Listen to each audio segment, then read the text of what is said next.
Welcome, everyone. This is your friend, the DN What If, here with another exciting fanfiction. Today, we're diving into the story of What If Deku Survived Dorm Life Chaos? If you enjoy this video, don't forget to hit that like button and subscribe for more fanfiction content just like this. Now, let's get started with the fanfic. Even your destination, don't know. Are you sure you aren't scared? But each step you take will change you. The day has come. The day, porno graffiti. Moving in. As an only child, Izuku Midoriya was used to being coddled by his mother. He loved her, he really did. But he wished that she would stop clinging to him and crying. Especially when he needed her help to carry his belongings into his new dorm room. He chuckled nervously and tapped her shoulder. "Mom, I know you're gonna miss me, but do you want to help me?" "Oh," she exclaimed, flushing slightly. "I'm sorry, Izuka honey." Dabbing at her tears one last time, she put the tissues away and grabbed Midoriya's laundry basket, which was full of snacks and instant meals. "I still can't believe my little boy is off to college, and such a good one at that." After tossing his sheets onto his bed, Midoriya smiled sheepishly. Is it really that good?" he mumbled. "Oh, don't be so modest," she cried, pulling him into another hug. "Autumnal University has one of the best medical programs. And your old doctor is a professor here too, Dr. Yagi. What did you used to call him?" "All Might." Midoriya laughed at the memory. As a young child, he was quite anxious about the doctors. Dr. Yagi managed to change that by coming into his appointments dressed in a superhero costume, declaring, "It's all right. Because All Might is here." From then on, young Midoriya would always look forward to doctor's appointments. Terrifying needles, unpleasant-tasting medicines, and mending broken bones all became necessary procedures to turn him into a superhero sidekick, working alongside All Might to save people. The childish notions faded away over time, but the general idea did not. Midoriya had decided to go into the medical field because of his childhood hero. As they worked together to move suitcases into the room, Midoriya's mother continued. "And not only that, you got into this special dorm too. What's the program called?" "It's the residential college, Mom," he answered with a smile. He'd seen her poring over all of his acceptance letters several times over. How did she miss the name of the program? But he supposed that she was too busy focusing on the phrases, top scores, special first-year experience, and free housing. Autumnal's residential college program was a unique program designed to reward incoming freshmen for their achievements. The top 40 applicants, based on test scores, grade point average, essays, and interviews, were invited to live in a special dorm together. They were also placed in the same core classes so that their dorm mates were also their classmates, making cooperation and study sessions easier to manage. And of course, since these students were the best of the best, the housing fee was waived, saving their families several $1,000s per semester. And they could even continue in the program for all 4 years, if they maintained their GPAs and didn't get into trouble. Wasting no time, Midoriya's mother unzipped one of the suitcases and started filling up his wardrobe. "So, does your roommate have any of these core classes with you?" Midoriya glanced around the room. The other side of the room was already unpacked and ready. A lamp, pencil cup, and a laptop was carefully arranged on the desk in the back of the room, with a small plain calendar hanging on the wall next to it. As his roommate promised, he had brought the television. A small 19-inch sat on a nightstand which he had moved between their desks so they both had easy access to it. His bed was adorned with navy blue sheets and pillows that matched the circular plush rug in the middle of the floor. A sleeve from a button-down shirt poked out from the closed doors of his wardrobe. Without thinking, Midoriya crossed the room to nudge it back in. Everything was here, except for him. What was the question again? Midoriya replied, "Yeah, we're all in the same classes, actually. Same major to..." "Well, I guess officially it's biology." His mother squealed and clasped her hands together. "That's wonderful. I hope you two become friends." Midoriya simply nodded. He himself hoped that his roommate would be friendly, but judging by his one-word replies when Midoriya tried to make contact with him, it was going to be difficult. They continued unpacking in relative silence. Midoriya was starting to think he would do pretty okay on his own. until he opened up the bedsheet package and encountered the fitted sheet. He got it on the third try. The first time, it was the wrong direction. The second time, it was the right direction, but he had trapped the pillowcases and the comforter underneath it. After what felt like forever, everything was unpacked. Clothes, sheets, refrigerator, food, shower things, all of it. Midoriya stood back to admire their work and was caught off guard by his mother lunging forward into a hug. "One more hug, okay?" she asked. This time, he hugged her back. "You call me every weekend, okay?" Midoriya winced. He could hear her start sniffling again. "You're the only child I have." He squeezed her tighter. "I promise, Mom. Come on, let's go get lunch." She pulled back, drying her tears once more. Walking out of the doorway, she called back, "Don't forget your keys, honey." "I won't," he answered reflexively. Midoriya had set one foot outside his room when he realized his room key was still on his nightstand. He doubled back to get it and greeted his mother with a sheepish smile. She didn't reprimand him. She was too busy studying his door. "So that's your roommate, huh? I swear I've heard that last name before," she commented. Midoriya glanced at the door and found a plaque he hadn't noticed on the way in. 401. Izuku Midoriya. Shudo Todoroki. His mother waved her hand dismissively. "It'll come to me later, I guess." Her eyes suddenly lit up. "Hey, Kaken goes to this school, right? Did he get into this program too?" Midoriya scratched the back of his head. "You know, Mom, I'm not sure." He pointed across the hall at another door plaque. 402. Katsuki Bakugu. Aijuru Kirishima. She squealed again and started pinching his cheeks. Midoriya almost asked if she could go back to hugging him and crying. It was far less embarrassing. "You already have a friend here and he's across the hall from you," she exclaimed. Midoriya could only laugh nervously.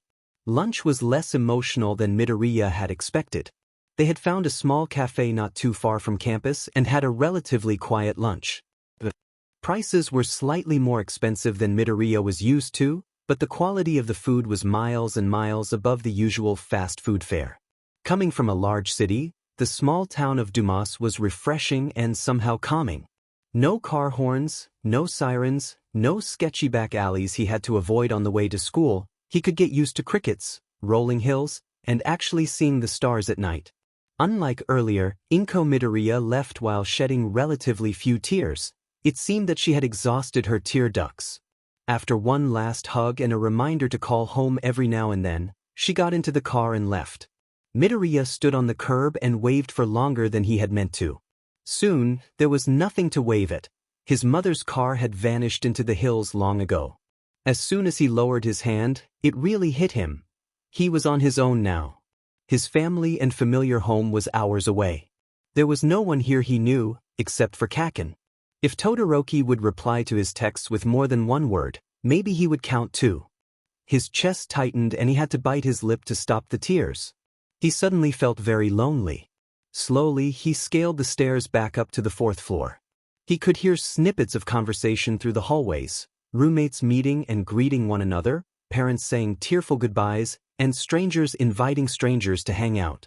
None of it was helping the loneliness that was tugging at his heart. He wished that anyone would talk to him. Upon reaching the 4th floor, he had half a mind to rescind his wish. "You!" Midoriya yelped and almost fell backwards. Pointing and yelling at him was a complete stranger. He was slightly taller than Midoriya, with neat black hair and intense blue eyes staring at him behind a pair of glasses. Who was this guy? Was he in trouble already? "Why yes," he answered in a much higher pitch than usual. In a large, exaggerated motion, the other boy placed his hands on his hips and announced, "My name is Tenya Ida and I have been placed in charge of the 4th floor." Midoriya scratched his head. "So you're what are they called? The residential assistant? Wait, does that mean you're an upperclassman?" In another exaggerated motion, Ida shook his head. "Not quite, but I am going around telling everyone about the floor meet and greet." Pointing down the hallway, he added, "In the 4th floor lounge at 7 o'clock tonight." "Sounds great," Midoriya replied. But there was something still bothering him. "Wait, hang on, did you mean you weren't quite the Ara or weren't quite an upperclassman?" he called. But it was too late. Ida had already run off and was knocking on another door. Midoriya decided to slip back into his room before Ida reached Bakuga's door. Midoriya did not recall ever messing with the thermostat in his dorm room, but for some reason, it felt like stepping into a sauna. Wiping sweat from his brow, he turned to the thermostat next to the door and was surprised to see it set at 82 degrees Fahrenheit. He turned it back down to a reasonable 72, all the while muttering complaints. He had his second heart attack of the day when a voice from behind him said, "I'm cold, don't touch that." He bit back another scream and whipped around. There was no one here? His mind arrived at the most logical conclusion. The dorm room was haunted.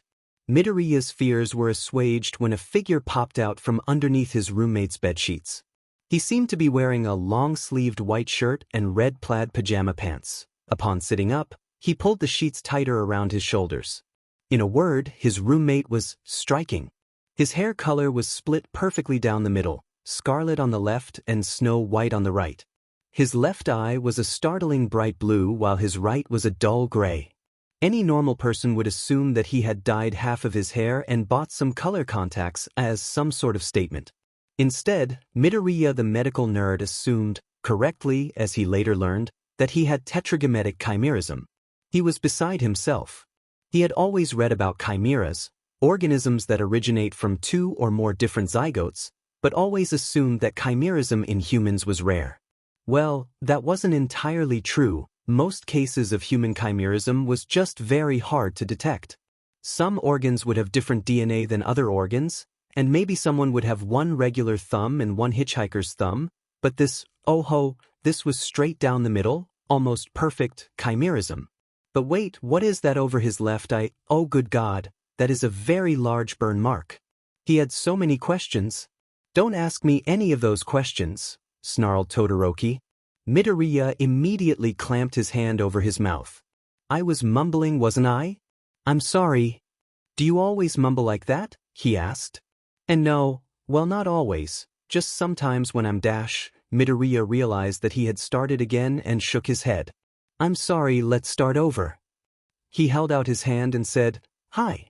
Izuku Midoriya.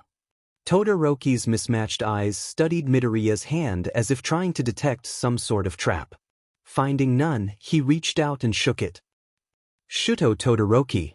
Before Midoriya could stop himself, he jumped a short distance in the air. Great. So I don't know if you heard about the meeting at 7, right? Todoroki sighed. Guess I'll have to go to that. Yeah, Midoriya started twiddling his thumbs. I was kinda wondering, after the meeting, would you like to go grab dinner at one of the dining halls? No, answered Todoroki, retreating back underneath his bedsheets. Midoriya sighed and grabbed his laptop. Why did he have to nerd out at his roommate? Why on earth did he have to mention the burn mark? He'd have to think up a proper apology for later. For now, he logged on to the school website and brought up a campus map in his schedule. Wow, he only had one class on Friday. Wait, but it was 3 hours long? Midoriya simply resolved to complete his biology labs as fast as possible. He didn't start his day too early or end it too late, and he had ample time in between classes. Excellent. At first he didn't like the idea of the residential college advisors picking his class schedule for him, but it turned out all right, for this semester at least. After glancing at the legend on the map, Midoriya was also delighted to find out that all of his classes were less than 5 minutes away on foot. And there was even a buffet-style dining hall in the center of the 4 residential college dorms. This program really did live up to its name as a unique first-year experience. He hoped that he could maintain his GPA to stay in the program all 4 years. Shivering, he reached for a throw blanket on his bed. It wasn't until after he had draped it around his shoulders that he realized that he had set the thermostat to 72 and yet it felt like a brisk winter's day. He glanced up to see a very upset Todoroki with his hand on the thermostat. Stop mumbling, he growled. Sorry, Midoriya squeaked. For the next few hours, Midoriya kept his hand clamped firmly on his mouth to avoid upsetting his already irritated roommate. On occasion, he glanced up from his laptop to try to start a conversation, but Todoroki never emerged from his blanket cocoon. 5 minutes before 7, he closed his laptop and padded over to the mirror. If he was going to meet everyone on the floor, he might as well look okay. After studying his reflection, Midoriya came to the conclusion that he was pretty good the way he was, plain green shirt, jeans, and socks. He ran his hand through his hair once in an attempt to tame his fluffy emerald hair. There was no visible difference, but at least he tried. He turned around to call for Todoroki, only to have his third heart attack of the day.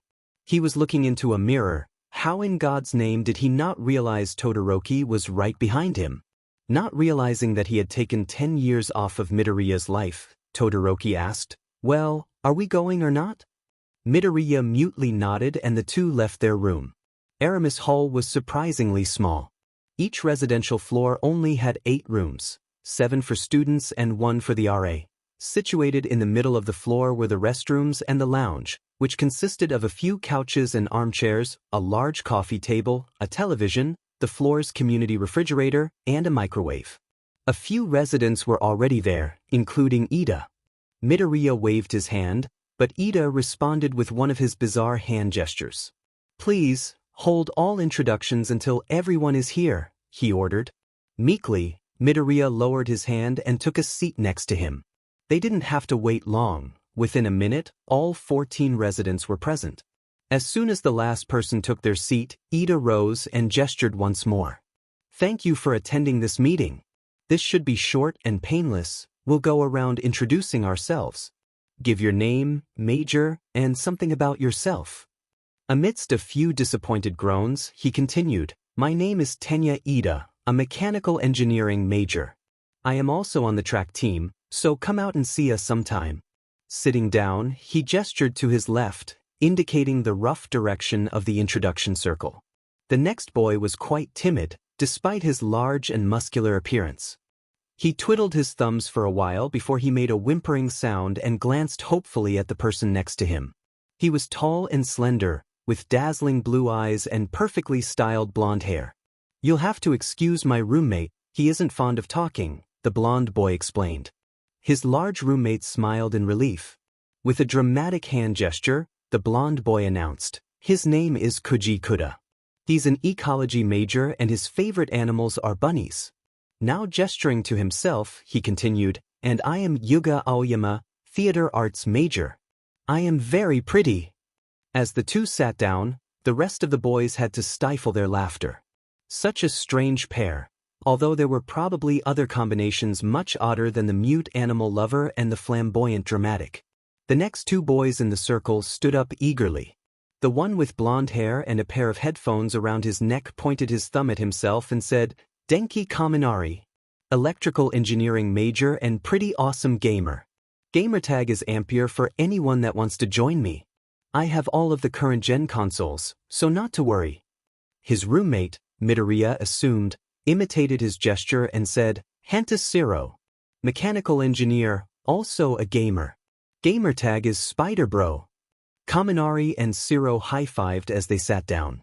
Midoriya quietly wished that he could get along with his roommate as well as those two. A blonde, lean boy stood up, chewing on what looked like a protein bar. "Masahiro Ojiro. I'm an accounting major, and I got here on a wrestling scholarship, so that's pretty cool." Another muscular boy stood up. Midoriya briefly wondered if he would be shy like Kuda. He seemed to be eating a cupcake. Ojiro gave him a distasteful glance and muttered, "Please don't talk with your mouth full." The boy simply nodded and finished off the rest of the cupcake in one bite. The rest of the residents stared at him in amazement and distaste. Throwing the cupcake wrapper away, he said, "My name is Rikidu Satu. Chemical engineering major. I love food, especially sweets." An awkward silence settled over the lounge as the two sat down. Another large, intimidating boy got to his feet. Midoriya was beginning to feel uncomfortable in a room where so many people could snap him in half, and said, "I'm Meza Shuji, business administration, and I'm here on a football scholarship." It took a while for Midoriya to realize that the boy next to Shuji had stood up, even counting the odd buns that passed for his hair. He couldn't have been taller than an 8-year-old. "I'm Minoru Mineta, philosophy major. I like girls." For a while, no one stood up. Everyone focused on the next person in the circle, who did not seem to want to stop reading his book. He seemed like another person Midoriya did not want to cross. With him perched on top of the couch back in his stern resting face, he resembled some odd bird of prey. Someone finally stood up, but it wasn't the book boy. Ida pointed threateningly at him and yelled, "Fumikage Tokoyami, introduce yourself." "Why?" he replied in a flat voice. "Because I want to know more about you other than your name." Clearly irritated, Tokoyami marked his place in his book, was he using a black feather as a bookmark, and said, "English major. I don't like to be bothered. Happy now, mother?" Ida didn't seem to realize he was being insulted, as he replied with a firm, "Yes." Amid some snickering, a boy with spiky red hair got to his feet. With a smile, he said, "Ijiro Kirishima, Materials Engineering Major." He pointed at Kaminari and Zero. "I game too, so you guys should add me. I'm Prometheus."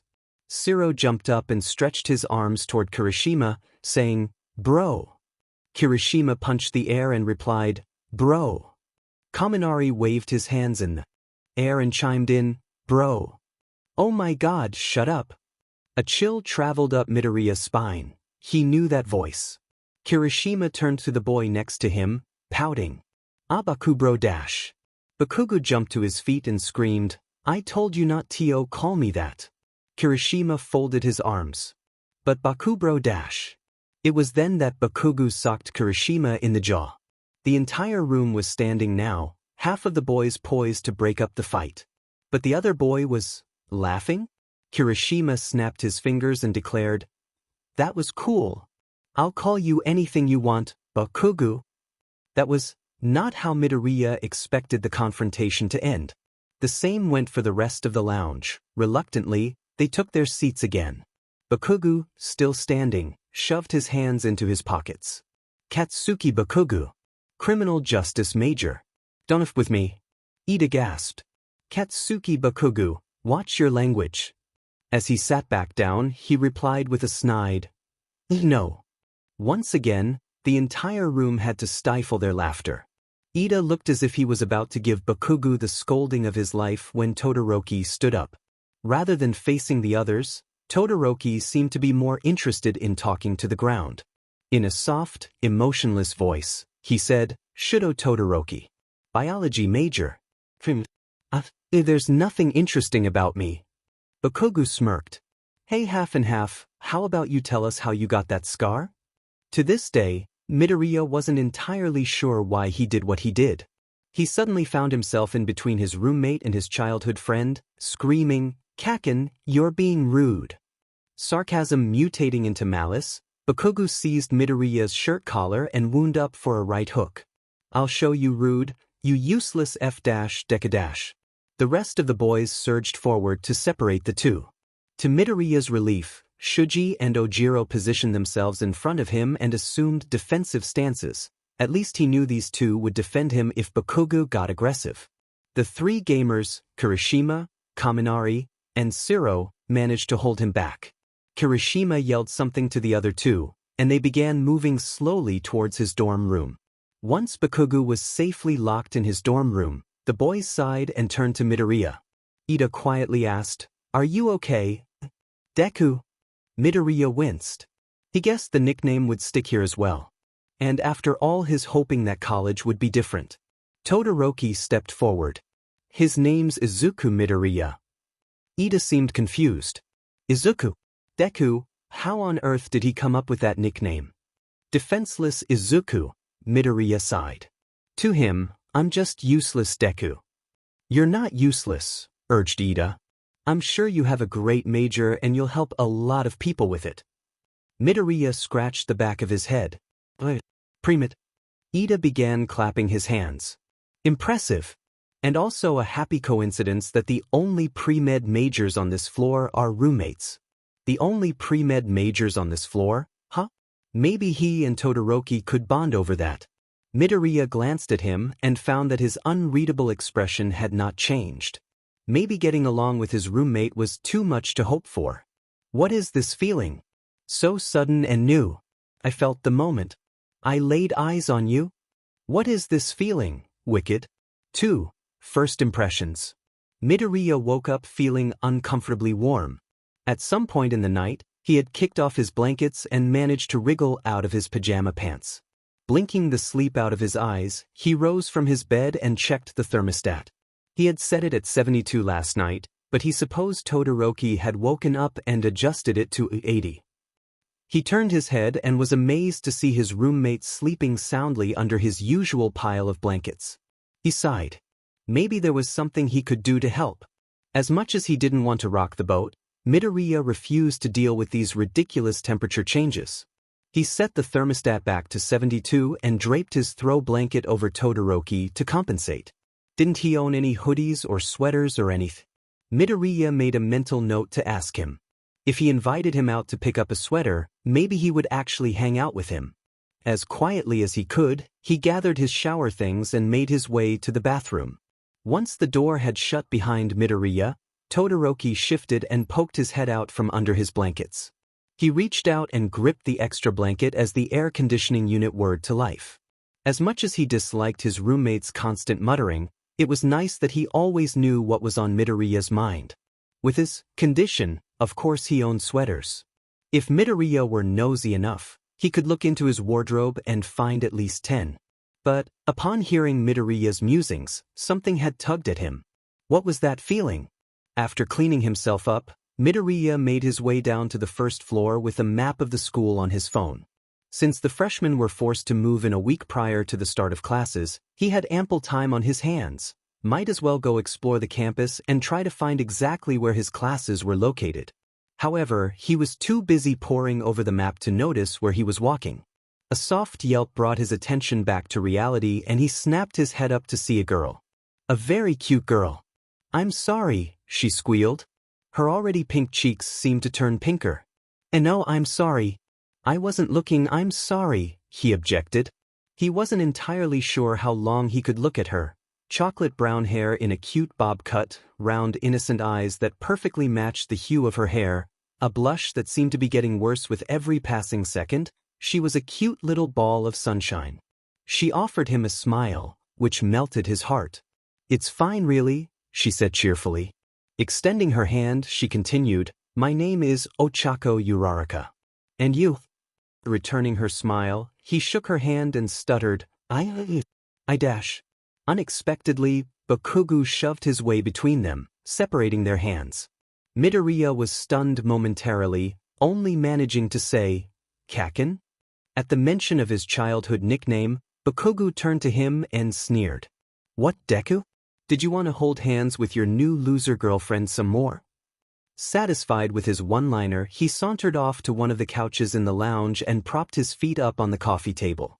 Uraraka clasped her hands together. Well, that guy was, Midoriya must have looked quite crestfallen because she immediately changed the subject. "So your name is actually Deku?" He sighed heavily. "No, it's Izuku Midoriya, but Kaken has called me Deku since we were little." He chuckled weakly. "I was always useless Deku to him." "I don't think you're useless." Midoriya stared at her, jaw agape. When was the last time he had heard those words? She smiled again. "And what's more, I think Deku is a cute nickname. If it doesn't bother you too much, can I keep calling you that?" He could feel heat rushing into his cheeks. Without thinking, he sputtered, "I think, coming from you, I could get used to Deku." She clapped her hands together and hopped into the air, exclaiming, "Yay! Hey, you want to grab breakfast with me?" "Yeah," he immediately replied. Midoriya could hardly believe his eyes or ears. He talked to a girl and they were going somewhere and she wasn't doing it because her friends made a bet? He pinched himself and confirmed that yes, this was reality. The two of them began talking as they headed towards the front doors and out to the nearest dining hall. Midoriya was surprised to find how easy it was to talk to Uraraka. She never interrupted him, she never belittled the subjects he brought up, she didn't get irritated when he started one of his muttering episodes. It was nothing like having a conversation with Bakugo. She was genuinely interested when he mentioned his medical aspirations, and he returned the favor when she revealed that her major was aerospace engineering. "Wow, there are so many engineers in our dorm. Why aerospace, if you don't mind me asking?" At this, she smiled sheepishly, twirling a strand of her hair around her finger. "Well, it's kind of a silly reason, My family was never really well off financially, and I really want to help them out. My parents always told me to shoot for the stars. And well, Midoriya grinned. So you are literally shooting for the stars. That's amazing, Uraraka. She blushed again as they entered the dining hall. The buffet seemed to have no limits. The cafeteria workers would ask what they wanted and scoop it onto a plate. No timers, no plate limits. The only restriction they seemed to have was kicking everyone out for an hour in between breakfast, lunch, and dinner hours to switch menus. After her second plate, Uraraka asked, "So what about you? Why medical?" Midoriya opened his mouth to start explaining, but he was interrupted again by Bakugo? When had he gotten here? Taking a seat at their table, Bakugo chimed in, "He can't be a badass police officer like I can, so he chose a sissy major." He began loudly eating his eggs, sausages, and bacon. Midoriya hadn't even known that someone could eat so loudly. Wordlessly, Uraraka excused herself and gathered up her plates and cup. As she left, she offered him a small smile. Midoriya had suddenly lost his appetite. How did these situations always end with him and Bakugo alone? He didn't even try to stop Uraraka from leaving. Useless Deku as always. "Kaken," he called softly. "Wah," he replied, mouth full of eggs. Midoriya started wringing his hands together. She was nice, wasn't she? Bakugo simply rolled his eyes and swallowed the food in his mouth. "She's an airhead like you. You don't need people like her." Under his breath, he added, "You just need me." As if to emphasize his point, he stabbed one of his sausages with his fork. Midoriya nodded mutely. He stood up and left, feeling much worse than he did earlier that morning. Bakugo kept working on his plate. Instead of going back to Aramis Hall, Midoriya wandered aimlessly through the campus. Take a left here, take the next 3 rights, go down this odd back alley, and maybe his terrible thoughts would get lost too and never find him. He kept walking, kept making turns, because he knew if he stopped, he would have time to start thinking, and he couldn't have that. Not yet. After what seemed like a small eternity, he finally slumped down on a stone bench. He was panting and sweating heavily. Dumas was located in a hilly region, which meant that the Autumnal campus was covered in stairs. This was probably the closest to a workout he'd ever gotten in his life. He tilted his head to the sky, eyes unfocused, and had the sudden realization that he was probably dehydrated. So very dehydrated that he was hallucinating Ida jogging towards him with a water bottle. "Midoriya," the hallucination greeted. "Are you out enjoying this lovely weather as well?" He simply waved and said that no, he was just walking around and taking a rest. Well, that's what he meant to say, anyway. What actually came out of his mouth was an odd zombie-like rattle. The hallucination stopped and approached him cautiously. "Midoriya, are you all right?" This was a very friendly hallucination Midoriya had conjured up, probably from the part of his subconscious that wanted amicable, non-Bakugo company. It wasn't until Ida squirted water into his open mouth that he realized no, this was not an illusion, this was actually Ida, and he seemed very concerned. While coughing up water, he managed to say, "Thank you." "Don't thank me yet," the other boy sternly objected. Ida held out his arm and said, "Come on, let's get you some water." Without thinking, Midoriya held onto his arm while they stumbled into the nearest building. Maybe Kaken would like Ida, Midoriya mused as he led him towards a water fountain. Or maybe Kaken would push him away like he pushed Uraraka away. Midoriya stopped drinking, instead letting the water stream over his lips. How many people had Bakugo pushed away from him over the years? How many friends had he missed out on because Bakugo didn't approve of them? How many years had passed with Bakugo being his only friend? New school, new me, Midoriya had told himself when he entered middle school. He graduated middle school with no new friends, everyone had avoided him, and though no one ever said anything to his face, he knew that people feared interacting with him because they feared Bakugo's wrath. New school, new me, Midoriya had told himself when he entered high school. He graduated high school as useless Deku. He was constantly told that he was inadequate and that Bakugo being friends with him was the greatest gift he would ever receive. New school, new me, Midoriya had told himself when he entered college. This time, he was going to do something about it. Bringing himself back up to his full height, He turned to Ida and said, "Hey, I kinda got lost. Do you mind walking me back to the dorm?" Ida gestured excitedly. Midoriya assumed that this was a positive exaggerated gesture, and replied, "Of course. If you don't mind, I would like to use this time to get to know you as well." Midoriya chuckled. "Fine with me," he agreed. "I'll have to know some of your strengths and weaknesses to properly plan a strategy for the egg hunt later this evening." Midoriya froze in his tracks. Egg hunt? The RAs of Aramis Hall knew that the freshmen would have to learn the campus layout somehow. A sensible person would plan scheduled tours. Nijire Hadu, the RA of the third floor, came up with a campus-wide egg hunt. She and her co-conspirator Tamaki Amajiki, the RA of the second floor, had hidden 100 plastic eggs all over campus in the course of one day. The rules were simple: go out and find eggs, bring them back to the dorm, and whichever floor had the most points won. Points were assigned according to color. There were 50 green eggs worth 1 point apiece, 25 blue eggs worth 5 points, 15 yellow eggs worth 10 points, 5 red eggs worth 35 points, 4 silver eggs worth 50 points, and a single golden egg worth a whopping 250 points. The freshmen would have to go looking for the eggs and have to remember how to get back to the dorm. Hadu thought it would be an excellent trial by fire to force the residents to learn the layout of their new home. Especially since the winning floor was promised priority on the lobby television for the next week. In the minutes leading up to the start of the egg hunt, the entirety of Aramis Hall was crammed in the first floor lobby, all talking over one another about how to best strategize. The second floor boys seemed to be making some headway, as were the third floor girls. The fourth floor boys, on the other hand, Ida slammed his palms on the coffee table. "Katsuki Baku, you cannot ambush the other residents and steal their eggs." Bakugu waved his hands dismissively. "Geez, square boy, I was kidding, mostly." Kirishima elbowed his unruly roommate.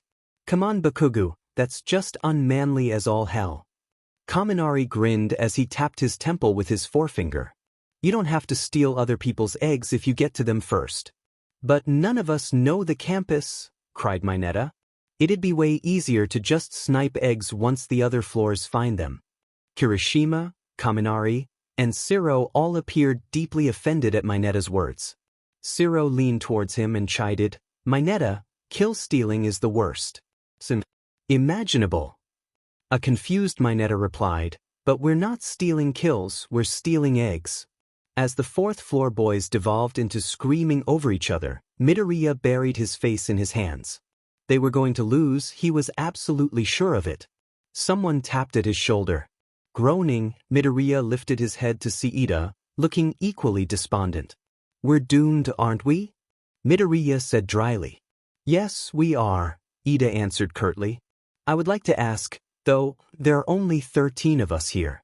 Where is Todoroki?" Midoriya was outside on the patio when the sun finally set, and he welcomed the cooler temperatures and the night breeze ruffling his hair. Feeling the goosebumps rise on his arms, he figured that he should grab a sweater for the egg hunt, just in case. Rifling through his wardrobe, he was slightly disappointed to see that his mother had only packed 3 coats: his worn, gray high school hoodie with small holes in the elbows, a lightweight track jacket, and a large emerald green knit sweater that he had never grown into. Sighing, he tied the knit sweater around his waist. He turned to the mound of bedsheets that was Todoroki and called, "Hey, the egg hunt's gonna start soon." No response. "The floor that wins gets dibs on the big TV in the lobby next week." Still no response. "Well, if you do decide to come, just head downstairs. And maybe we can get dinner after." "No thank you," was the muffled reply. Midoriya sighed. "He's not coming, I guess," Midoriya told Ida. The other boy gestured rigidly.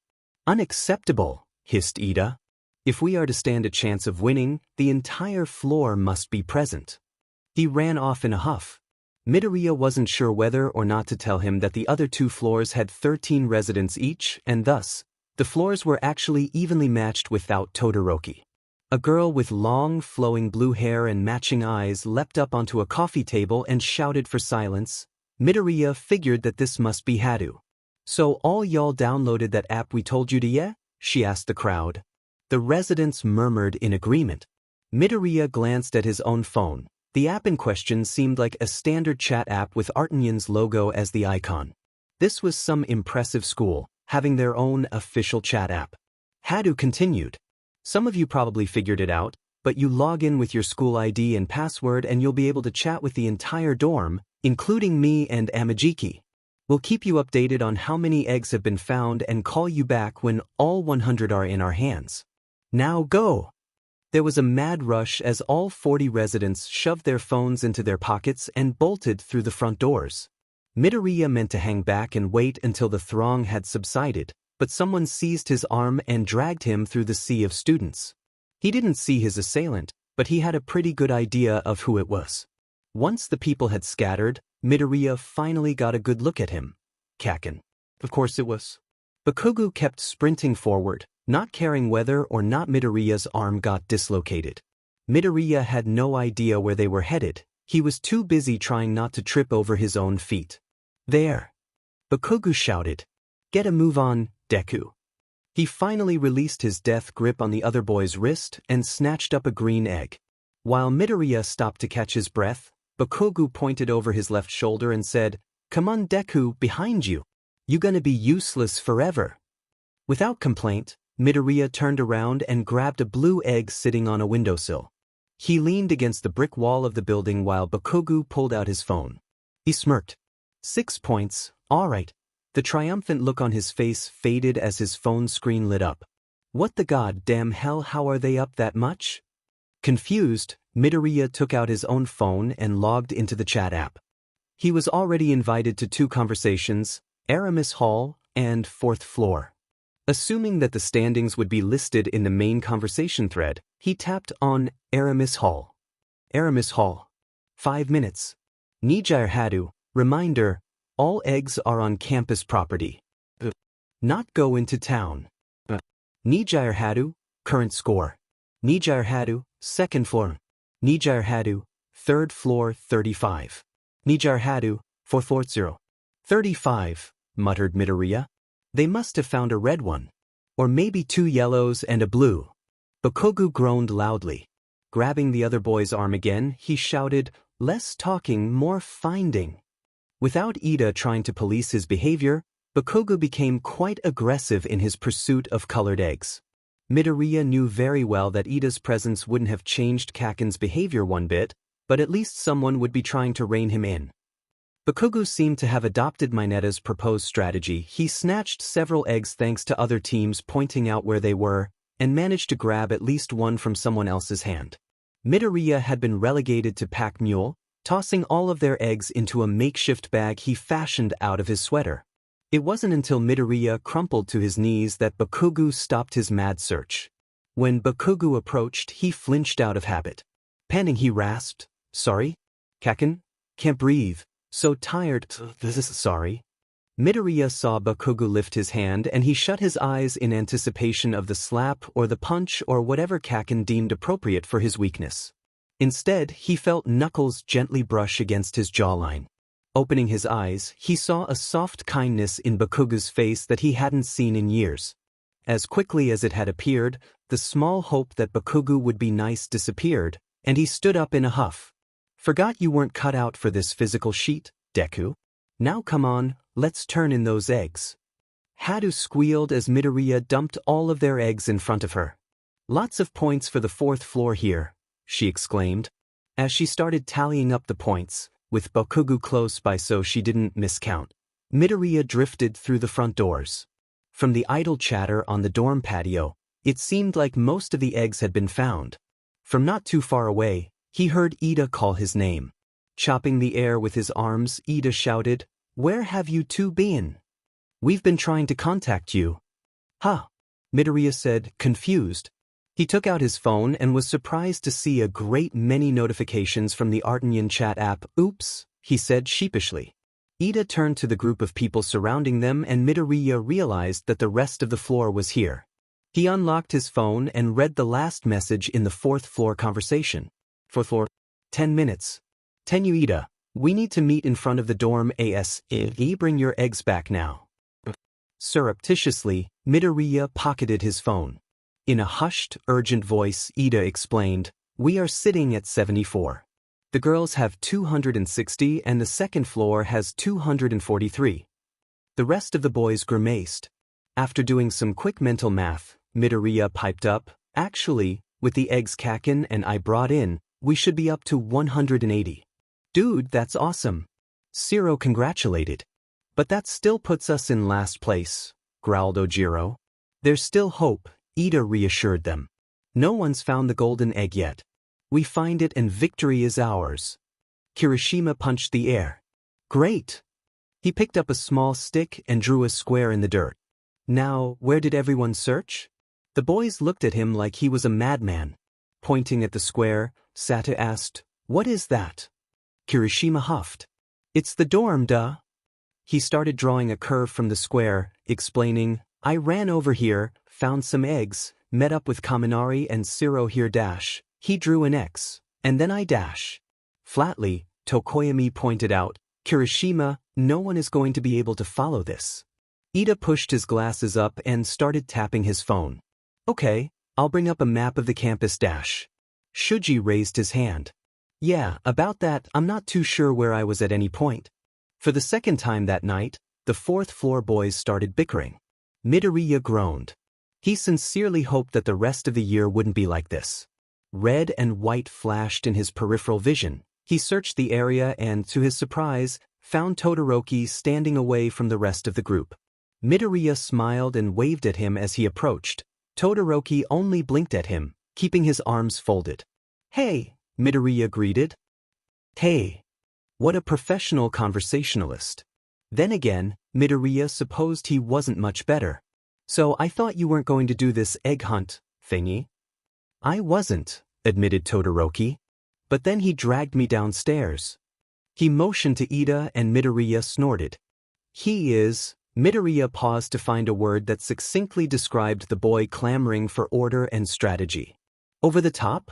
Offered Todoroki. Midoriya giggled. I was gonna say eager, but that works too. He turned to smile at his roommate and noticed that he was trembling ever so slightly. But why would he be trembling? Midoriya found his answer when the wind picked up and Todoroki hugged himself tighter. Wait, you're cold, aren't you? He extended his arms, offering him his sweater. Todoroki's eyes widened, as if he'd never seen a sweater before. He cast his eyes down and muttered, I'm fine, thank you. Midoriya took a small step forward. Todoroki dash. From behind him came a familiar voice screaming, Deku, you useless F dash. Midoriya yelped and leapt about a foot into the air. A fist grabbed the front of his shirt and whirled him around. Bakugo's war face would never cease to scare him. Stop FNG around with this half-and-half loser, we need to find that FNG gold egg. Bakugo released him and sprinted off in one direction, all the while spouting curses at the other floors. Midoriya turned to Todoroki, who seemed unfazed at all the screaming. Sighing, he said, Sorry about Kakin. Tisto.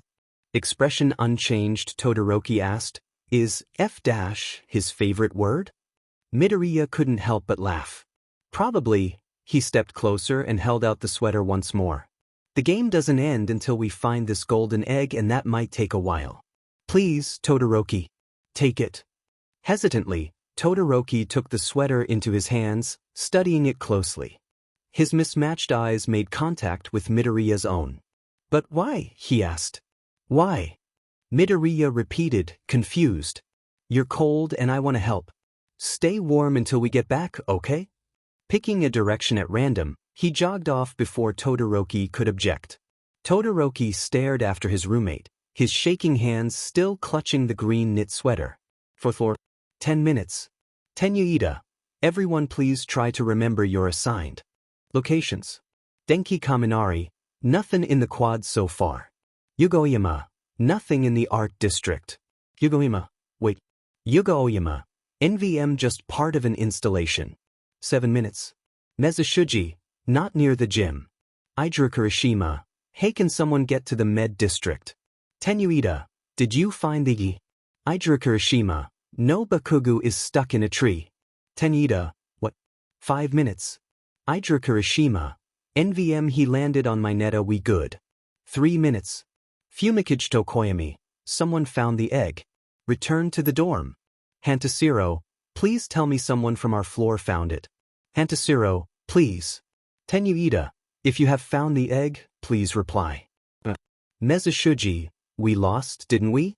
Katsuki Bakugu, motherfuck. Tenuita, watch your language. Katsuki Bakugu, no.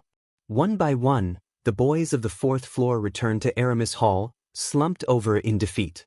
Some looked worse than others. Aoyama was somehow still sparkling, Ida was flushed and drenched in sweat, both Bakugu and Midoriya had dirt smears on their faces, knees, and elbows in addition to sporting some leaves and twigs in their hair, and an out-of-breath Kirishima was carrying a slightly delirious Mineta. They figured he was mildly concussed. When a happy, bouncing Hadu approached them, they thought nothing of it. Perhaps she was here to give some consolation speech. Instead, she cheered, "Congratulations, fourth floor." "What?" asked Ciro, not quite comprehending her words. Hadu smiled. "You guys found the golden egg and won the whole shebang." "What?" Ciro repeated, energy returning to his voice. Ida also straightened up and started wildly gesturing. "Hadu, which of us brought it to you?" Still beaming, she pointed her thumb over her right shoulder at an unassuming boy with dual-toned hair and a very fetching green sweater. "Todoroki!" the entire group cried. They surged forward to greet their hero. Kirishima, Kaminari, and Ciro all hugged him and started chanting "bro." Ida clasped his hand and shook it vigorously, and Shuji ruffled his hair so that the line between red and white was a fuzzy mess. Most everyone else was hopping around and cheering. The only boys who weren't celebrating were Mineta, who was carried away to receive medical attention, Bakugu, who simply shoved his hands back into his pockets and started glaring at Todoroki, and Midoriya, who was more amused at his roommate's unchanging expression. Kaminari slapped Todoroki on the back. "So, Todoroki, how'd you find it?" Sata added, "Yeah, we must have searched all of campus twice." The boys fell silent as they turned their attention to their savior. Todoroki rubbed his cheek with his forefinger and began, in his quiet voice, "Well." Todoroki didn't know how long he stood there, staring after his roommate. What was his ultimate goal in lending him a sweater? Growing up, he had learned that if someone did something for you, it meant that they wanted a favor from you later. But Midoriya had been doing an awful lot for him. What could he possibly want from a monster? The wind picked up again, chilling him to the bone. Well, if he had a sweater now. Todoroki slipped it on and was surprised at how nicely it fit him. Not too tight, not too baggy, and the sleeves were just long enough for him to cover his palms, his ideal sweater size. He padded along the patio, listening to the shouts and cries of his neighbors in the distance. They sounded like they were having fun. Maybe he should run off into the night and join them. "Hey, half and half, how about you tell us how you got that scar?" He frowned. As much as he wanted to go out there, he didn't want to run into Bakugu again. Come to think of it, Midoriya had defended him then. How many favors was he going to owe his roommate? Lost in thought, he idly ran his fingers along an ornamental lion statue in front of the dorm. A small thump near his foot startled him back into reality. Looking down, he saw a small, round stone. He picked it up and realized that he had dislodged it from the lion's mouth on accident. Reaching out, he placed it back into the lion's mouth and paused. This lion statue was made of a dark metal. If this stone in its mouth was truly part of the statue, why was it stone instead of the same metal material? Todoroki turned around and saw that this lion statue was part of a pair. Two lions sitting on either side of the front doors, sitting and growling majestically. The other lion also had something in its mouth that was not the same material as the rest of the statue. He shuffled closer and saw that this lion had a round, golden egg. He took it gingerly and studied it. Was this the thing everyone was so desperately looking for? Hadu answered his question when she hopped up behind him and started cheering. "Wow, I thought someone would never find it." Amajiki, who had heard the commotion, walked over and buried his face in his hands upon realizing why Hadu was squealing. "Seriously?" He sighed. "You hid it here?" Everyone's jaw had dropped. The silence was deafening. Kirishima was the first one to speak. "Seriously? It was here at the dorm this entire time?"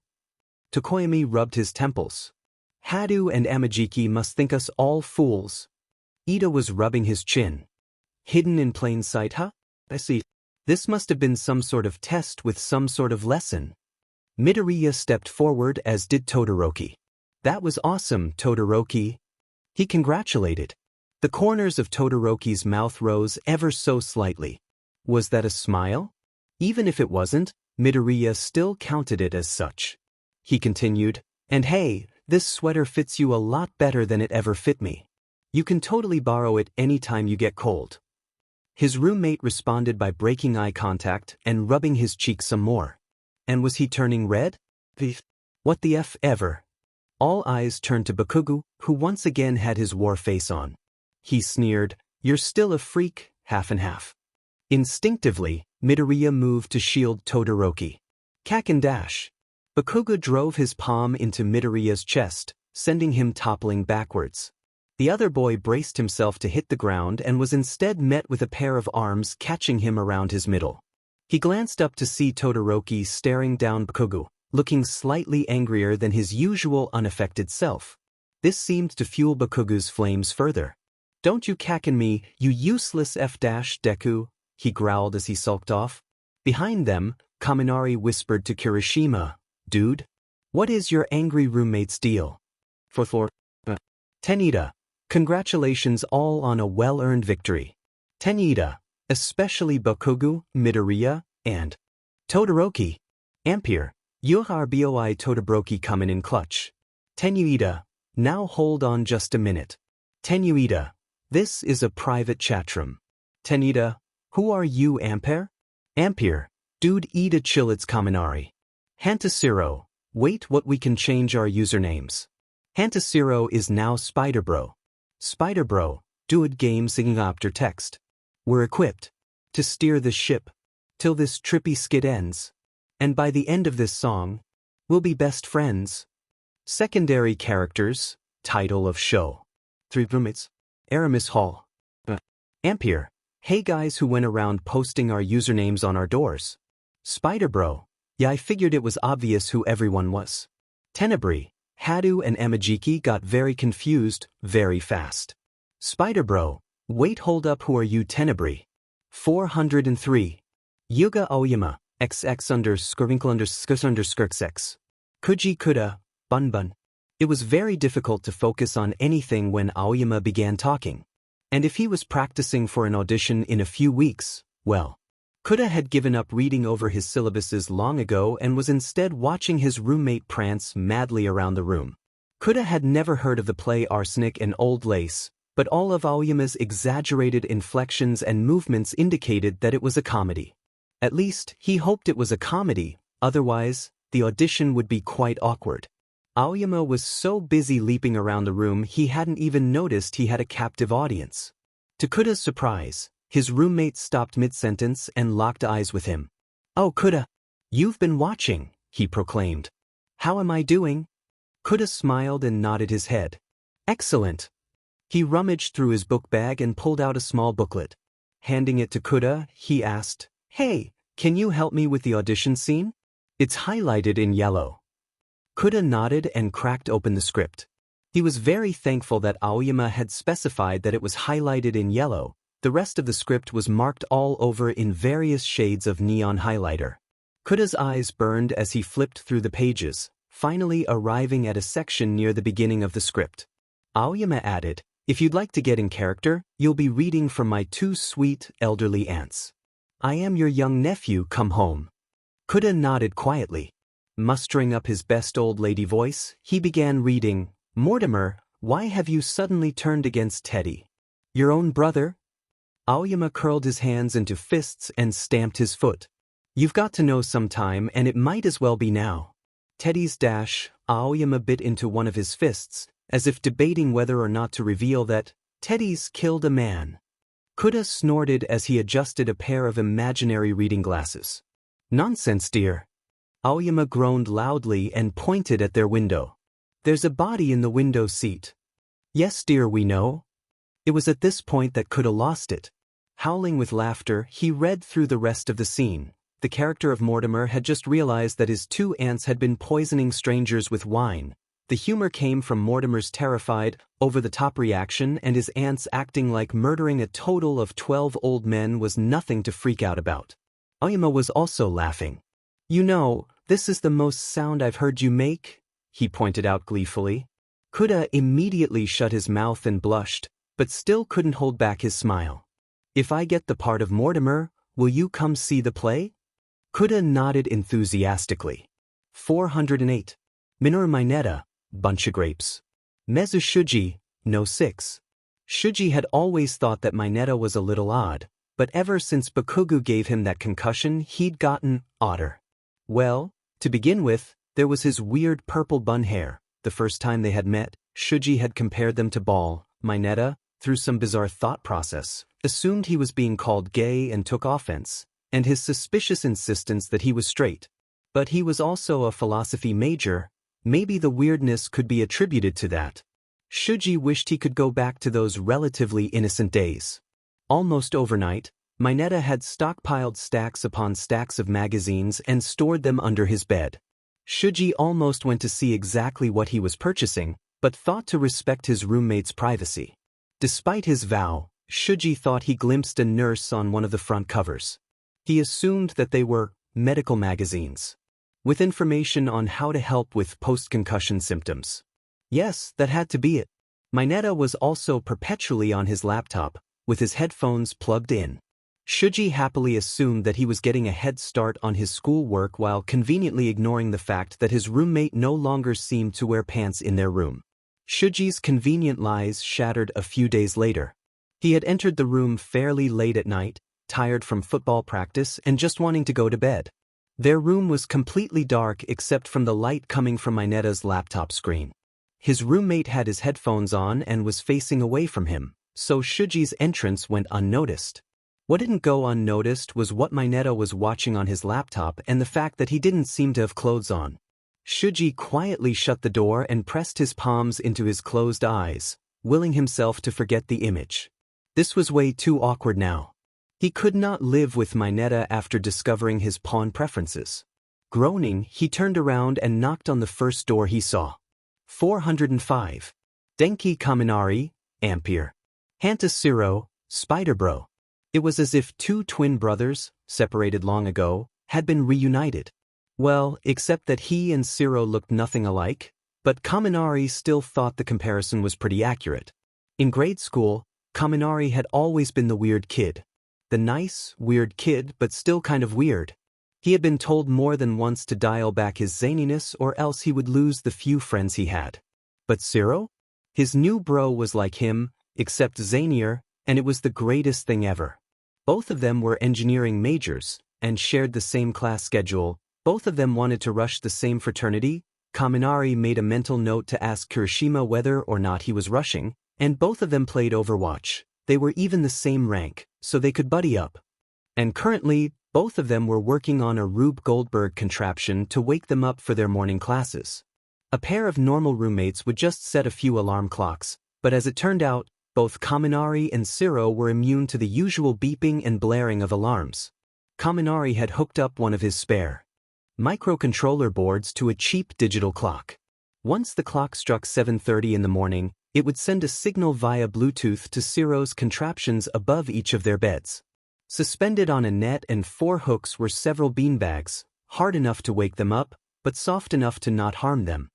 Once the signal was received, the hooks would release, sending the net and beanbags onto their sleeping bodies, waking them up. Hopefully. Kaminari turned to his roommate and grinned. Ready to test it? Siro tapped all of the hooks to make sure the duct tape was secure. Giving him a thumbs up, he said, "Release the beanbags, bro." Kaminari manually set the clock to 7:30 a.m. The board attached to the clock lit up, the 2 smaller boards attached to the hooks flickered to life in response, and the 2 nets were released, pelting the beds with beanbags. The 2 boys high-fived and cheered in unison, "Best bro ever." 407. Mashireo Ojiro, Sunmukang. Rikidu Satu, Sugar Rush. The contents of a room's refrigerator can say a lot about its occupants. For example, the refrigerator in room 407 contains Greek yogurt, fresh fruit, protein shakes, and luncheon meats, but also chocolate milk, ice cream, several cupcakes, and for some reason, straight-up liquefied sugar. Ojiro cracked open the fridge to grab a post-workout protein shake and frowned at the sheer amount of sweets. Sighing, he called, "Hey Sat, you eat things other than sugar, right?" "Well duh," his roommate answered, rolling his eyes. "I eat 3 proper meals a day. The sugar's for all the other times I'm hungry." Dryly, Ojiro muttered, "How are you alive?" Satu folded his arms. "Well, maybe you're a grump because you don't eat enough sugar." Ojiro rubbed his temples. "Satu, you have liquefied sugar in the fridge." "Liquefied sugar? Why?" Satu shrugged. "That's glaze, and it's a great topping for cinnamon rolls and cupcakes." Ojiro opened his mouth to argue for the benefits of a balanced diet, but was interrupted by a knocking on the door. Silently fuming, he crossed the room to open the door. Shuji? He only called on Ojiro when he needed a workout buddy, but he had messaged him earlier about having football practice. He asked, "Shuji? What's wrong?" The football player seemed very nervous and very tired. Scratching the back of his head, Shuji said, Some things came up with my roommate. Is it okay if I crash here until I get things worked out with him?" Satu approached the doorway. "Your room? Hey, it's that scrawny philosophy major, right? Why don't we go iron that out right now?" Ojiro agreed, wanting to avoid a diet debate. Amidst protests from Shuji, the two crossed the hallway and cracked open Shuji's door. Almost immediately, they shut it again. Ojiro was at a loss for words. Satu whimpered, "Look man, I dunno what you saw in there the first time, but I think he had a body pillow or a sec doll in there or something." Shuji's face, already looking nauseated, morphed into pure revulsion. Ojiro led Shuji back into his room. "Stay as long as you want, buddy," he offered. 302. Mina Ishido, Alien Queen. Toru Hagakure, Wallflower. Stretching out on her fuzzy, hot pink bedsheets, Ishido idly scrolled through the Artanian chat rooms. Announcements from Arace, a get-together later on in the dining hall, an open invitation to play Overwatch. Ooh, she made a mental note of that one. Who did she need to contact? Ampere and Spider-Bro? Alright, a heated debate over who Tenebrae was, everything except what she was looking for, her roommate. She was supposed to have moved in a few days ago. Her stuff was all here, but Ishido had never actually seen Hagakure. Sighing, she typed into the chat. "Alien Queen, hey, has anyone seen Toru Hagakure?" An offended-sounding voice from inside the room chimed, "Ishido, I'm right here." She bolted upright and screamed, wildly searching the room. "Haunted dorm room," she shrieked. "Haunted Hagakure, are you a ghost? Oh my god, did they give me a ghost roommate?" "Ishido!" From out of nowhere, a plain-looking girl with gray eyes and brown hair approached her bed and gripped her shoulders. "Ishido, it's me. I'm Hagakure." Face frozen in an abashed smile, Ishido greeted, "Hi there. Hagakure. Nice to meet you. When did you get in?" Hagakure released Ishido's shoulders and suddenly looked very downcast. "I've been here the entire time." "Here?" Ishido repeated. She gestured wildly around the room. Where?" "On my bed. I've been trying to get your attention this whole time. For the past few days, actually." Ishido turned a deep shade of crimson. "Oh, I'm sorry. Wait, so the trash can being emptied, my towel hanging on the hook all proper like, my bed being made when I get back from breakfast, that was all you?" Solemnly, Hagakure nodded her head. Wailing, Ishido rose and wrapped her arms around her roommate. "I'm so sorry. I can't believe I never noticed you." She felt Hagakure's sigh on her shoulder. "It's fine. I've gotten used to this sort of thing." Ishido pulled away, her arms still resting on Hagakure's shoulders. "No. You shouldn't be used to being invisible." There had to be something she could do to make up for her horrid first impression. A grin spread across Ishido's face as inspiration struck.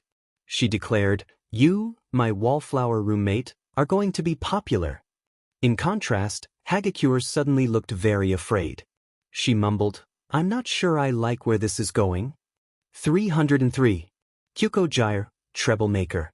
Momo Yayarozu, Peachy Keen. To be perfectly honest, Momo Yaoyorozu had been expecting someone better for her roommate. Her ideal roommate? One that shared one of her majors. Ever ambitious, she was double majoring in architecture and materials engineering, one that took school as seriously as she did, one she could have intellectual conversations with, one that actually used the chore wheel. But no. She was stuck with Kyoko Jairu, music production major, who spent her free time DJing, playing games on her computer, and never ever picking up after herself, ever. Her mother had told her to mind her manners when she went to college. Not everyone came from the same lavish, high-class background. But still, was Artanian scraping from the bottom of the barrel this year? Yaoyorozu looked up from her laptop and grimaced at Jairu's unmade bed, her clothes strewn everywhere, her dinner from last night still sitting on her desk. Oh Lord, she had left food sitting out all night. Grumbling, she took the now cold food and dumped it in the trash. She couldn't take much more of the mad mess in the room, so she went out and decided to pick up all of her textbooks. As it turned out, textbooks were very expensive. Glancing at her bank account summary, Yaoyorozu frowned. Her parents had agreed to covering her tuition and textbooks, but that was it. She would have to earn her own money for food, gas, and leisure. Maybe there was somewhere near campus that was offering a part-time job. She entered a small cafe a few blocks away called Café de Winter. After looking around the small town square, it was evident to Yaoyorozu that this was the only coffee shop in the town, or at least within walking distance of the campus. Making note of the help wanted sign in the window, she walked to the counter to order a coffee. Ma'am? She called hesitantly. Yes, ma'am.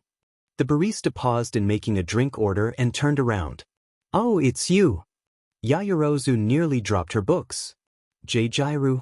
With a flick of her wrist, Jairu topped the drink with some whipped cream and passed it to another worker. Sauntering over to the order counter, Jairu chuckled. So, what'll it be, cupcake? Yaoyorozu seemed to spontaneously forget every single word in the English language. Her mouth hung open, but no words passed her lips. Jairu, on the other hand, propped herself up on the counter with a dry grin on her face. Jairu glanced around, as if checking for witnesses. Finding none, she whispered sarcastically, Here to make fun of the working class, princess? That brought Yaoyorozu back to reality. What? She hissed. I am not like that. Her mother's voice came unbidden into her mind. Not everyone comes from this sort of money, my princess. Sheepishly, she covered her mouth with her hand and muttered, Have I been acting like that? Oh God, I'm so sorry, Dash. Jairu laughed. I'm kidding, cupcake. But you should probably stop acting all high and mighty. As her roommate walked away to prepare another drink, Yaoyorozu cried, Wait, I've been acting high and mighty? She couldn't see her face while she was turned around making the drink, but somehow, Yaoyorozu knew that Jairu was smiling. Jairu returned with the drink, saying, Just a little bit. Smiling, she pushed the drink towards Yaoyorozu. But I never ordered, she protested weakly. Jairu drummed her fingers on the counter. That's on the house, she explained. Think of it as an apology for having to look at my side of the room all the time. Now go, there's a line behind you now. Flustered, she took the drink and sat down at the nearest table. She brought the cup to her lips and oh wow, this was one of the best peppermint mochas she'd ever had. She supposed money couldn't buy everything. Glancing back up at Jairu, she found that. Setting her cup down roughly, Yaoyorozu called, Jairu, there was no line behind me. From behind the counter, she could hear the melody of Jairu's laugh. 301. Tsuyu Azui, Karapi. Ochako Uraraka, Space Angel. If someone had told Uraraka that waking up to frogs on her face would be a frequent occurrence in college, she would never believe them, not in a million years. And yet, that morning she could only open her left eye. Something slick and rib-biting was obscuring the right half of her face. Without batting an eye, she gently lifted the frog and called, Azui. Her roommate shifted in her bed, barely awake. Uraraka, I told you Dash. Oh right. Sorry, Tsu.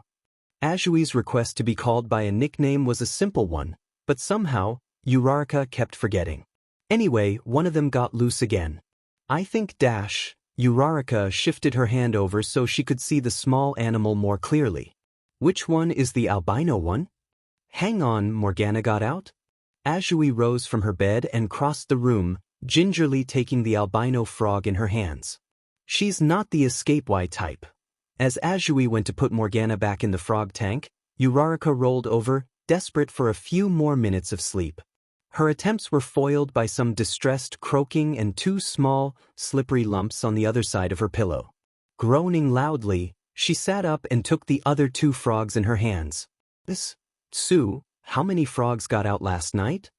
Azui counted the frogs present in the tank before answering. Looks like 3 more got out. I'm sorry, Uraraka. She sighed. Well, I've got 2 of them with me. Do you see the 3rd dash? Uraraka was cut off by a scream in the hallway. Azui was at the door faster than Uraraka expected. One of the other girls, Ashido, it sounded like, had stumbled upon the 3rd frog. Apologizing profusely, she came back into their room with the last escapee. The 2 girls placed the frogs gently back into the tank. Azui tried to secure the mesh top, but one of the clasps, already on its last legs, broke off. That's probably how they're getting out. I'm sorry, she sighed. Uraraka wrapped an arm gently around Azui's shoulders. No worries. You know, I have my car on campus. We can see if there's a pet store around and you can buy a new cover. She rubbed her chin thoughtfully. Or, you know, I am an engineering major, maybe I can replace this clasp. Azui returned Uraraka's gesture and rested her head against her roommate's. Thank you, Uraraka. Actually, you can totally call me Ochako, she said with a smile. 402. Katsuki Bakugu, Mass Destruction. Iger Kirishima, Prometheus. College was definitely a new experience for Bakugu. Throughout grade school, he'd made himself top dog by punching people until everyone got the message. Once he was at the top, no one FE'd with him and no one FE'd with useless Deku for fear of FNG with him. Maybe he was punching the wrong guys. Kirishima barged into the room and greeted him with a cheery, "Hey there, Bakugu." He responded by socking him in the jaw. Instead of wailing or shrinking back or otherwise reacting like a normal person, Kirishima guffawed. Dude, are we greeting each other with punches now? Awesome. Playfully, he punched Bakugu's bicep. Yeah, he was definitely punching the wrong guys. Bakugu studied his roommate's ever-beaming face before growling, "What the F is wrong with you?" Kirishima tilted his head. "What do you mean?"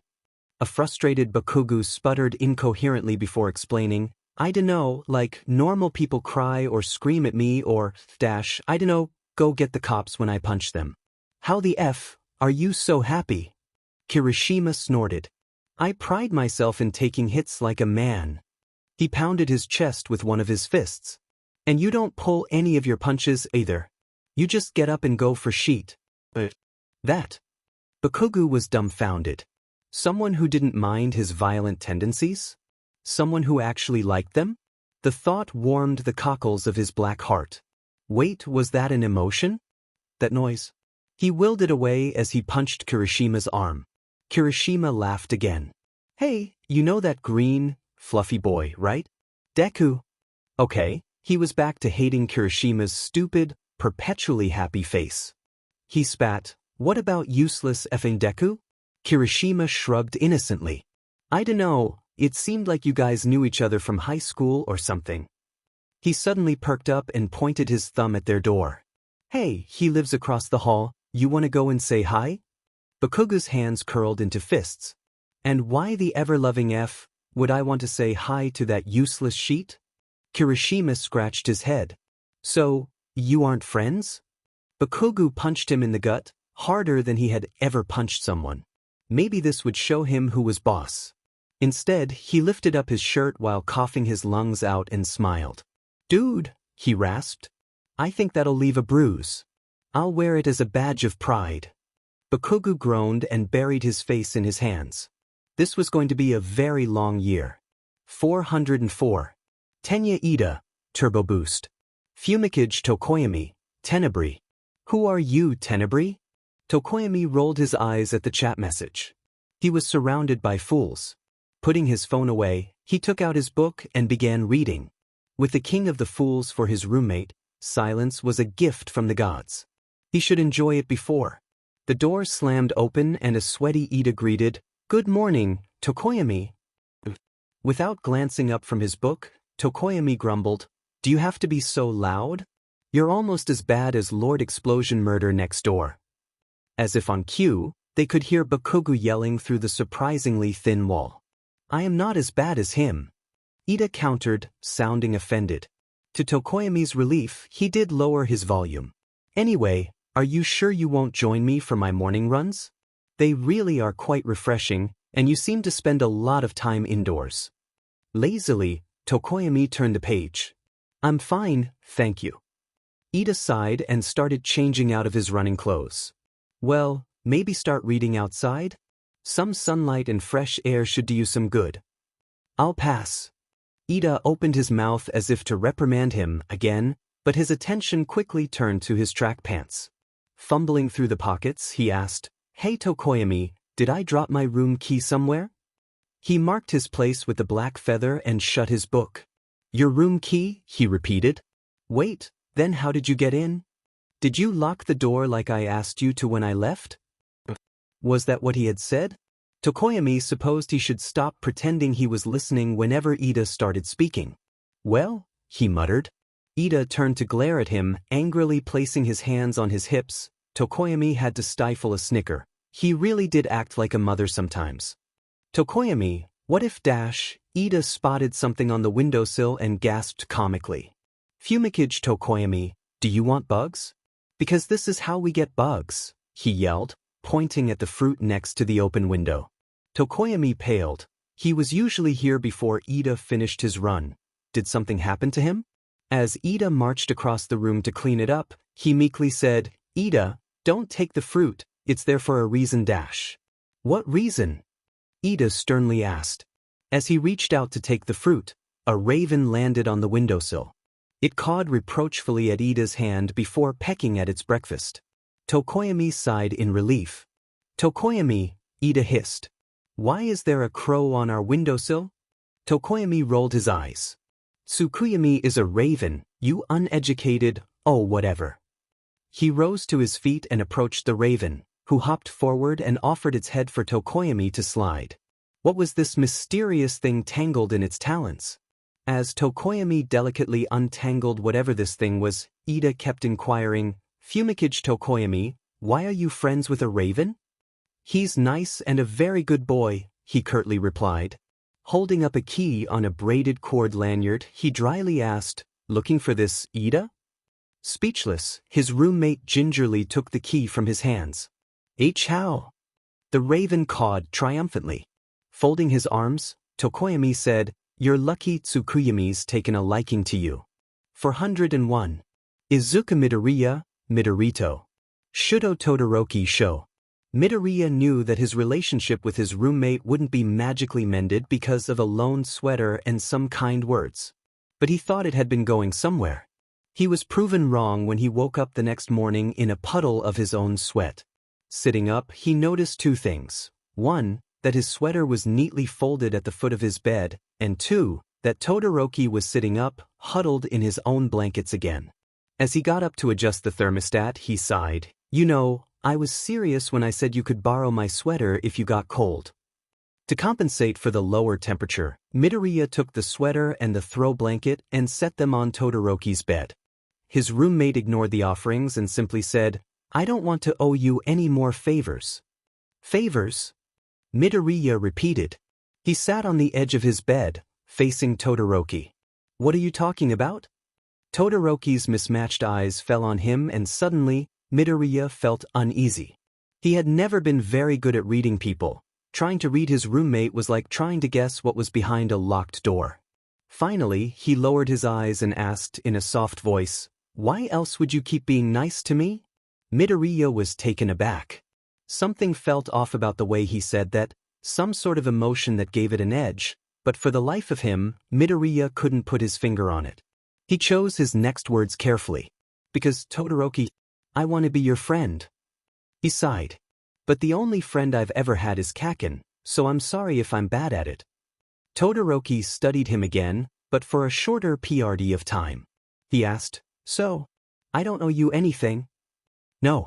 "Well, I'd like your friendship, but if you don't want to, then I guess I have to live with it, literally. Against his will, Midoriya began gesturing in an Ida-like fashion. Because, we're living together and I thought we should be at least on friendly terms. Todoroki snorted and, yep, Midoriya was still counting that subtle movement as a smile. Please don't start muttering. The smallest smile disappeared and he took out his laptop from his blanket cocoon. Where on earth did that come from? Midoriya wondered. Can I ask you something, Midoriya? He leaned forward. Yeah, anything. Todoroki turned his laptop around. Midoriya had to step forward to see what was on the screen. His heart stopped when he realized it was a very specific medical article.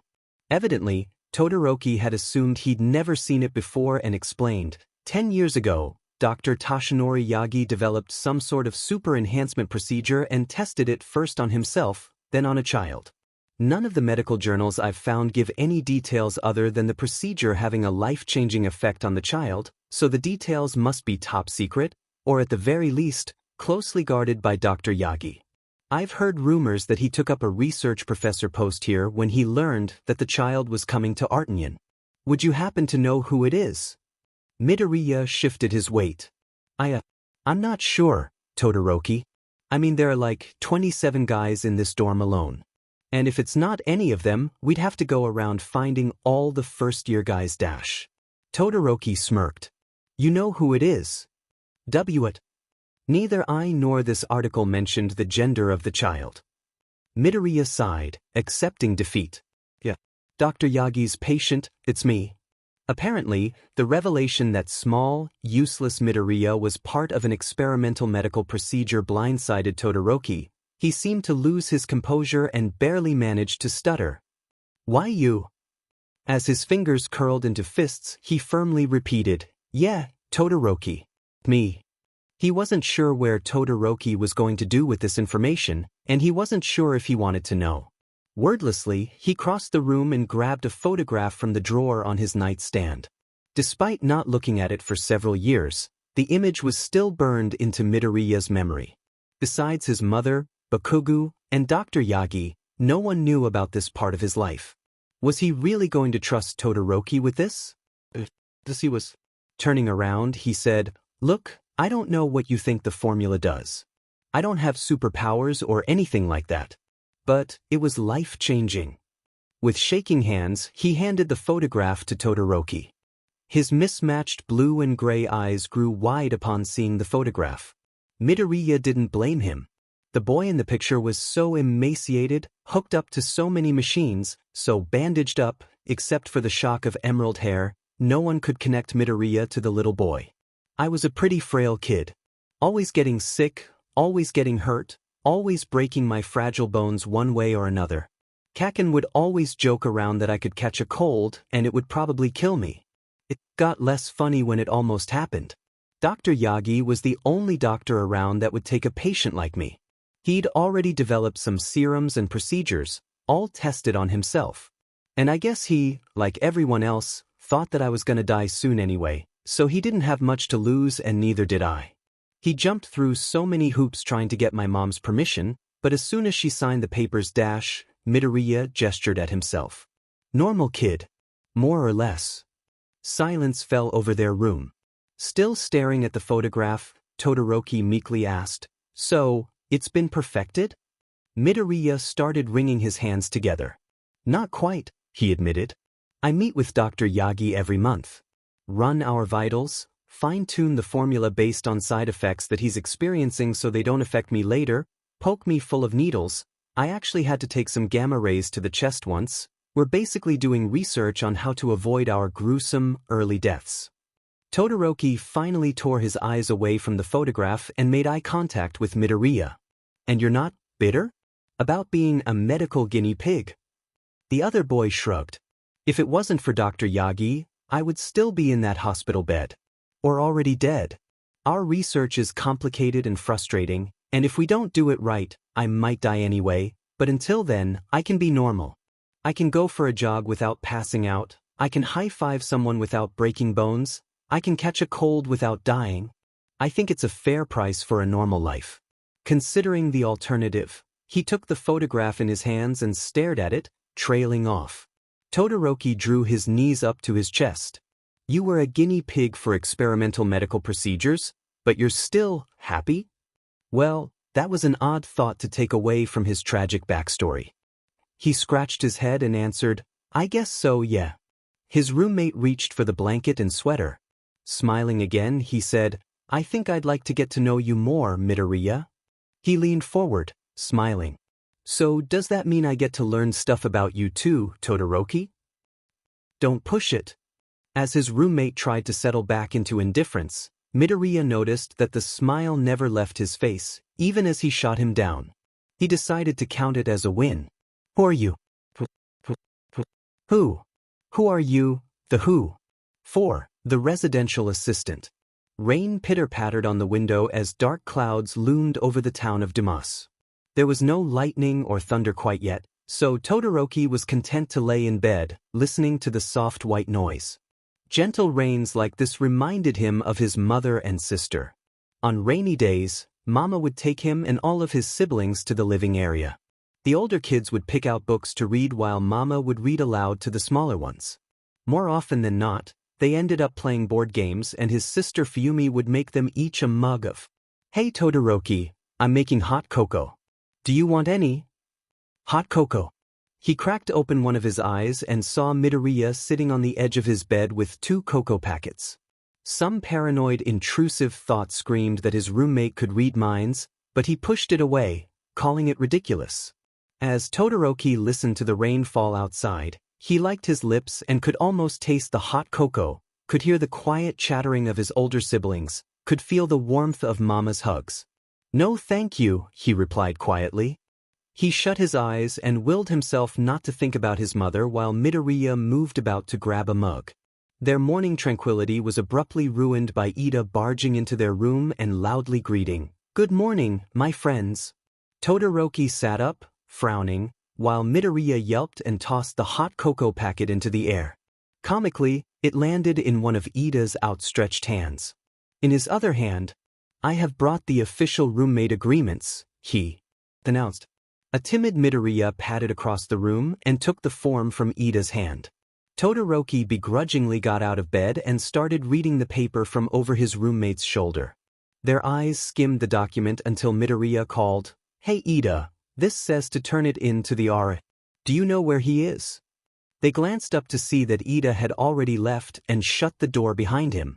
Through the closed door, they could hear another loud greeting from Ida and some creative swears from Bakugo. He's not the RA?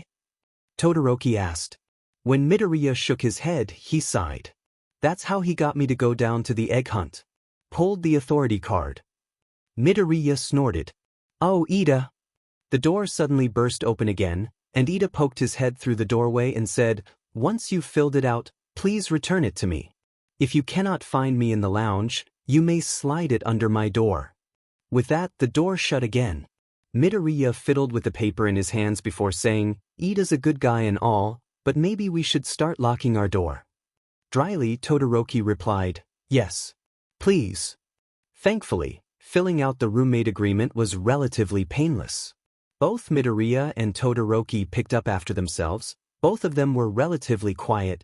Midoriya swore up and down that he would get his muttering under control, and both had enough sense to not bring over friends if the other was studying or sleeping. The only real problem they ran into was the ambient temperature. After much deliberation, Todoroki agreed to keep the temperature at 72 if he could borrow the sweater or any of Midoriya's blankets when needed.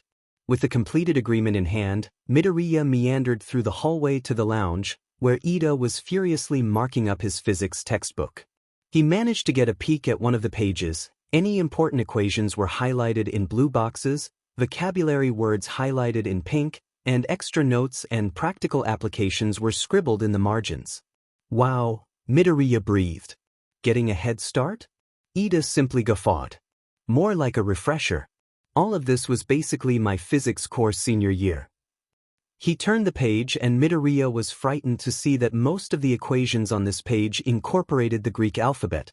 Midoriya whistled. Glad I just have to take general physics. He finally remembered what he was here for and held out the form. Hey, by the way, we finished this thing. The offering pulled Ida out of his note-taking trance. He set his book and pencil case down on the table and eagerly took the agreement form. His eyes traveled down the page while he muttered, "Yes, yes, excellent." He stood so abruptly Midoriya nearly fell backwards from the motion. "Thank you for filling this out promptly," he declared. Ida marched off towards his room, but upon hearing someone knocking on the RA's door, turned his head so fast Midoriya was surprised he didn't get whiplash. Pivoting on one of his legs, he changed direction and called, "Kaminari and Siro. I believe I said to return the form to me." The two boys looked very confused. Siro pointed to the door plaque stating, "Residential Assistant," and said, "Isn't this your room?" Ida raised his arms mechanically and lightly karate-chopped the tops of their heads. "My room is number 404. It has my name on it," he explained matter-of-factly. Groaning and rubbing his head, Kaminari handed Ida their form. With another odd, affirmative gesture, Ida turned around and continued on towards his room. As Midoriya headed to the bathroom, he saw Kaminari and Siro aggressively whispering to each other and gesturing at the RA's room. He couldn't make out what they were saying, but he could probably guess what they were talking about. Fourth floor. Sun Wukong. "Hey Ida, can you answer your door? I have a question." Turbo Boost. "Which door are you knocking on?" Sun Wukong. "The one that says RA?" Turbo Boost. "For the last time, my room is number 404. Prometheus. Wait, I thought you were the RA.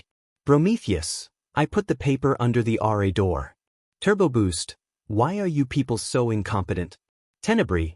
Why are you pretending to be the RA and confusing everyone? Turbo Boost. Turbo Boost. Fumikage Tokoyami returned to the room and apologized to me right now. A few days earlier, Uvinde. Shoyuda Aizawa rubbed his temples and groaned. He never asked to be made a residential director. The thought of babysitting 40 freshmen, well, 40 freshmen and Tvenji Nijire had made him want to curl up in his sleeping bag and never come out again. What he hated the most, though, was the paperwork involved. Luckily, most of it had been finished. All of the required forms for the new residents were sorted and neatly paper-clipped. He swiveled in his office chair and grimaced at the stack of papers on the other side of his desk. Now to take care of this mess. He would have to deal with one of his RAs deciding to go study abroad at the last possible minute. There were just barely enough applicants last year. There was no one on the wait list and no one to transfer to fill in the empty spot. He'd have to go dig up all of the blank applicant forms, post the opening on the campus job site, plan interviews. Aizawa was thankful for the knock at his door. He wasn't sure how much longer he could deal with this missing RA business. He was greeted by a tall, loud boy in glasses.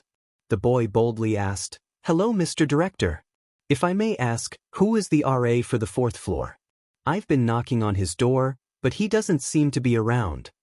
Aizawa sincerely hoped the hopeless frustration taking over him was not showing on his face.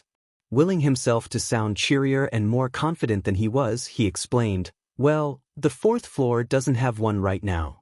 I was going to have the 2nd floor RA cover while we found a replacement dash."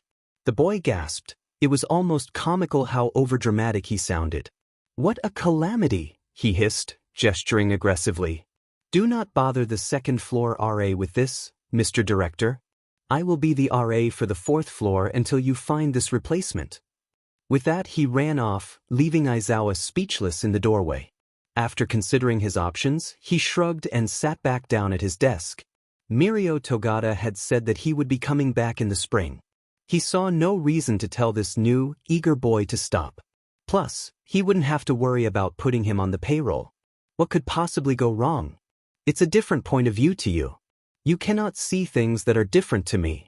And I can't understand why you cannot see the things I cannot see. Point of view, Blink 182.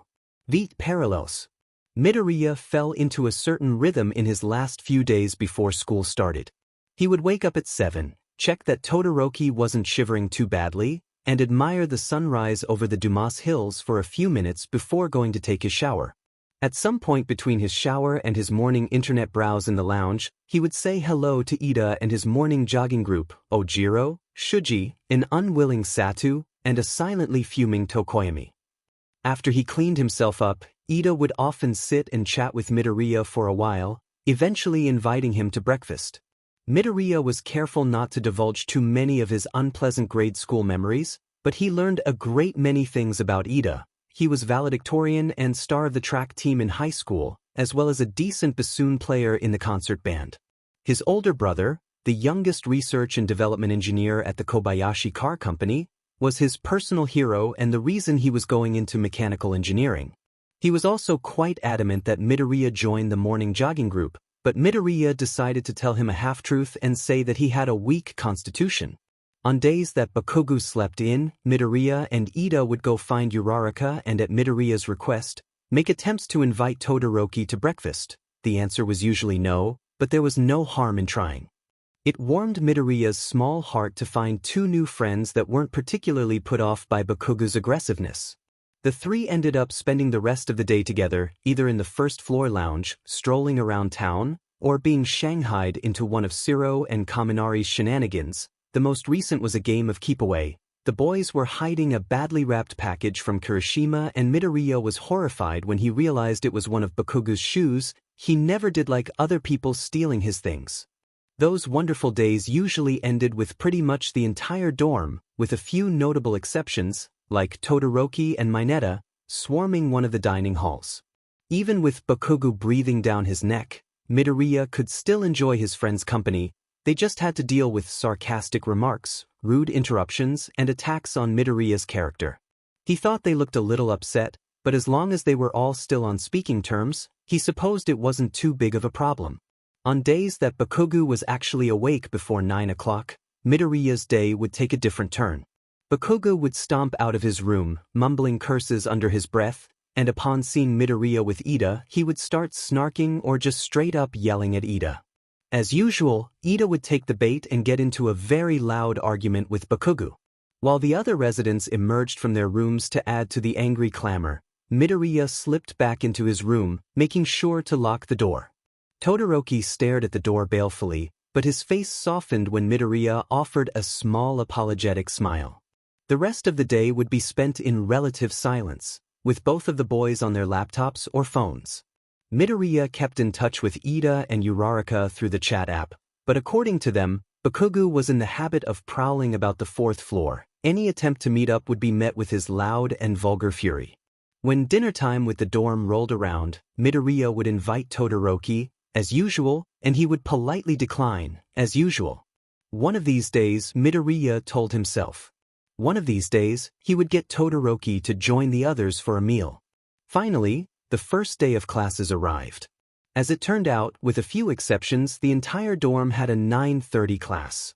Most of the engineering majors shared a calculus-based physics class, while there were a few taking the advanced biology course alongside Midoriya and Todoroki. Amongst the morning chaos, Midoriya watched Bakugo's door carefully, but he never emerged. When Kirishima left their room, he could see a lump of blankets on one of the beds. Did he not have a Monday morning class? They all ended up walking together. The biology building was next to the engineering building. Midoriya overheard bits and pieces of Uraraka and Ida's conversation about a recent movie release, and he was dimly aware of them trying to ask if he'd like to join them this weekend to see it, but he was still on edge. Bakugo was asleep, he told himself. He wasn't here. Midoriya could talk to his new friends with no fear of being rudely interrupted, and yet he felt a pair of eyes boring into the back of his head. Uraraka called again, "Hey, Earth to Deku?" He stammered. The presence was coming closer, he could sense it. "Kaken, please, not now." He stopped in his tracks and turned on his heel, whispering a pained, "Kaken, please dash." Blue and gray eyes blinked and studied him curiously. "Midoriya?" He bit his lower lip. His roommate, normally so unreadable and stone-faced, looked so sad? Disappointed? "I'm sorry, Todoroki," he blurted out. "It's just... God, I'm sorry, dash." "It's fine," he replied, face settling back into his usual neutral. "If you're looking for him, he's not here." Midoriya felt two hands on both of his shoulders and glanced around to see Uraraka and Ida next to him, offering small smiles. "You'll be okay, Deku," she said cheerfully. The four continued their walk to class. Todoroki declined a lunch invitation, but said he would consider joining them for the movie. Another small victory, Midoriya thought. From what he could overhear in the 5 minutes before class, the kids from Aramis Hall were the only freshmen in the class. The four of them, Midoriya, Todoroki, Azui, and Kuda, grouped together in the front of the lecture hall, which didn't help the overeager freshman stereotype. Then again, many people were gravitating towards the front rows for one particular reason. That reason had just walked into the room, wearing a mustard yellow pinstripe suit that did nothing to hide his muscular body. "Hello, young ones," Dr. Yagi greeted. The entire room fell silent, turning their attention towards their professor. As some of you may know, I am Dr. Toshinori Yagi. Some of you know me from my research on human augmentation, others I may have treated during my tenure as a medical professional. I am new to this whole teaching business, so please forgive me. We'll be learning the ropes together, I suppose. He fiddled with the computer and pulled up a slideshow. Shall we begin? As the students filed out of the lecture hall, Dr. Yagi approached Midoriya. Gently ruffling his green hair, he greeted, "How was your first few days, young Midoriya?"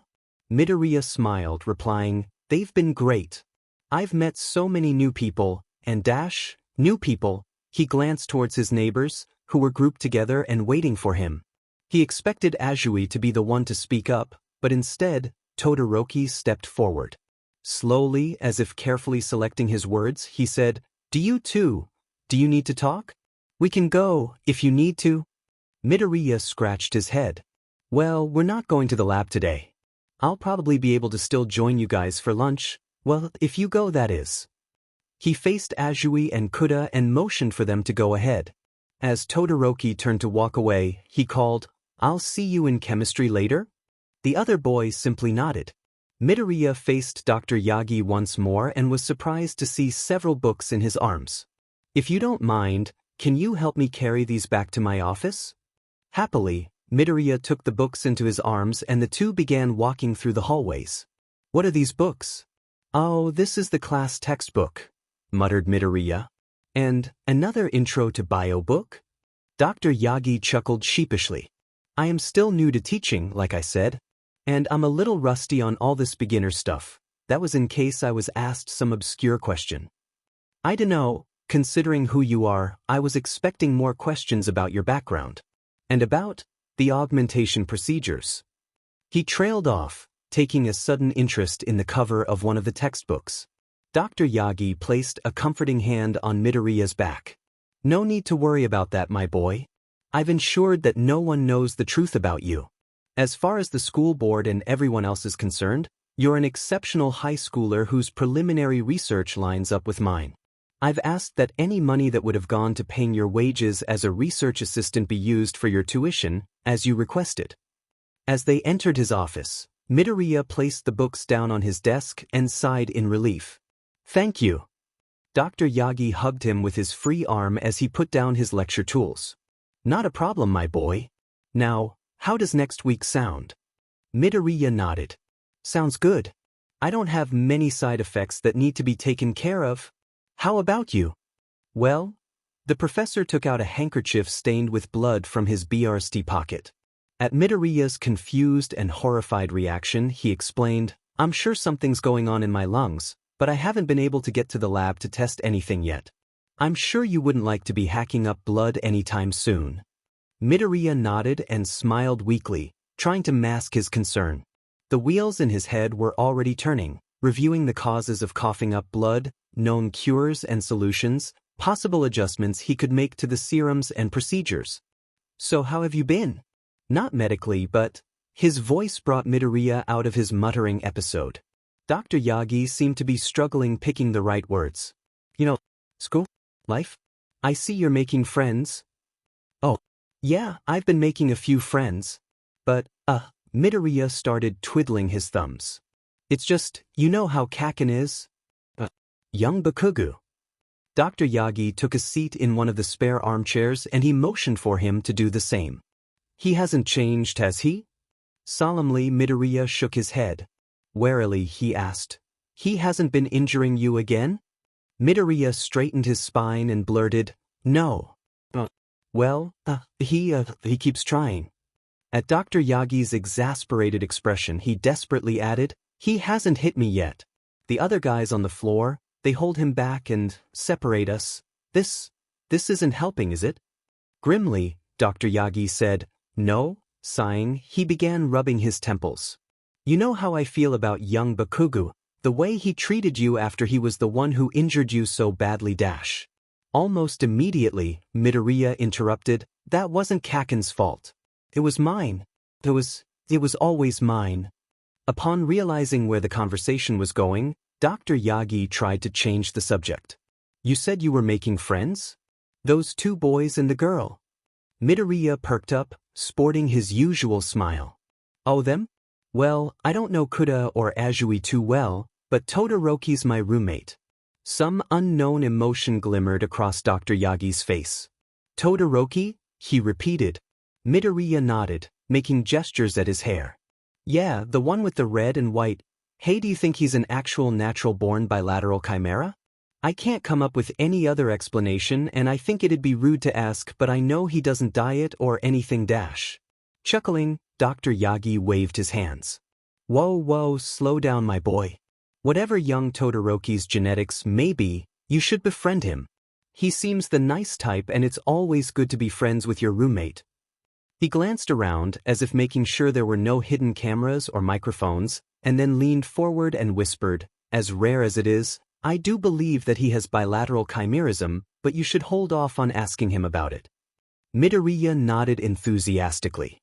"Oh, and my other friends," Midoriya exclaimed.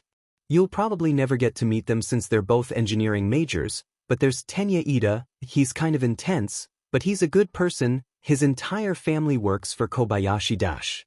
The car company? Yeah, and they all work Randy too, so that's what he wants to do. And then Ochako Uraraka Dash."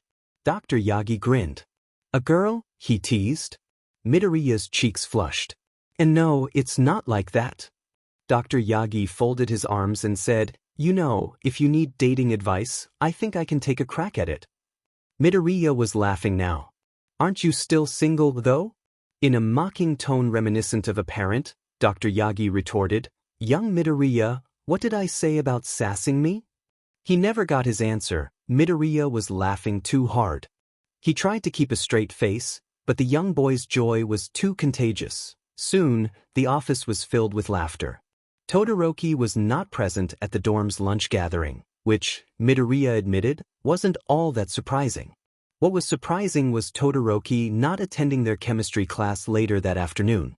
Most of the engineering majors shared this class as well, so Midoriya didn't feel too lonely with Ida and Uraraka on either side of him. Even so, as he jotted down notes from the syllabus and copied down crude diagrams of molecular structures, he kept expecting to hear the door creak open and to turn around and see his multicolored hair. The professor dismissed the class, and there was still no sign of his roommate. He glanced down at his notes. His messy scrawl interspersed with shorthand seemed interchangeable with Egyptian hieroglyphics, and the molecular structures looked more like dying stick figures. Grimacing, he closed his notebook. There was no way he could lend these to Todoroki. Maybe he could ask Uraraka or Ida if he could photocopy their notes. "Hey Deku, you want to come to the quad with us? Apparently, all the clubs have set up booths and are giving away free stuff," called Uraraka. "Free things?" Ida repeated. Well, regardless, I think we should scope out all of the extracurriculars they have on this campus. Perhaps we could all join a club together." Offering an apologetic smile, Midoriya answered, "You guys go without me. Todoroki didn't show up, and he probably needs a copy of the notes. If you find anything interesting, text me." As Uraraka gave him a thumbs up, Ida said, "Will do. And let Todoroki know I will be lecturing him on skipping class." Uraraka snorted. "Wow, you really are the fourth floor's mom." While Uraraka teased Ida about being a mother hen, Midoriya started making his way back to the dorm. He hoped his roommate wasn't just being a delinquent and skipping, but he also hoped he hadn't gotten injured or anything serious. Aramis Hall was filled with an eerie silence. Normally, at 4 in the afternoon, there was a group or two in the first floor lounge, watching television and waiting for the rest of the dorm to get hungry. The only sounds were the scratching of pen on paper from the front desk worker and Midoriya's own footsteps. The quiet was almost suffocating. He breathed a sigh of relief when he heard muffled voices from above him in the stairwell. His relief turned into trepidation as he climbed higher and higher. The voice sounded rather angry. He still couldn't make out words, but he knew an angry tone when he heard it. As he set foot on the 4th floor, he realized with dismay that the ferocious voice was coming from his room. But it didn't sound like Todoroki at all. Against his better judgment, he padded closer and pressed his ear against the door. "You've been here a week and you haven't found the other whelp?" the strange voice growled. Midoriya thought Todoroki was speaking and strained to try to hear him. Whatever his answer was, the other voice didn't like it. "Find the child," it roared. "I'd like to know exactly what Yagi did to his guinea pig." A chill ran down Midoriya's spine. He clamped his hand over his mouth as a million questions threatened to spill out. Who was this person trying to find him? Why were they trying to find him? How did they know that Dr. Yagi's initial test subject was still alive and attending this university? Extremely muted words indicated that Todoroki was speaking once more, but then he yelped mid-sentence. Midoriya's heart twisted. It almost sounded like the other person had closed their hands around his roommate's throat. In a low snarl, the other voice declared, "I hope you were worth me pulling all those strings to get you into this med university." Midoriya bit his lip as he heard Todoroki gasping for breath. And then heavy footsteps. Sheet, he needed to get away from the door. Stumbling over himself, he scrambled down the hallway and hoped he looked like a normal kid, just walking to his room. The door swung open and a behemoth of a man stepped through, with scarlet hair that almost looked like flames and cold blue eyes. His aura of intimidation was similar to Bakugu's but far, far worse, and Midoriya still hoped against all hope that he was still looking casual. And why was he looking at him?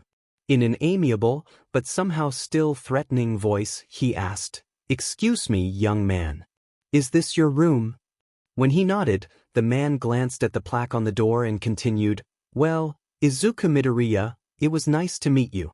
I apologize for startling you, but I needed to speak with your roommate. Have a nice day." With that surprisingly cordial farewell, he walked down the hallway and entered the stairwell. Still stunned and a little bit terrified, Midoriya entered the room and closed the door behind him.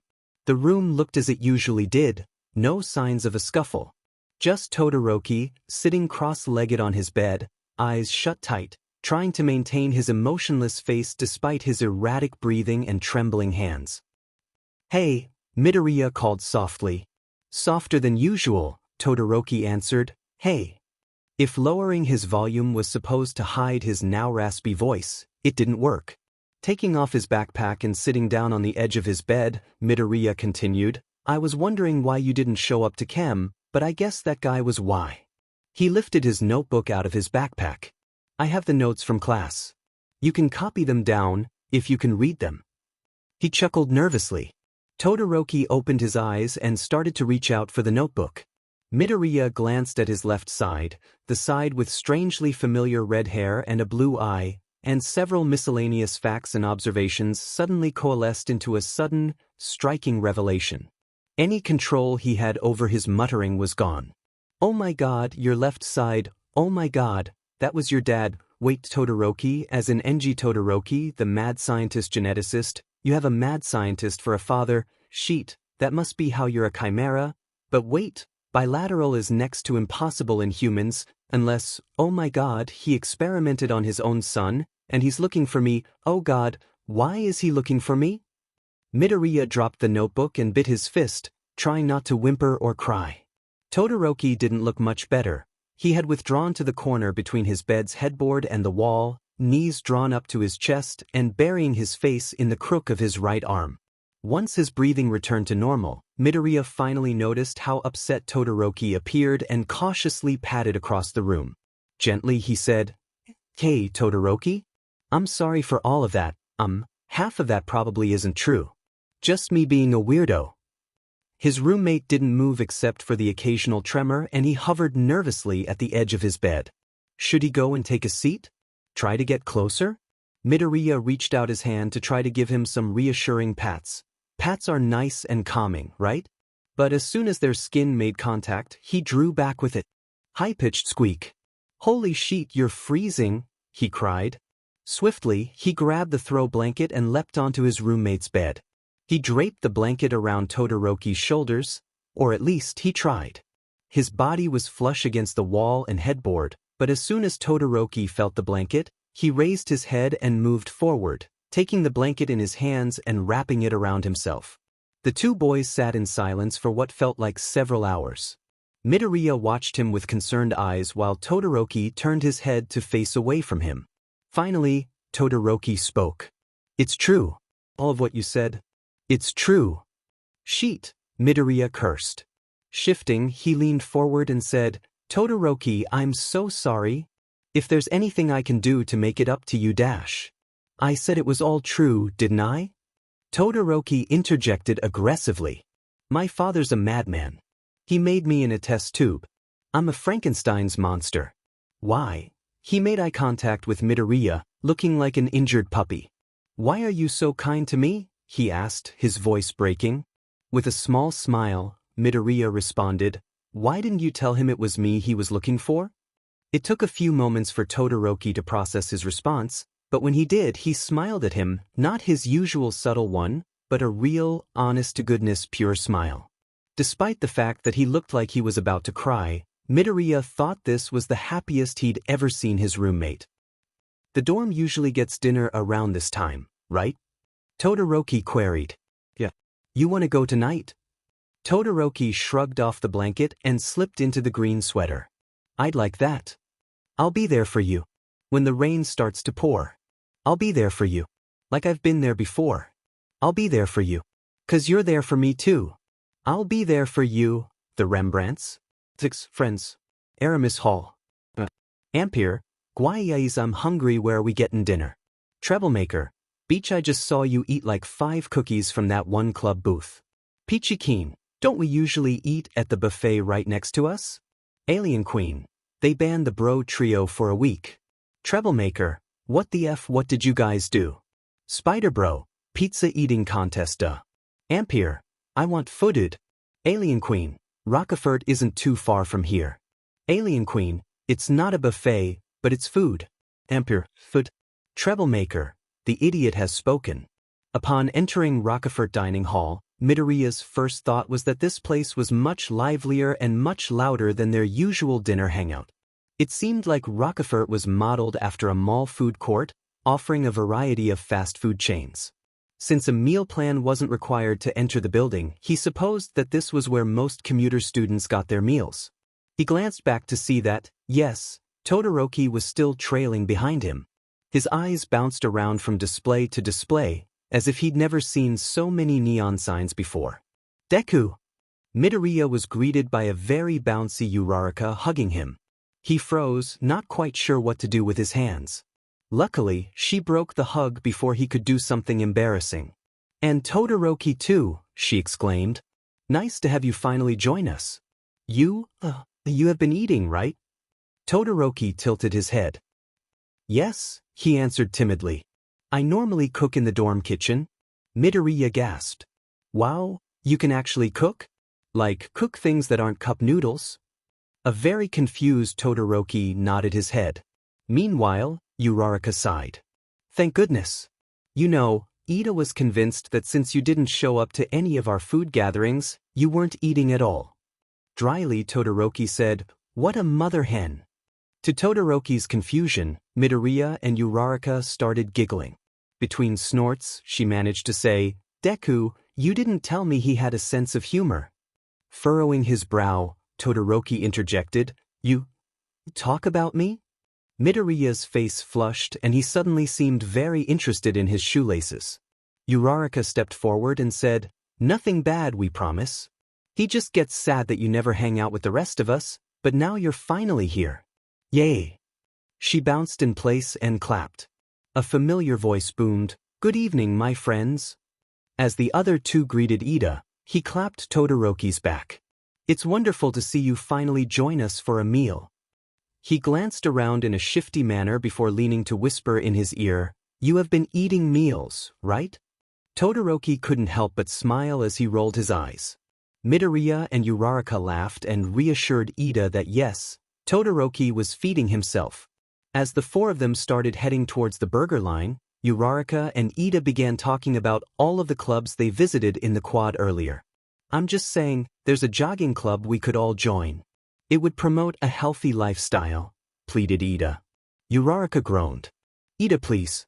I don't think any of us like running except for you. Jogging, he corrected. Not as intense as running.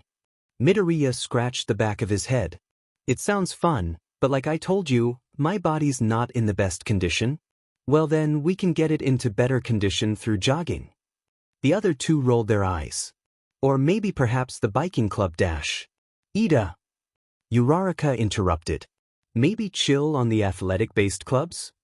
He rubbed his chin thoughtfully. The chess club then? Uraraka and Midoriya howled with laughter.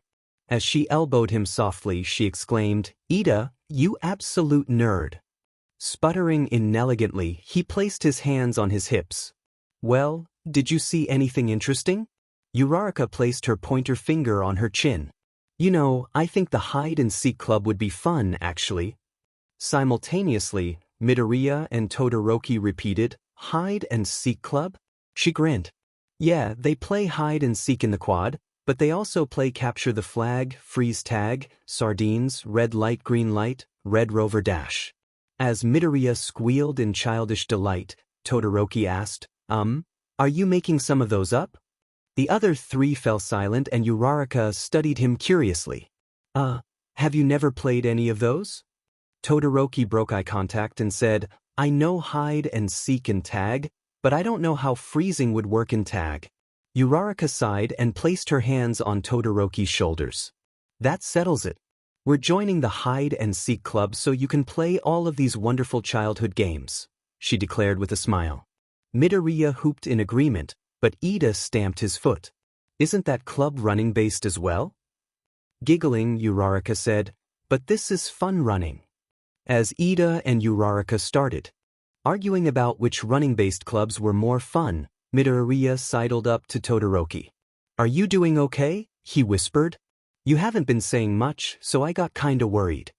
Todoroki shrugged. Midoriya, I don't say much anyway. In response to his pleading green eyes, he continued, I'm perfectly fine. I like listening to them talk. The two amused boys watched their friends argue until their order was called. After swiping their meal plan cards, they headed towards the large group of people trying to arrange the tables and chairs so that all 20 or so people could sit down together. The four sat down at one end of the long makeshift table. Across from them were two girls, one with long black hair pulled back in a ponytail and another with short hair and a pair of expensive-looking headphones around her neck. They seemed to be having a heated debate over, hang on, did Todoroki hear that right? Were those two arguing about the best way to make a cinnamon mocha? Yaoyorozu. Jairu. Ida greeted. We missed you yesterday. Jairu shrugged her shoulders. Well, you know, work. She pointed her thumb accusingly at the other girl. I had to teach this one how to make all the drinks at the cafe. Yaoyorozu folded her arms and huffed.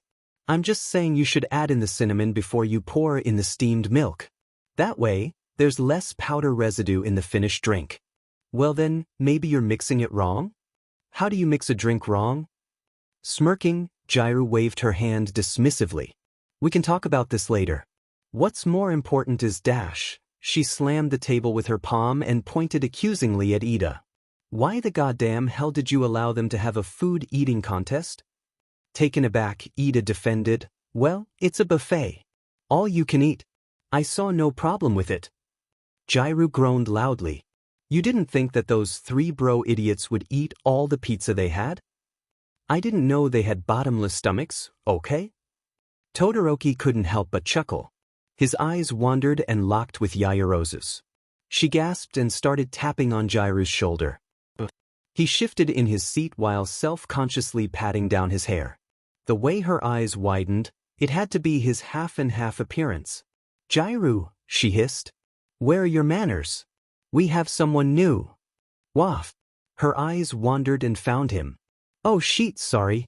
How'd I not notice you? Anywho, she extended her arm. Kyuko Jairu. Hesitantly, he shook her hand. Shuto Todoroki. Jairu grinned and faced her friend. See, I'm not a complete heathen. She rolled her eyes and chuckled. Turning to Todoroki, she said, and I'm Momo Yaoyorozu. Are you on the 2nd or 4th floor? I've never actually seen you before. Midoriya cheerfully interjected, oh yeah, he's my roommate. He turned to Todoroki and said, sorry for not introducing you right away. Jairu nodded in recognition. Right, the one who's always cold, yeah. Pointing to him, she said, you know, that sweater goes surprisingly good with your hair. Surprisingly well, Yaoyorozu corrected. But yes, green is a good color on you. Blushing, Todoroki nearly buried his face in his food. It was the first time anyone had ever complimented his appearance. He glanced over at Midoriya, who was busy chatting with Ida and Uraraka. Did he know that this emerald sweater would look good on him? He was caught off guard when Midoriya turned and made eye contact with him. You're still good, right? He asked gently. When he nodded, Midoriya smiled. Great. Let me know if you get uncomfortable at all. I can walk you back to the dorm. Todoroki shifted in his seat.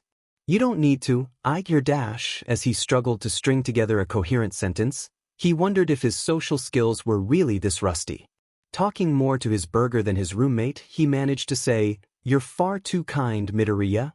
Over the course of the next few minutes, the rest of the group had trickled in.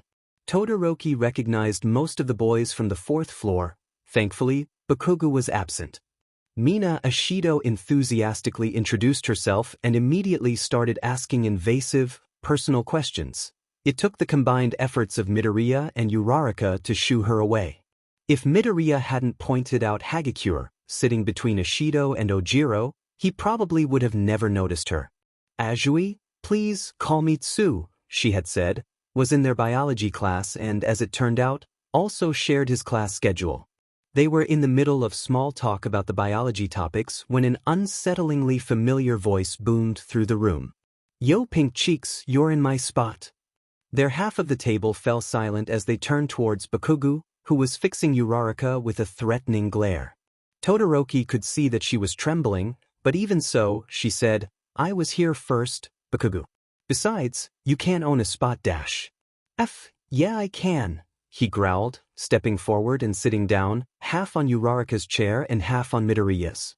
Ignoring Ida's furious reprimands, Bakugo turned to Midoriya and hissed, scoot over, fattest Deku. Visibly shaking, he did as he was ordered, avoiding eye contact with anyone. Bakugo moved so that he was no longer on Uraraka's chair, but Midoriya was nearly falling off of his trying to accommodate him. Todoroki shifted his chair so that his roommate was in no danger of falling, but Midoriya was now leaning into his chest. Was his heart beating faster? He didn't recall having any heart problems. The conversations around them died, replaced by apprehensive whispers and furtive glances at Bakugo, who was tearing into his slice of pizza like a barbarian. Todoroki felt Midoriya trembling against his chest, pressing into him in an attempt to get away from Bakugo. Looking around, he saw Uraraka shaking similarly, with Ida placing a reassuring hand on her shoulder. Is that a friend thing to do? Hearing a soft whimper, he glanced down. Midoriya was frozen in fear, ignoring his food, watching Bakugo with the unease of a cornered animal. Kaken? He called. How was your day? With his mouth full, Bakugo answered, why do you want to know? Oh, I thought I'd ask. Midoriya withdrew, studying his shaking, clasped hands. Todoroki glanced one more time at Uraraka and Ida. If that was a thing that friends did to comfort each other. Carefully, he lifted his hand and moved to place it on his shoulder. With inhuman speed, Bakugo's hand reached out and grasped his wrist. Sardonically, he said, better be careful, half and half. Useless. Deku here has glass bones and paper skin. Wouldn't want to break him, right? Kaken, let him go. There was a boldness in Midoriya's voice that wasn't there before, taking Todoroki by surprise. Bakugo smirked, tightening his grip on Todoroki's wrist. Or what, you'll break your hand trying to punch me? Despite Todoroki's increased pain tolerance, a small distressed noise escaped his lips. Apparently, this was the last straw for Midoriya. Louder, he repeated, Kaken, let him go.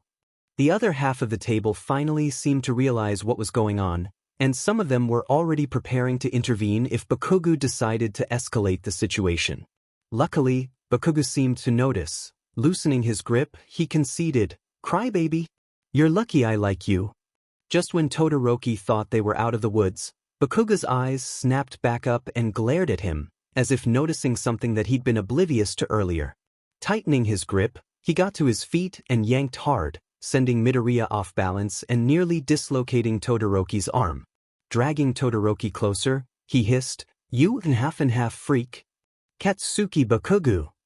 With one hand, Ida grabbed Bakugo's thumb, forcing him to break his grip. With the other, he grabbed his shirt and dragged him backwards. Midoriya regained his footing and stood between Todoroki and Bakugo. Uraraka did the same. Bakugo made no move to escape, instead fixing them with a malicious grin and saying, "Wow, Deku. The loser girlfriend wasn't enough? You have to get some D on the side? What a FING slot." Ida tugged back on his shirt and yelled, "You take that back, you heathen." Swiftly, Bakugo elbowed him in the gut, freeing himself. As Ida keeled over, he shoved his hands into his pockets and stomped off, mumbling something about losing his appetite. Most of the group rushed over to Todoroki and Ida, while a lone Kirishima ran after his roommate. Midoriya kneeled next to Ida, offering a hand. "You okay? Did he injure you?" Shaking his head, Ida took Midoriya's hand and they both stood up. "I'm just winded. My guard was down." Satisfied, he turned to Todoroki. "Are you okay? Can I see your wrist?" Todoroki cast his eyes down and hid his wrist behind his back, muttering, "I'm okay, Midoriya, don't worry." "Let me see," he repeated firmly as he ran a gentle hand down his arm, bringing his wrist forward. His fingers brushed against his skin as he pulled the sweater sleeve down. Todoroki's heart began beating erratically again. He made a mental note to have himself checked. Midoriya sighed in relief, saying, "Good, he didn't leave a bruise." Todoroki couldn't help but wonder how many bruises Bakugo had inflicted on other people, or on Midoriya. Uraraka sighed. "Looks like we're on his sheet list." "I'm pretty sure everyone's on his sheet list," Azui corrected, glaring after Bakugo. "It's just that you guys are at the top." Sarcastically, Todoroki commented, "Well, this should be a great year." "It will be." Yaoyorozu stepped forward, her arms folded. "I, for one, won't let him run around bullying people as he pleases." The rest of them murmured in agreement. Jairu lightly ruffled Midoriya's hair. "We got your back. If that a-hole gives you sheet, or any one of you dash," she motioned to the other three. "He gives any of you sheet, text us. We'll come running." Todoroki glanced around at their supportive nods and smiled. Having friends wasn't as bad as he thought. Kirishima cursed. His roommate walked a lot faster than he thought. He was okay with being a punching bag, he was okay with occasionally having to hold him back, but that scene back there? That was way too far. "Bakugo," he called again. Instead of stopping, his roommate walked faster. Muttering a string of curses, he sprinted forward, skidding to a stop in Bakugo's path. He fixed him with angry red eyes. "What?" Kirishima's jaw dropped. "What do you mean, what?" He motioned angrily towards the dining hall. "What the hell was all that?" "None of your business." He shouldered past him, pace unchanging. Kirishima cut him off again. "Seriously? That was way too far, man. What's up with you and Midoriya?" Growling, Bakugo hit his chest with the palm of his hand. Any other person would have been knocked flat on the ground, but Kirishima had learned to brace himself every time his roommate raised his hands. Bakugo gritted his teeth. "Get out of the way, hedgehog hair." "Hedgehog hair," Kirishima repeated, self-consciously reaching up to prod at his painstakingly spiked hairstyle. "Wait, this wasn't the time for that." Stepping forward, he asked, "What is he to you?" Curling his hand into a fist, he screamed, "He's nothing. He's just useless Deku." Kirishima studied his roommate. His bullshit alarm was going haywire, but he had to put his suspicions into words first. Taking his silence as a victory for himself, Bakugo walked past him. Katsuki Bakugo. He had been an angry person from day one. He had been a lone wolf from day one. Every time Kirishima entered their room, he would make up some excuse to leave or just ignore him entirely. He would go to the gym on his own, and every time he was spotted in the dorm, he was skulking by himself. Besides Kirishima himself, there was only one other person in the entire dorm that tried to be kind to Bakugo. In his head, a light bulb flickered to life. Kirishima turned and called, "If he's nothing, why are you always with him?" Bakugo stopped in his tracks. After another uncomfortable silence, he refuted, "I'm not always Dash." "Yes, you are." Kirishima began walking towards him. "When you're not alone, you're with him. And sometimes, you go out of your way to do it, like tonight." Bakugo said nothing, his hands still clenched in shaking fists. He had to be cautious now. He slowly made his way around so he could face his roommate. But instead of having murder written all over his face, it seemed like Bakugo was contemplative. He still looked really angry, but Kirishima felt like he wouldn't suddenly punch him. In a softer voice, he added, "The one person you actually want to be around is terrified of you, and you being a sheet to him doesn't help anything. But somehow, to Midoriya, you're still Kakin. What the hell is up with you two?" Quietly, Bakugo said, "None of your business." "I know it's not my business," he reaffirmed, folding his arms. "If he really is nothing to you, then by all means, keep running away. But if you care about him at all, you should man up and apologize for how shitty you were tonight." Bakugo snorted. "You gonna make me say, sorry, to that useless F-dash?" Kirishima's lips thinned. "No. This is your decision to make." With those parting words, he headed back to the dining hall. To Kirishima's disappointment, Bakugo never returned to the dining hall. The evening continued on as usual, as if the scene from a soap opera had never occurred.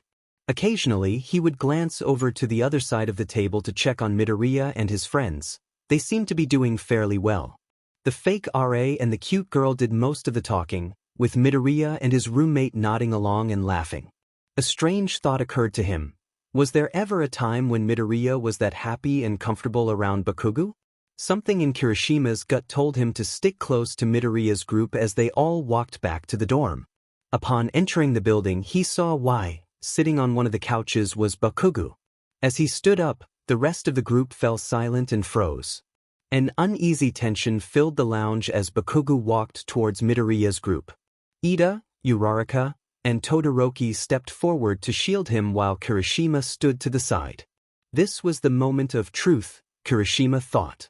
Was his roommate as much of a man as he thought he was?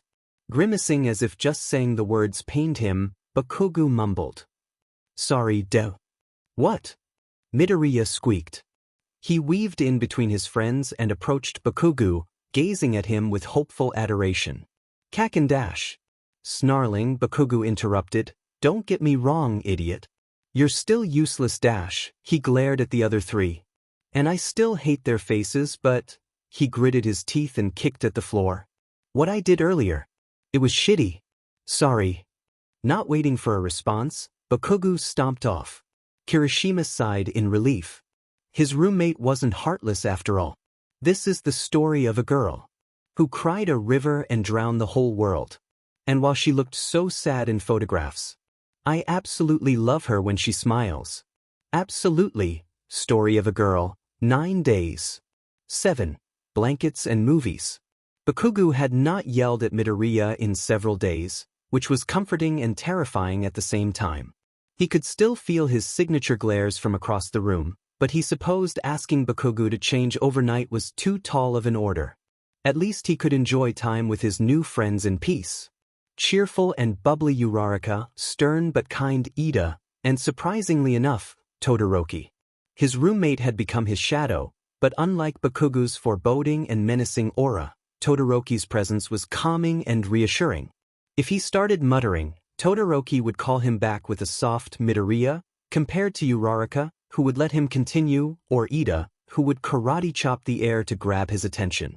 Midoriya also supposed he unconsciously chewed his pens a lot, because at some point, Todoroki started gently taking them from his hands and putting them back in his backpack, saying that he should probably stop chewing pens before he ruined them all.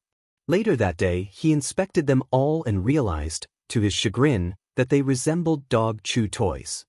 He may not say much and he may not know much about him, but Midoriya felt that Todoroki was just as important to him as Uraraka and Ida. Still yawning, Midoriya sat up in his bed and stretched. He reached over to his phone and turned off his alarm 5 minutes before it was set to chime. Studying his sleepy reflection in the dark screen, he wondered if he even needed to set an alarm anymore. The rising sun illuminated their room at just about the right time, forcing him awake every morning without fail. Rubbing his eyes, he shuffled around and got ready to shower and brush his teeth. Todoroki was still sleeping soundly. When he got back, he was surprised to see his roommate still under the covers. Walking over, he prodded his sleeping form, calling, "Hey, you're gonna be late if you don't wake up." A small, disgruntled noise came from the covers as they twisted. Did he just try to roll away from him? Midoriya grasped what he thought was his shoulder and shook it, saying, "Todoroki, seriously. You need to wake up. We have a biology lab at 10. A pair of hands tugged the covers down, revealing an unamused Todoroki with bedhead so terrible, the majority of his dual-toned hair was now pink.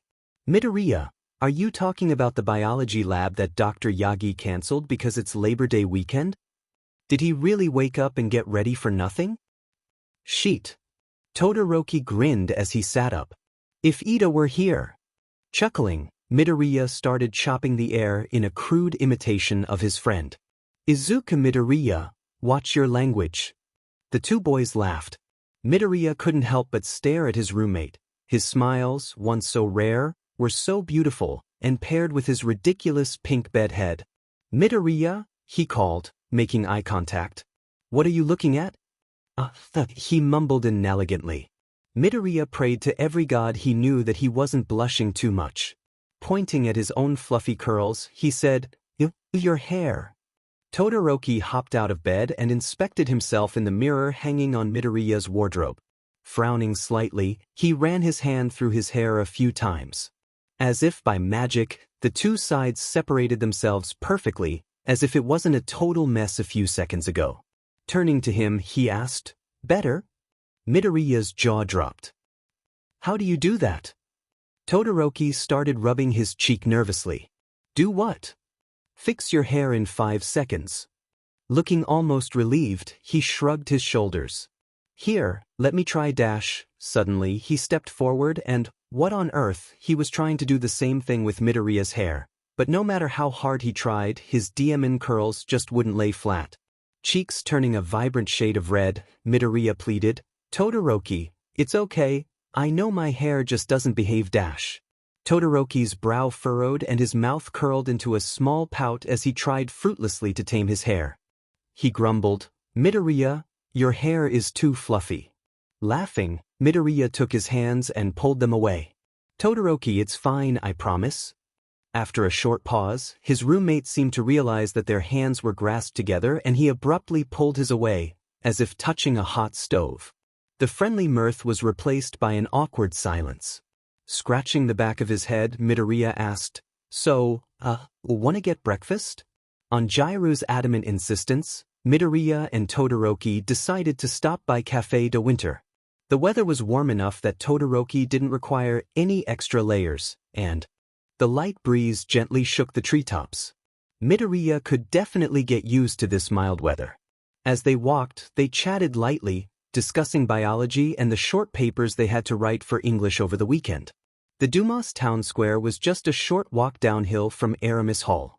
Café de Winter was situated on the side closest to the campus, so there was no need to wait at crosswalks.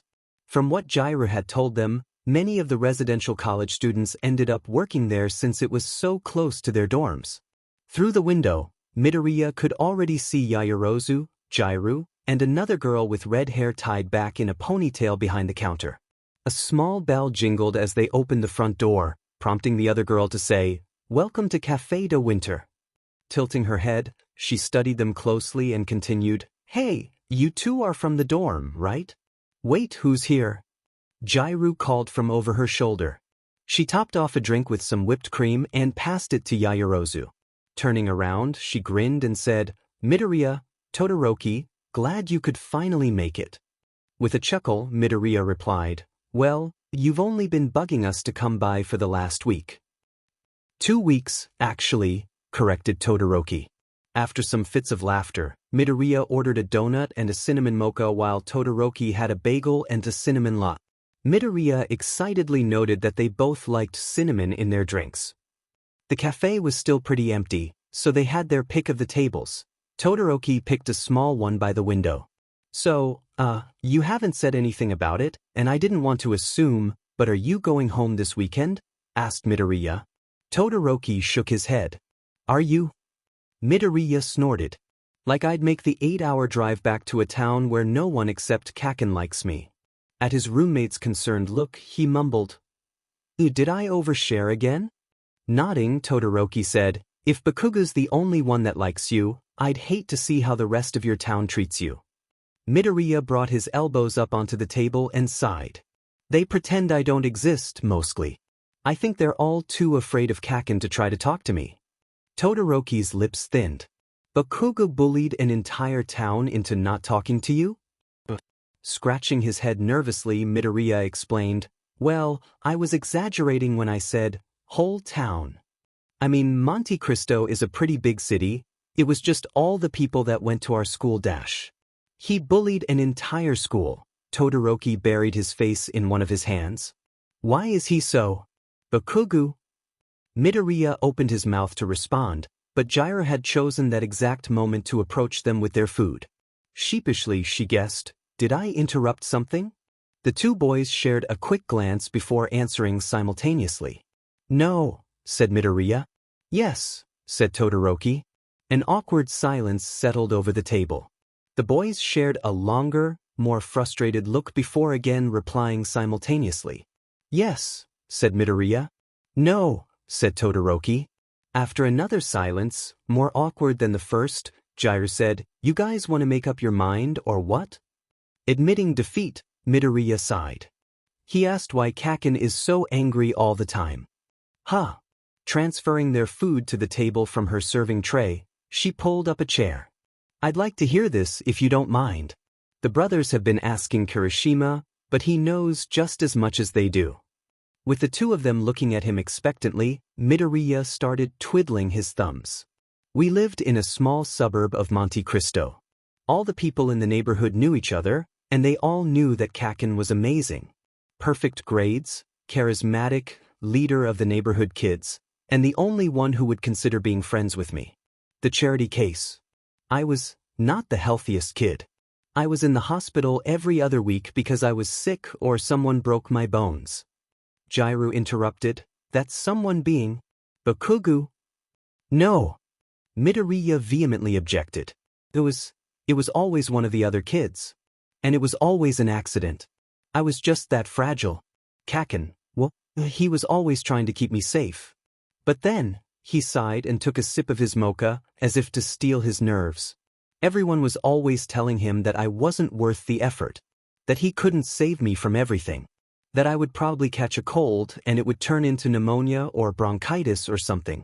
That he was too good for the charity case. I guess it went to his head. He gripped the mug tightly even though it was still quite hot.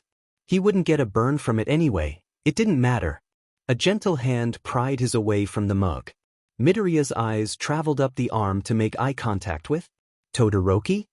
His hand briefly lingered in his before he drew it back. Quietly he said, that mug is still hot. Don't hurt yourself. Jiraiya drummed her fingers on the table. So I guess that's why you keep trying to be nice to him, but really, what are the odds that he'll go back to the way he was? Midoriya shrugged. I don't know. I hope he does, but... Todoroki leaned forward.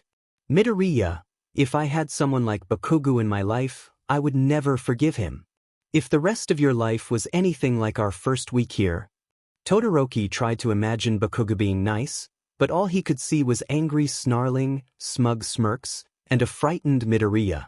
Todoroki's hand curled into a fist. Him being your childhood friend does not excuse everything else he's done to you. Midoriya could only look at him sadly while prodding his donut. Maybe you're right. Todoroki knew he had done something wrong. Midoriya had barely touched his food, and he was unusually quiet on their walk back to the dorm. He wished that there was some distracting noise they could comment on, but the town was also unusually quiet. The birds chirped and the leaves rustled, but with the exception of car engines in the distance, there were no man-made noises. There seemed to be no human life on campus, either.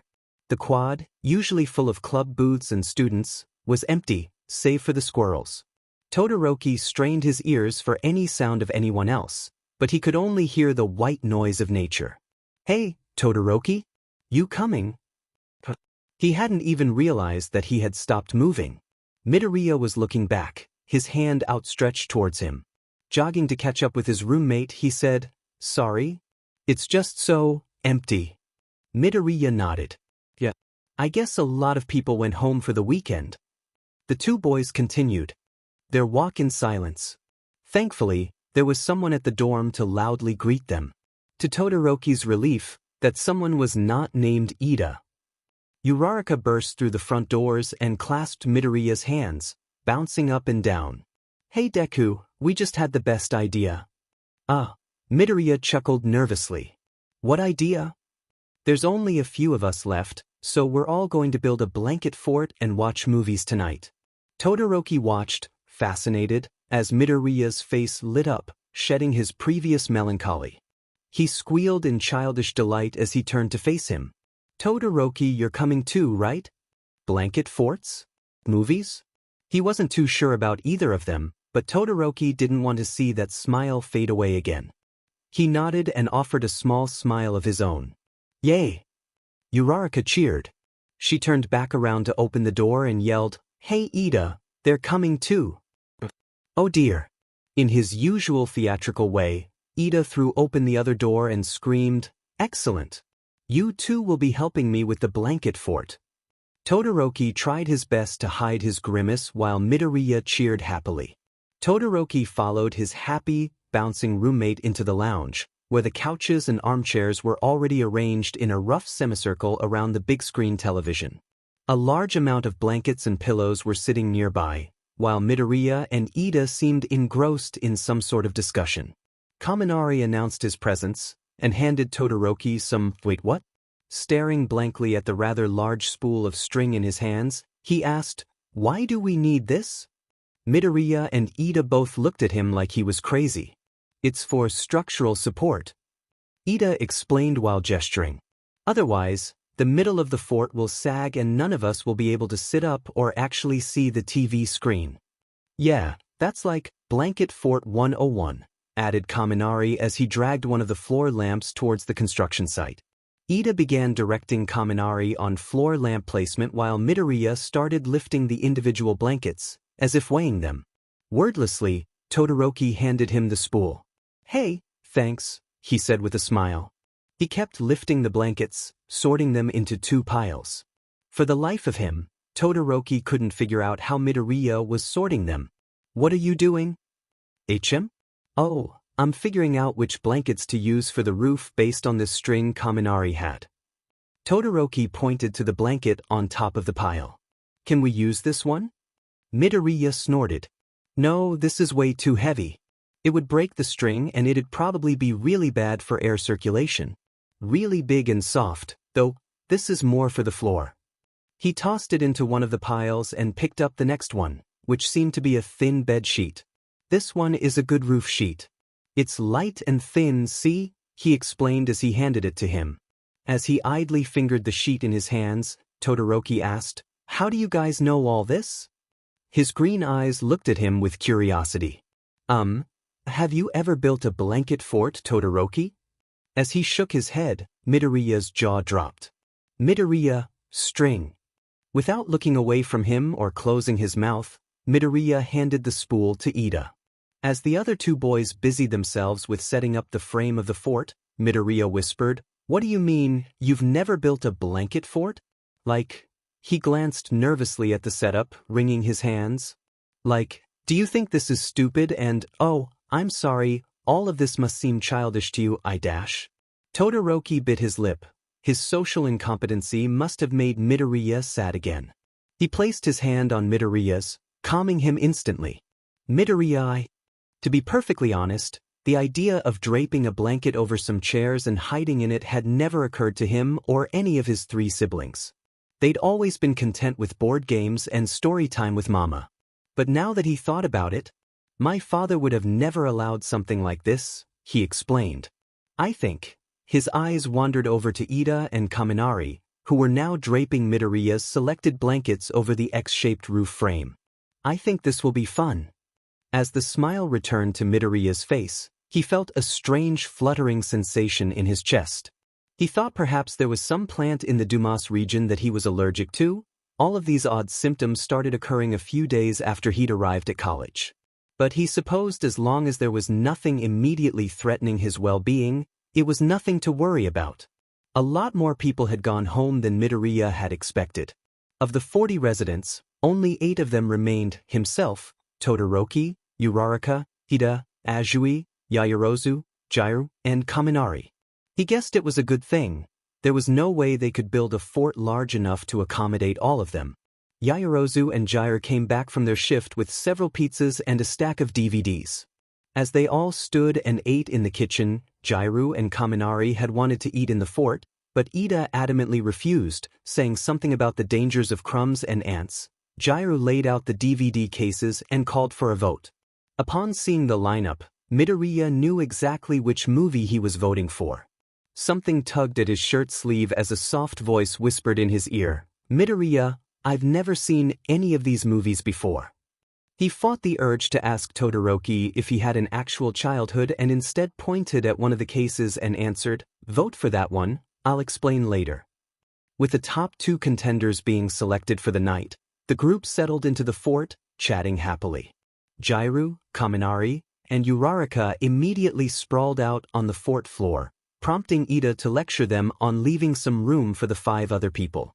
Todoroki nestled himself in the back corner, grasping a small blanket Midoriya had brought down for him. Midoriya crawled around to sit next to him, but was nearly pushed into his lap by a grumbling Ida. "Sorry, Midoriya. If some people would just leave room for the rest of us dash." Kaminari rolled over and groaned. "Geez, sorry Mom." Ida started chopping the air. "If I were actually your mother dash." As the fort erupted into laughter, Todoroki asked, "So Midoriya, what is that movie you asked me to vote for?" Midoriya grinned as he said, "Oh, it's a classic. Have you really never seen any of those movies before?" Todoroki tilted his head. "I have no reason to lie to you." How should he explain this movie? Well, this one is kind of like, it's basically a kiddie version of Hamlet, but with animated lions. And they sing. Midoriya hoped that his description of the movie conveyed its life-changing majesty. The look on Todoroki's face indicated that he had failed miserably. "It's a great movie, trust me," he pleaded. After a few moments of contemplation, Todoroki nodded. "I trust you." While Yaoyorozu dimmed the lights and took her seat, Jiraiya announced, "It's starting, shut up." As the logo for the animation studio appeared on the screen, Midoriya clenched his teeth. Nope, he would resist the urge this time. For the sake of his friend, who had never seen this movie before, he would not, under any circumstances. The sun rose over the African savanna and half of the group, Midoriya included, started belting out their own terrible renditions of the opening chorus. Out of the corner of his eye, he saw Todoroki jump a foot in the air, confused and probably a little terrified. His roommate hissed, "Midoriya, what the F?" On his other side, Ida gasped, "Shuto Todoroki, watch your language." Todoroki continued to stare at him, looking a little betrayed. Sheepishly, Midoriya scratched the back of his head and said, I told you there would be singing." "Wait a hot minute." Pausing the movie, Jiraiya sat up and looked at them. "Todoroki, you haven't seen this before?" Todoroki blinked. "No. Why?" He started rubbing his cheek, blushing. "Is this an important movie?" Everyone murmured agreement, but were all silenced by Jiraiya. She ordered, "Okay guys. Don't ruin this for Todoroki." Singing along. Amidst some groans, she unpaused the movie. To be honest, Midoriya watched Todoroki more than the movie. He didn't need to watch the screen, he knew every line of dialogue and every note of the songs and score. He wanted his quiet roommate to enjoy himself, and it appeared as though he was. Todoroki bobbed back and forth during the musical numbers, smiled at the friendships and budding romance, and Midoriya was almost sure he had shed a single tear when the lion cub's father died. After the climax, as the protagonist ascended to his rightful throne in the midst of a rainstorm, Todoroki had leaned forward, his jaw dropping. The credits started rolling, and 7 heads turned towards Todoroki. He simply said, "I liked it." They all cheered. After Kaminari loudly announced that he couldn't feel his butt, everyone agreed to take a short break before the next movie. Midoriya made a beeline for the kitchen. If Ida wouldn't allow pizza into the fort, there was no way a mug of hot chocolate would be acceptable. He was trying to cool off his freshly made drink when Todoroki stepped into the doorway. "Hey Todoroki!" "Hey!" He leaned against the door frame, avoiding eye contact. Midoriya drummed his fingers on the still warm mug. What to say? I'm really glad you liked the movie. It's my favorite childhood movie." Todoroki nodded, saying, "I can see why you like it." He still wasn't making eye contact. Of course, his roommate wasn't known for maintaining it, but what on earth could he be looking at? Midoriya realized too late that his roommate was staring at the mug in his hands. Turning scarlet, he blabbered, "Oh God, I'm sorry Todoroki, I should have asked if you wanted some. I can make you a cup if you want dash." "Midoriya." He shut his mouth, fidgeting nervously. Instead of scowling, like everyone else after one of his muttering episodes, Todoroki smiled. "It's fine. Actually, have you seen Kaminari anywhere?" Midoriya tilted his head. "No. I haven't seen him since the end of the movie." Frowning, Todoroki nodded and left. Midoriya grasped the mug and kept blowing on it. The next movie would be starting any minute. He brought the mug to his lips. A voice echoed down the hallway. "Midoriya, that's probably still hot. Don't burn yourself." He lowered the mug enough to call back, "I won't, Todoroki." After 2 seconds of contemplation, he took a sip and winced. It was still hot. Thankfully, the break was much longer than Midoriya thought it would be. It turned out that Kaminari had made the well-thought-out decision to run to the grocery store a few blocks away for a pint of ice cream. When he burst through the doors, sweating and holding up his ice cream like it was some sort of trophy, Ida and Jairu started yelling at him. After the lecturing subsided, Yaoyorozu announced that she would be starting the next movie. With Ida forcing Kaminari to eat his ice cream outside the fort, there was more breathing room. Midoriya took his seat next to Todoroki, taking care to leave some space between them. He wasn't quite sure whether or not he was comfortable being so close during the last movie. Better safe than sorry.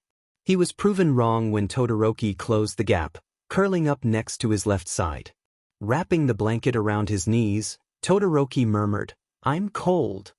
"It's okay," he replied as the movie started. This second movie was done by another branch of the same animation company, and Todoroki had also never seen it. Luckily, it wasn't a musical. Midoriya swore that Todoroki sighed in relief when he explained it to him. Midoriya outlined the plot: a clownfish searching the ocean for his lost son. Todoroki simply nodded, already engrossed in the movie.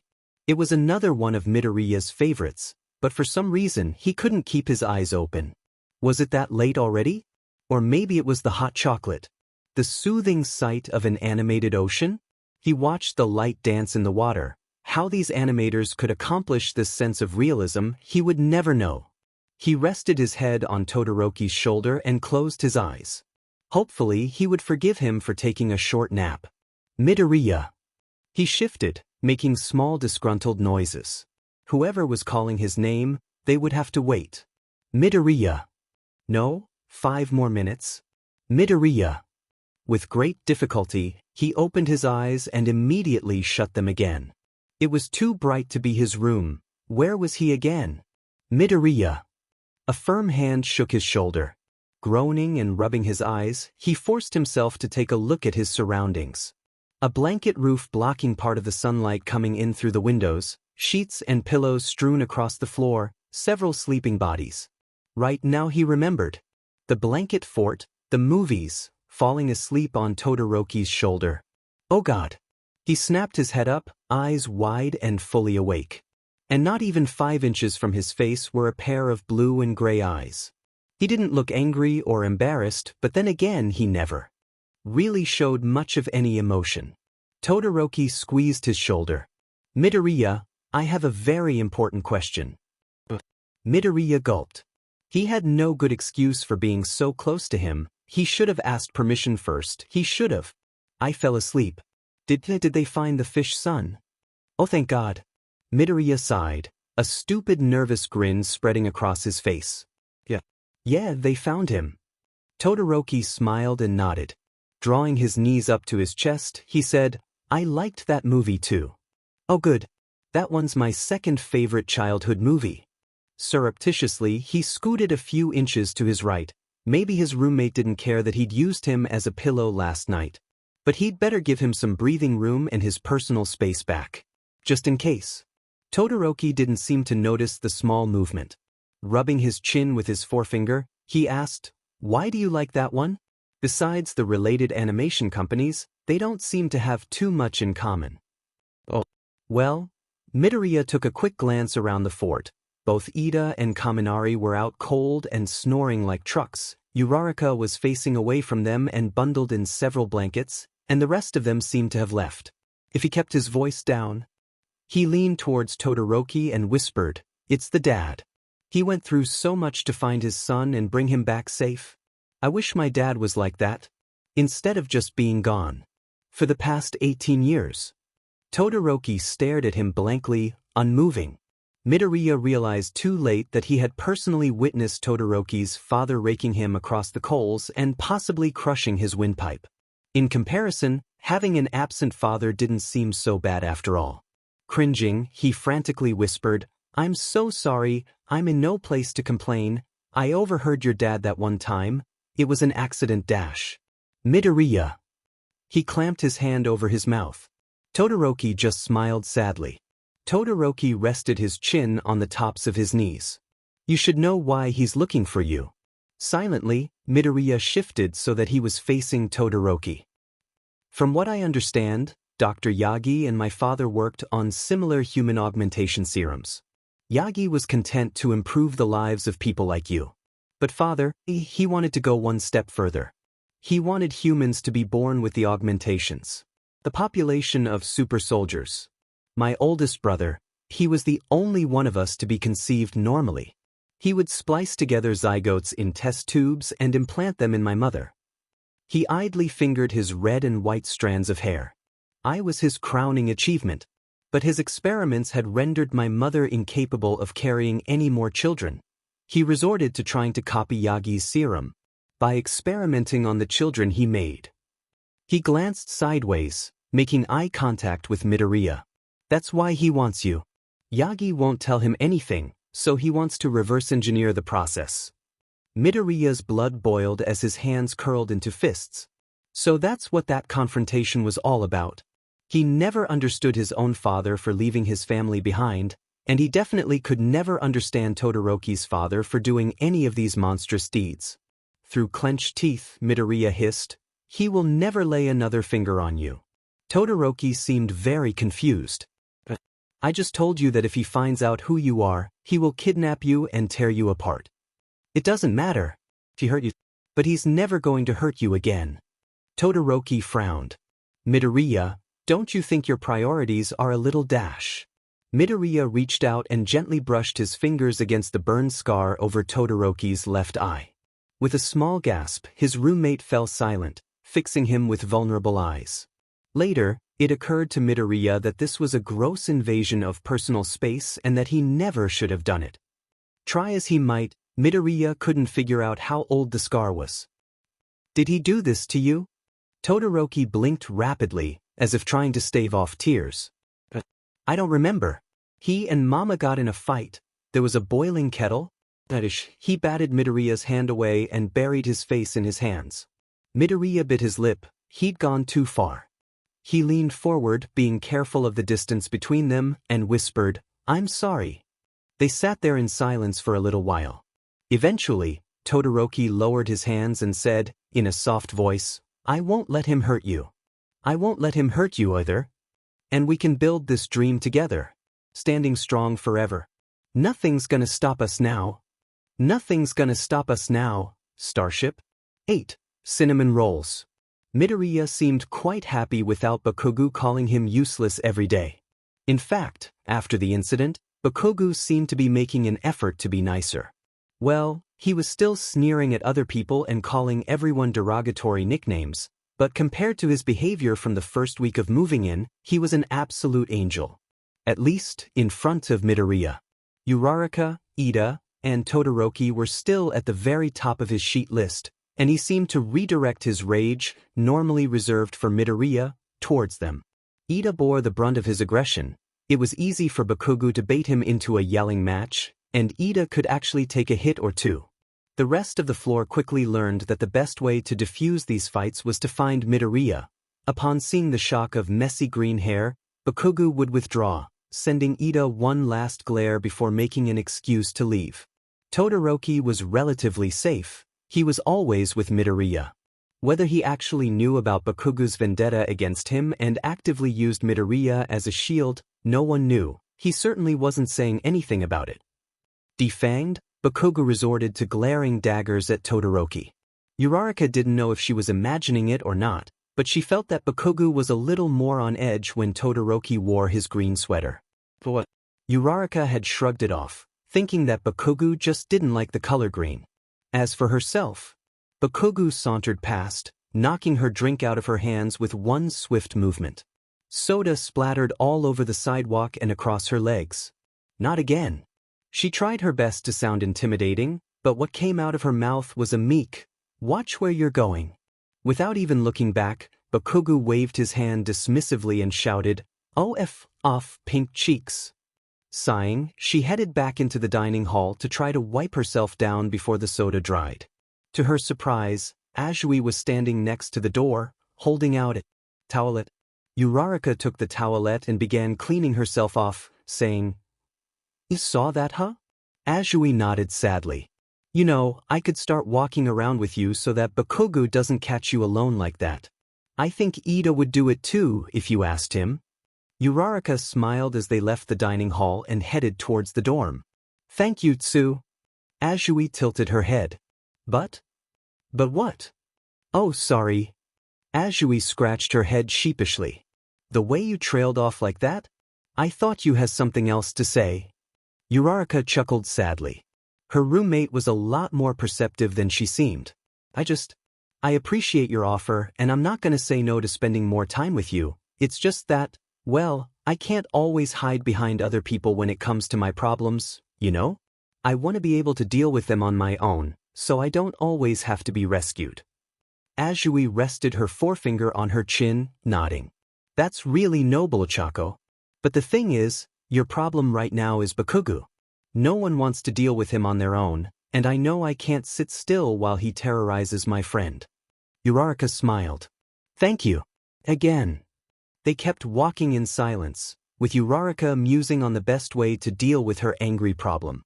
If she could stand up for herself, that would be great, but every time, without fail, her courage would flee at the sight of Bakugo.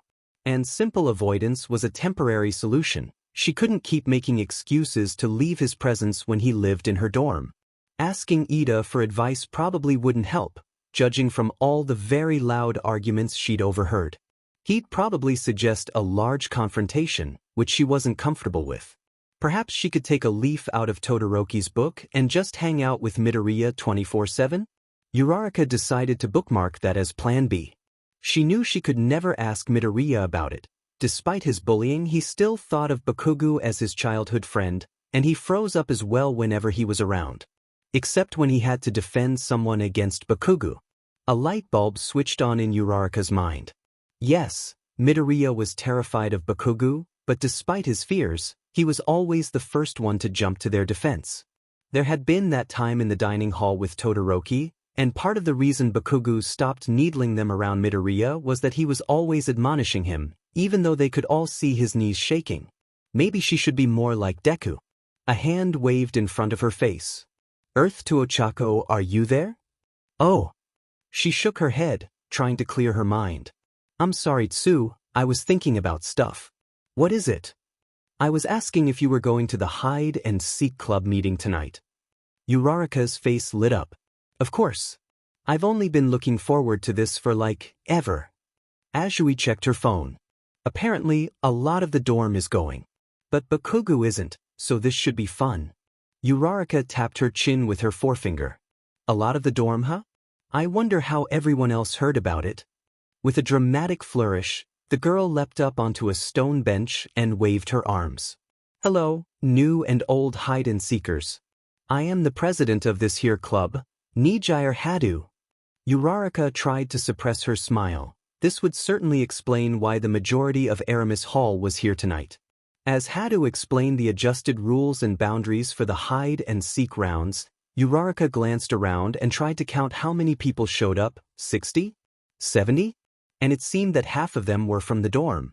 She could hear veterans whispering to each other that it had been a long time since there were this many people at a meeting. Uraraka grinned. This was going to be fun. And remember, it's have the gold bandanas.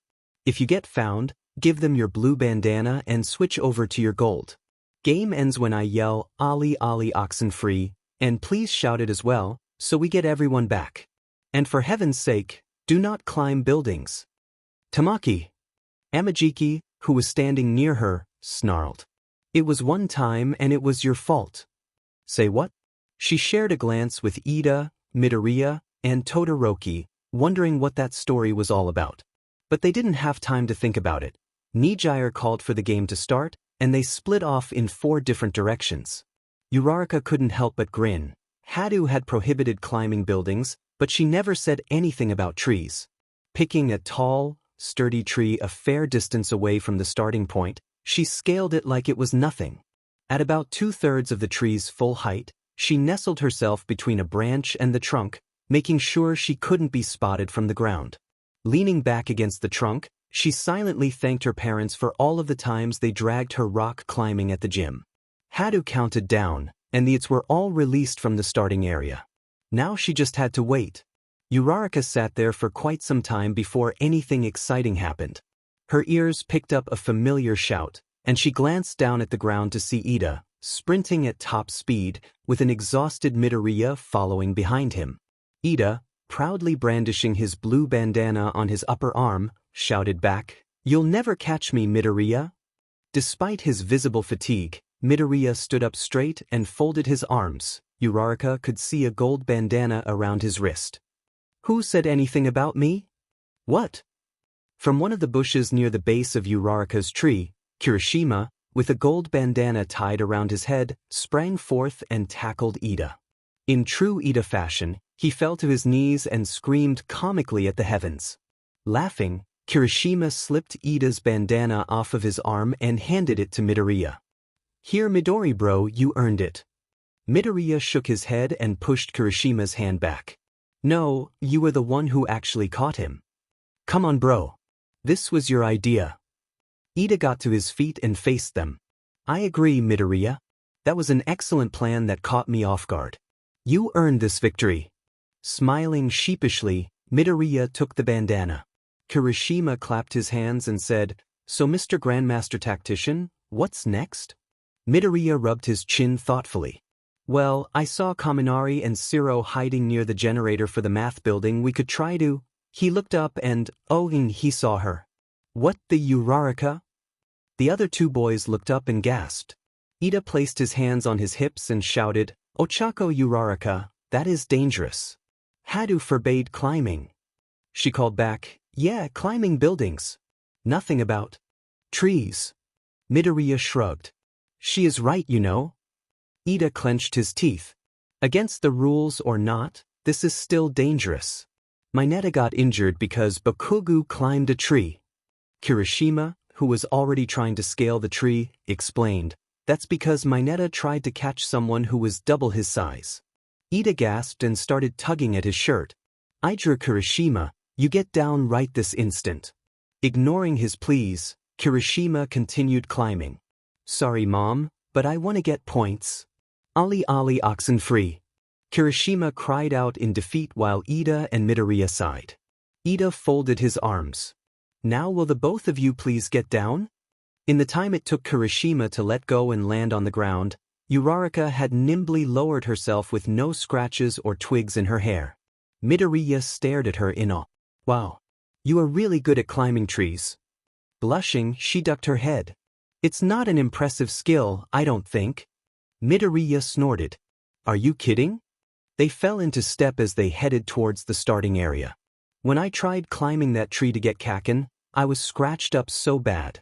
And then I basically fell down. Half of the leaves got into my hair. Uraraka giggled, running her hand through his fluffy hair. You must have looked like an actual tree then. His cheeks turned a pale pink and he bashfully looked away. Yeah. I wish I'd taken a picture. In a sing-song voice, Kirishima chimed, I did. He tapped on his phone a few times and passed it to Midoriya. Sure enough, with the twigs and leaves poking out of Midoriya's messy hair, he looked like some sort of plant person. The three of them laughed heartily as they got in line to record their points. Kirishima fished out a handful of blue bandanas from his pocket. So I've got 5 points here, hey Uraraka? Since you were never actually found and tagged, how many points do you get? Proudly, she answered, however many points that the it with the most points has. Kirishima folded his arms and nodded thoughtfully. Wow, so never being found really pays off. A soft voice from behind him asked, so does that mean I got a lot of points too? Both Uraraka and Kirishima yelped. Midoriya simply smiled and said, so Todoroki, you were never found either? The soft-spoken boy entered their field of vision and Uraraka and Kirishima sighed. Uraraka turned to Todoroki and offered him a smile. Good job. Where did you hide? Todoroki pointed to the stone bench where Hadu made announcements. Right there. The other three looked at the stone bench, then at Todoroki, trying to process his words. Finally, Kirishima sputtered, You hid here? At the starting area? In plain sight? And never got found or tagged or anything? Expression unchanged, Todoroki nodded. Uraraka folded her arms and smiled. You're really good at this game, huh? He pointed to the blue bandana around her neck and said, You didn't get tagged. You're good too. Ida entered their circle, shaking his head.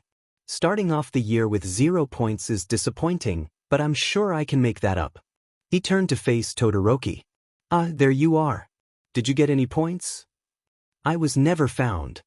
Ida frowned and snapped his fingers. Darn. Did you hide in a tree too? Everyone else giggled. Todoroki just looked confused. As it turned out, hide and seek wasn't the only thing Todoroki was good at. The boy had never heard of sharks and minnows or dodgeball before that night, but as soon as he learned the rules, he became an untaggable, dodging monster. No matter who he was up against, he couldn't be touched. Midoriya, Uraraka, and Ida decided to see who could get the closest to tag or hit him. Uraraka liked to think that she won. As soon as Hadu dismissed the members, Midoriya, Uraraka, and Todoroki collapsed to the ground, panting but smiling.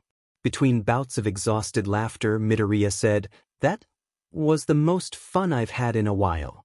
Uraraka tilted her head back, trying to feel the night breeze on her face. I forgot how fun those games are. Now you three get up. Ida approached them with a small cooler. Todoroki looked very confused. Pointing to the cooler, he asked, Ida, what on earth? Tutane, Ida fished out 3 ice-cold water bottles and passed them out. Hydration is important. I insist you all finish your bottles before we do anything else. Dryly, Midoriya said, Thanks, Mum. Ida simply folded his arms while the other two laughed. If making sure my friends stay healthy makes me a mother, then I will be the best mother there ever was. Silence fell as they drank water and caught their breath. Uraraka was the first to speak. She scratched her chin and mused, You know, I'm kinda hungry. Todoroki tilted his head. Didn't we eat dinner a few hours ago? Uraraka shrugged. Yeah, but that was a few hours ago. I want something sweet. Midoriya perked up and grinned. Like a cake. Uraraka snapped her fingers. Exactly a cake. Ida stamped his foot. I will not allow this. It is far too late in the evening for you two to be eating a cake by yourselves. Softly, Todoroki chimed in, Cake sounds good. Uraraka gestured to Todoroki dramatically. See, he wants cake too. She clasped her hands together and pouted. Please, Mom? Please? Folding his arms once again, Ida scrunched up his face in frustration and shouted, No. No matter how many times you children beg, you are not getting cake tonight. The sight of a visibly disgruntled Ida pushing along a shopping cart brought a Cheshire cat smile to Uraraka's face. Hers and Midoriya's combined pleas were starting to chip away at his resolve, but when Todoroki told him he knew a low-sugar cake recipe, Midoriya and Uraraka were stunned into silence at this point. Ida finally caved and drove them all to the grocery store to pick up ingredients. Sighing rather dramatically, Ida called, Hey Todoroki, what ingredients do we need? Todoroki flushed and shied away, fiddling with his phone. Midoriya glanced over to see if there was anything wrong, and promptly bit his lip. Was he trying not to laugh? Midoriya started reading the ingredient list. We need Greek yogurt, butter, milk dash. At this point, Ida sped off with the shopping cart, shouting something about the dairy aisle. Uraraka called, Wait, they're not done. Ida paid her no mind. Within seconds, he had left the aisle. She huffed, tapping her foot. Now that Ida was gone, Midoriya burst into a fit of giggles while Todoroki continued to turn red.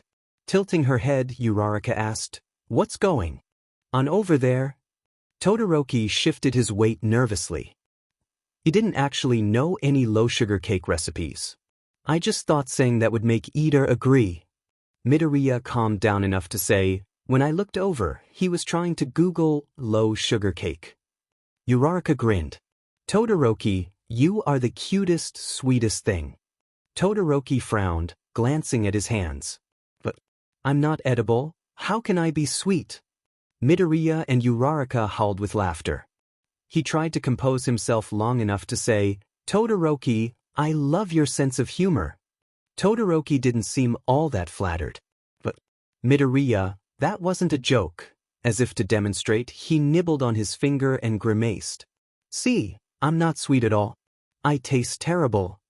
Uraraka couldn't contain herself any longer. Squealing, she pulled Todoroki into a hug, proclaiming, How are you so damn cute? Todoroki whimpered, Midoriya, I'm confused. The sounds of a clattering shopping cart echoed down the aisle. If it wasn't for Todoroki tugging Midoriya forward, Ida would have run right over him. Ida stood at attention, with the ingredients in the cart surprisingly unharmed. What else do we need? Uraraka glanced at the shelves behind them and got an idea. Folding her arms, she said, Ida, you're gonna have to slow down. It's hard for us to dash. She grabbed a red bottle from the shelf and held it out. Ketchup. Midoriya doubled over laughing while Todoroki watched him nervously, as if his roommate was ill. Despite his best efforts to remain stoic, Ida cracked a smile. He gestured towards her. Clever wordplay, Uraraka. But really, what's next on the list? Since Midoriya was a tad preoccupied, Todoroki read from the list. We still need vanilla extract, whole wheat flour, baking powder. Ida rubbed his chin. Sounds like we should head to the baking aisle then. Shall we go? The four of them started weaving through the grocery aisles. Out of the corner of her eye, Uraraka saw Midoriya take a small green jar from a shelf. That certainly didn't look like it belonged on the list. Midoriya jogged forward and said, You know, Ida, I really dash. He held out the jar. Relish our friendship. Uraraka pouted. He was not going to beat her at her own terrible food game. She grabbed a bottle from the shelf and held it out, asking, Hey Deku, what are you doing? Midoriya hopped onto the side of the still-moving shopping cart. Ignoring Ida's reprimands, he grabbed a carton from the basket and said, What, afraid I'm better than you at puns? Uraraka snapped up a small glass bottle and jumped up on the other side of the cart, saying, I don't know what you're talking about. Ida stopped in his tracks and was yelling and gesturing for both of them to get down. Oblivious to her friend, she held out the bottle and continued, I'm not salty at all. Hey, we do actually need salt for the recipe, Midoriya pointed out. Oh nice. She dropped it into the cart with a smile. Todoroki tugged at Midoriya's shirt sleeve. Here you go, honey. Uraraka's jaw dropped while Midoriya turned a brilliant shade of scarlet. Moving like a malfunctioning robot, he turned to Todoroki and repeated, "Honey." Todoroki blinked, holding up a jar of honey. "Yeah, I found some for the cake." Uraraka didn't think it was possible, but Midoriya grew redder. "Oh, yeah, the honey." Clumsily, he took the jar from Todoroki and dropped it in the cart. Mechanically, he got down and started walking away in a random direction. The other three could only stare after him in confusion. Todoroki twiddled his thumbs. "Did I break Midoriya?" After Midoriya recovered, they gathered the rest of the ingredients without incident. Uraraka made an effort to keep the conversation light after her friend nearly died of embarrassment. Midoriya's replies were shorter than usual, and she could see that his ears were still light pink. Although he had been getting better at conversations, Todoroki remained silent during the entire car ride. Uraraka made a mental note to ask him if anything was wrong. As they neared the kitchen, an acrid scent lingered in the air. Uraraka crinkled her nose as she wondered what could possibly smell so bad. As if to answer her question, the kitchen door burst open to reveal Kirishima and Siro teasing an unamused Kaminari. In Kaminari's hand was a bag full of blackened, gnarled pods. "Was that?" Elbowing his roommate, Siro said, "You don't know how to use the microwave? And you're the electrical engineer." Kaminari smacked him in the face with the bag of burnt food. "Shut up, the popcorn button always works on my microwave at home." Kirishima snorted. "Dude, you never use the popcorn button for popcorn." Kaminari waved his hands in frustration. "Then what it is even for?" The two groups shared a short greeting before separating. Ida gingerly placed the grocery bags on the island counter. "So, Todoroki, what next?" Todoroki was already busying himself, preheating the oven while referencing his phone. "Ida, help me find 2 9-inch round cake pans. Midoriya, Uraraka, please complete step 2. He handed them his phone as he began searching the cabinets in the kitchen. Uraraka and Midoriya pored over the instructions. Reaching for the yogurt and honey, Midoriya muttered, "So we're supposed to mix all of these in?" Out of nowhere, Todoroki appeared at their side, holding a large mixing bowl and what looked like some sort of medieval torture device. "You're going to need these," he explained, setting them down next to his friends. They eyed the new device with curiosity and trepidation. Finally, Midoriya worked up the courage to whisper, "Hey, is that a hand mixer?" She shrugged. "I guess so. I trust Todoroki." Uraraka grabbed the liquid ingredients and measured them out before dumping them into the bowl. Midoriya fiddled with the knobs on the mixer, trying to understand how it worked. After careful observation, Midoriya declared, "Okay, I think I know how to work this thing now." "Uraraka, you done?"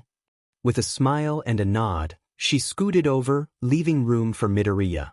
He stuck the mixing blades into the goopy mixture, switched the mixer on, and nothing happened. Frowning, he clicked the switch a few more times and tried adjusting the speed. Still nothing. Next to them, someone cleared their throat. They turned to see a halfway amused Todoroki, waving the unplugged power cord for the mixer. Sheepishly, they both bowed their heads. "How about I do this?" he offered. Midoriya's hand automatically snapped towards him to hand him the mixer. In the process, he had flung some of the raw ingredients onto Todoroki's face. After a moment's hesitation, he wiped his face clean, expression unchanged. "I should probably do this," he said with a chuckle. Within minutes, the liquid ingredients were well mixed and aerated, as the recipe called for. Midoriya and Uraraka decided to help Ida prepare the baking pans. Ida was more helpless in the kitchen than they were. Todoroki had told him to grease the baking pans, and he had torn apart the kitchen trying to find some cooking spray, not realizing that Todoroki had placed it next to the pans. Todoroki was adding in the dry ingredients when they finally finished preparing the baking pans. They watched him, completely and utterly fascinated with his finesse. Midoriya rested his chin on his folded arms. "Wow. I would have totally spilled all the flour by now." Ida's eyes followed Todoroki's hand as he stirred the mixture, as if hypnotized. "Todoroki, you must teach me how to cook." His ears turned pink. Continuing to mix, he murmured, "You could probably find someone better to teach you." Uraraka placed a gentle hand on his shoulder. "Oh, Come on, Todoroki. You found the golden egg, you kick butt at hide and seek, you won our food pun battle, and you know how to cook better than all three of us combined. What aren't you good at? Without hesitation, he answered, being social and having friends. The corner of Uraraka's mouth twitched. She mentally noted that Todoroki was terrifyingly honest and probably didn't have much of a filter. Glancing over at Midoriya and Ida, she noted that they, too, were trying to mask their sudden unease. She was the one that brought the mood down. There had to be something she could do to fix it. Todoroki didn't seem to notice the heavy mood in the room. He called, Uraraka, can you please start pouring in the milk? Slowly. This was it. This was her chance. Picking up the measuring cup with a smile, she said, in a sing-song voice, Okie dokie, Todoroki. She heard Ida's loud guffawing and something smacking the counter. She turned to see that Midoriya had slammed his arm onto the counter and buried his face in the crook, trying to mask how hard he was laughing. Grinning, she mentally congratulated herself on a job well done. As she poured in the milk, she could see that a faint pink spread across Todoroki's cheeks and the corners of his lips were slightly upturned in a subtle smile. She sighed. You know, I thought you'd get mad at me for that. Something about, hey, are you making fun of me? He shrugged. I don't really care, but if it makes Midoriya laugh like that, it must be really funny, right? They turned to see Midoriya still face down on the counter, more hiccuping than laughing. The four friends finished the cake mixture. Midoriya and Uraraka started replying to all of Todoroki's requests with Okie dokie, Todoroki, and placed the pans into the oven to bake. It was then that Midoriya had the brilliant idea to introduce his roommate to the game of duck, goose, which he was also good at. Ida, ever the mother hen, stopped the game when Todoroki decided to tackle him from across the circle, sending them crashing into the kitchen door and bowling over an unsuspecting Tokoyami. The oven timer chimed, and Midoriya and Uraraka stared hungrily at the pans Todoroki brought out of the oven. 5 minutes passed, and the two perked up, practically drooling. Instead, Todoroki flipped the pans upside down onto a wire rack, telling them that they needed to cool completely. Uraraka looked as if she was going to cry. But Todoroki, I'm so hungry. Ida placed one of his hands on his hips and chopped the air with the other. Now Uraraka. Patience is a virtue. Don't you think this cake will taste much better once it's cooled off and properly frosted? Mid-lecture, Ida seemed to finally notice that Uraraka had picked up one of the cake layers and taken a large bite. He stomped his feet and started chopping the air frantically. Ochako, Uraraka, what in blazes are you doing? With her mouth full, she whined, but it's so good. Todoroki broke off a small piece and popped it into his mouth. Wow, it really is. Midoriya beamed and took a large chunk for himself. He bit into it and sighed, as if he was in food heaven. He gave the others a thumbs up as he finished off his piece. Grumbling passive-aggressively, Ida swiped a chunk for himself. Upon actually eating it, his sour face melted away. With a smile, he commented, You know, it would have been much better with the frosting, but I suppose it's not too bad as it is now. After devouring the cake and cleaning up the kitchen, the four friends traveled to the lounge. This late at night, there were only a few other people there. Thankfully, none of them were named Bakugo. The three bros and Ishido were watching some old science fiction movie, eating from a bag of properly cooked popcorn. Yaoyorozu and Jiraiya were seated nearby, half watching the movie and half talking to each other. Ida flumped down on one of the couches. As much fun as that was, I'm afraid I will not allow any more late-night baking adventures. Uraraka took the seat next to him and pouted. Why not? Ida aggressively pointed at her and Midoriya and shouted, Because you two gremlins are a nightmare after about 9 p.m. Todoroki gave him a dry look. Weren't you the one who instituted quiet hours after 10 p.m.? Ida checked his watch, it was now midnight, and gasped, clamping a hand over his mouth. The other two giggled. From the other side of the lounge, they could hear Jiraiya loudly say, Well, excuse me, cupcake. Yaoyorozu shot back, It's not my fault that dash. Ida promptly stood up and started gesturing towards them, hissing, Momo Yaoyorozu. Kyuka Jiraiya. It is now quiet hours. As he sat down, Midoriya made a comment about Ida the dorm mother, and Uraraka snickered. Todoroki, however, seemed to be immersed in his thoughts, tilting his head and studying Jiraiya. Without preamble, he said, "Why does Jiraiya call Yaoyorozu cupcake? She's not edible, is she?" The other three turned red, trying to hold in their laughter. Midoriya was the first one to try to explain. It's a nickname. Or like a pet name. You know, something you call your friends or the person you're dating. Like, he scratched his head. Jiraiya calls Yaoyorozu cupcake all the time because they're friends. You can also call people, scarlet spread across Midoriya's cheeks. Honey is also a pet name, but that's for the. Todoroki interjected, "Wait, honeyless, but in the grocery store, when you ran away, you thought I called you." He seemed to realize something, and looked at Midoriya with sad doe-like eyes. "I can't call you honey? Does that mean we're not friends?" Midoriya screamed like he was on fire and frantically waved his hands, trying to reassure his roommate. Meanwhile, Ida and Uraraka felt like they could hold their laughter in no longer. Still trying to suppress the laughing fit, Uraraka leaned over and placed a hand on Todoroki's shoulder. "Hey, maybe we leave the edible nicknames to Jiraiya? If you want to call Midoriya a nickname, you can." She turned to Midoriya and asked, "Right?" The red-faced Midoriya was still incapable of coherent sentences, so he nodded vigorously. Todoroki mused for a while, murmuring, "But I like Midoriya's name, but I want to be good friends." Midoriya gave his roommate a smile. "You can call me anything you want, Todoroki. That's how good of a friend you are to me."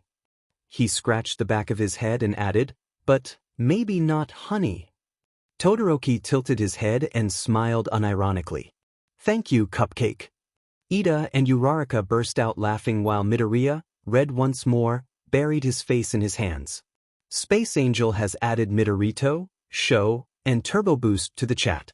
Space Angel has renamed the chat Cinnamon Rolls, Love. Midorito, a great chat name, smiley face. Space Angel, thought you guys would like it? Space Angel, it's pretty accurate. Show, what's a cinnamon roll? Midorito, like the nickname or the actual food? Midorito. Midorito, guys, Todoroki has never eaten a cinnamon roll. Turbo Boost, Café de Winter has won national awards for their cinnamon rolls. Turbo Boost, we should go. Space Angel, we. And that's about the time she walked away from me. Nobody likes you when you're 23. And you still act like you're in freshman year. What the hell is wrong with me? My friends say I should act my age. What's my age again? What's my age again? Blink, 182. 9. The Idiot Squad. Yaoyorozu took one last look at her room over her shoulder and sighed. It was better than the trash dump it had been for the first week, but she thought it could use some improvements. Her half of the room was spotless as usual. The chore wheel hung at the back of their room, under the window. Currently, she was assigned to take out the trash and recycling and vacuum the floor, which she planned to do after her shift. Jiraiya was supposed to dust surfaces and wash their dishes, which to her credit, she had done. Yaoyorozu had not sneezed once that week, and their clean dishes sat in a tub next to the door. Inspecting one of the plates, she frowned. There was still a food stain on it, probably because it was one of the ones Jiraiya left out all night. Despite that, Jiraiya still had not cleaned up her side of the room. Her clothes were still strewn across the floor and draped over chairs and the headboard, and Yaoyorozu could still see some granola bar wrappers. Sighing heavily, she gripped her black apron. Maybe she could talk some sense into her at work. Working at Café de Winter wasn't terribly difficult. Yaoyorozu had worked as a barista in a major chain coffee shop throughout high school. The only differences here were the recipes and the fact that they actually cooked things from scratch instead of microwaving prepackaged food.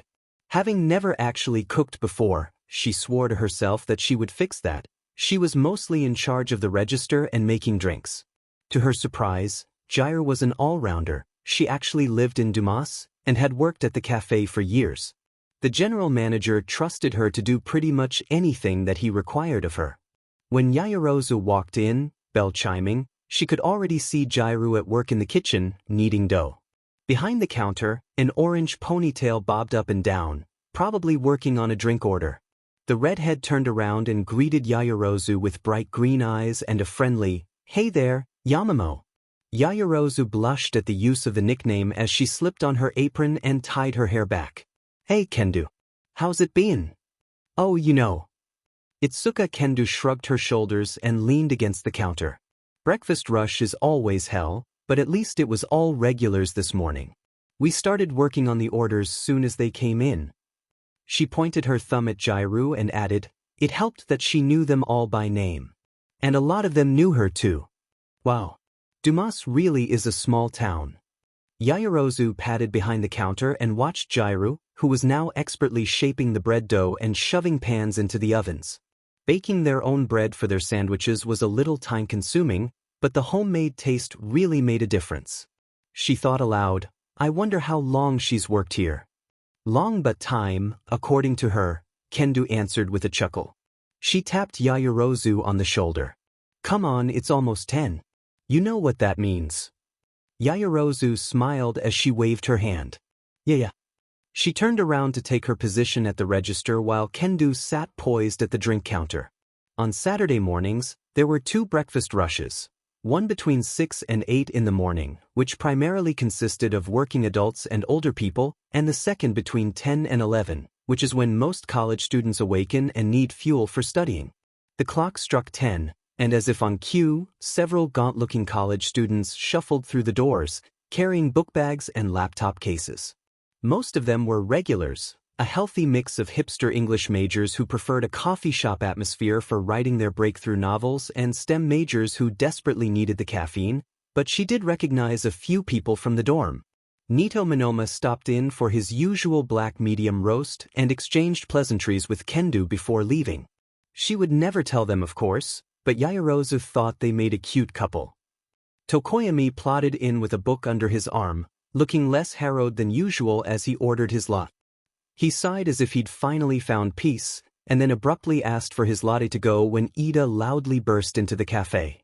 Ida patted his roommate's shoulder as he rushed out, completely oblivious. "Yaoyorozu, good to see you," he greeted jovially. "I guess this is why you declined to join our physics study group today." She smiled sheepishly and shrugged. "If it doesn't get too busy, I can still help you guys out." The tired Uraraka emerged from behind Ida and clasped her hands together. "Please do. You explain kinematics way better than dorm mom here." Ida placed his hand on his heart and made an offended scoff. "Ochako Uraraka, is that what you really think of me?" He folded his arms and huffed. "Well, don't come to me for help when we move on to Newton's laws." Pfft. She waved her hand dismissively. "Every action has an equal and opposite reaction." "Done." Ida frowned. "Do you really think it's that simple? Wait until we have a weight on a spring in an elevator that's accelerating upwards and you have to dash." Uraraka looked absolutely horrified. "Wait, no, stop, I'm sorry." After some more bemoaning about their physics class, Ida and Uraraka placed their drink orders, an Americano for Ida and a pumpkin spice latte for Uraraka. The 2 friends pulled together some of the tables in the back, reserved for large groups. Yaoyorozu smiled after them as she passed on their drink orders to Kendo. She'd been worried about jumping right into the calculus-based physics class, thinking that she would be surrounded by upperclassmen and finding study partners would be a little awkward. But no. Half of the class was actually living in Aramis Hall. Ida was holding a study group for physics. Ida probably invited everyone from the dorm that shared their physics class. Which means, a look of horrific dread replaced Yaoyorozu's smile. Oh, come on, she had spent all week babysitting those idiots. This was supposed to be her day off. The bell rang and she knew that they had walked in. Talking loudly about jokes from internet message boards, using so much slang she didn't quite know what they were saying, and of course, calling everyone bro, she braced herself with her best customer service smile and turned around to face her 4 ill-behaved children.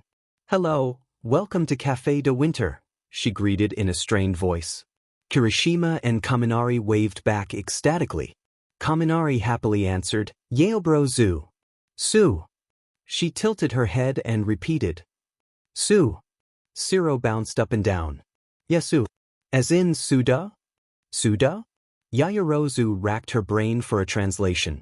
Luckily, Ashido noticed her confusion and whispered, "It means, sup dude." She nodded. "Well, that makes sense. Wait, no it doesn't." Eyeing Kaminari, she asked, "Sup dude is already a really short phrase. Why on earth would you try to shorten it even more?" After pondering the question for a bit, he shrugged and gave Yaoyorozu his order, a roast beef sandwich. Sighing, she rang up the sandwich. "That will be $4. Would you like your sandwich toasted?" An evil grin spread across his face. Loud enough for Jairu to hear in the kitchen, he called, "Yeah, blaze it." Raucous laughter rang out from behind her. It almost sounded like Jairu was dying. Yaoyorozu gritted her teeth. This was going to be a long shift. By some miracle, Yaoyorozu hadn't snapped. The college student breakfast rush came and went without incident, and the lunch rush was nearly non-existent once people peered into the windows and saw that the cafe was full of study groups. On her lunch break, Yaoyorozu grabbed a simple grilled cheese and her usual peppermint mocha and sat with the physics study group. Uraraka latched onto her immediately, begging her to explain the theory and concepts. She did her best to teach her while actively ignoring the idiot squad pestering Ida. They seemed to take delight in how easy it was to get under his skin. He was chopping the air and angrily telling them off about something. Yaoyorozu resisted the urge to slam her head against the table. Rubbing her temples, she quietly asked, "How long have they been at this?" Uraraka pursed her lips and checked her phone for the time. Like 15 minutes, give or take?" That was just like her idiot children. They all knew they received poor grades on their homework, and they all knew that Ida and herself were the top of the class. Surely they could be a little grateful for the help. After all, their first test was coming up. Yaoyorozu rolled her eyes and loudly cleared her throat. Ida and Uraraka immediately stopped their talking and looked to her, but the other four continued to have their own conversations. She clenched her teeth. Louder than she meant to, she called, "Hey, idiots!" In unison, they all turned to her and pouted. "That's not very nice, Yamamo," Ashido whined. In response, she folded her arms and gave them a stern look. "Can one of you tell me when our first test is?" Kaminari snorted and waved his hand dismissively. "We'll be fine. Isn't it in like 2 weeks?" Kirishima nodded his head aggressively. "Yeah, that sounds about right. Why you gotta spook us like that, Yaobrozu?" Her expression unchanged, she pressed the issue. "Do any of you actually want to look at the syllabus?" Grinning, Siro pulled out his copy. "Honestly, Yaobrozu, you're worse than Mama Ida over here." His chipper smile melted away, turning into abject terror. He hissed, "You've gotta be kidding me. It's on Wednesday?" The other three idiots looked as though they'd seen ghosts. They piled on each other, craning to see Siro's syllabus. Her voice breaking, Ashido wailed, "We're having a review session in class on Monday, right?" "Right." In unison, Ida and Yaoyorozu answered, "No." Yaoyorozu gathered her plate and mug and headed towards the kitchen, her lunch break almost over. She couldn't help but smile as she overheard Ida explaining that the content in Monday's lecture would not be on the test and everyone else's subsequent cries. Maybe she was being too hard on her children, but if this was how to get them to buckle down and take their classes seriously, then so be it.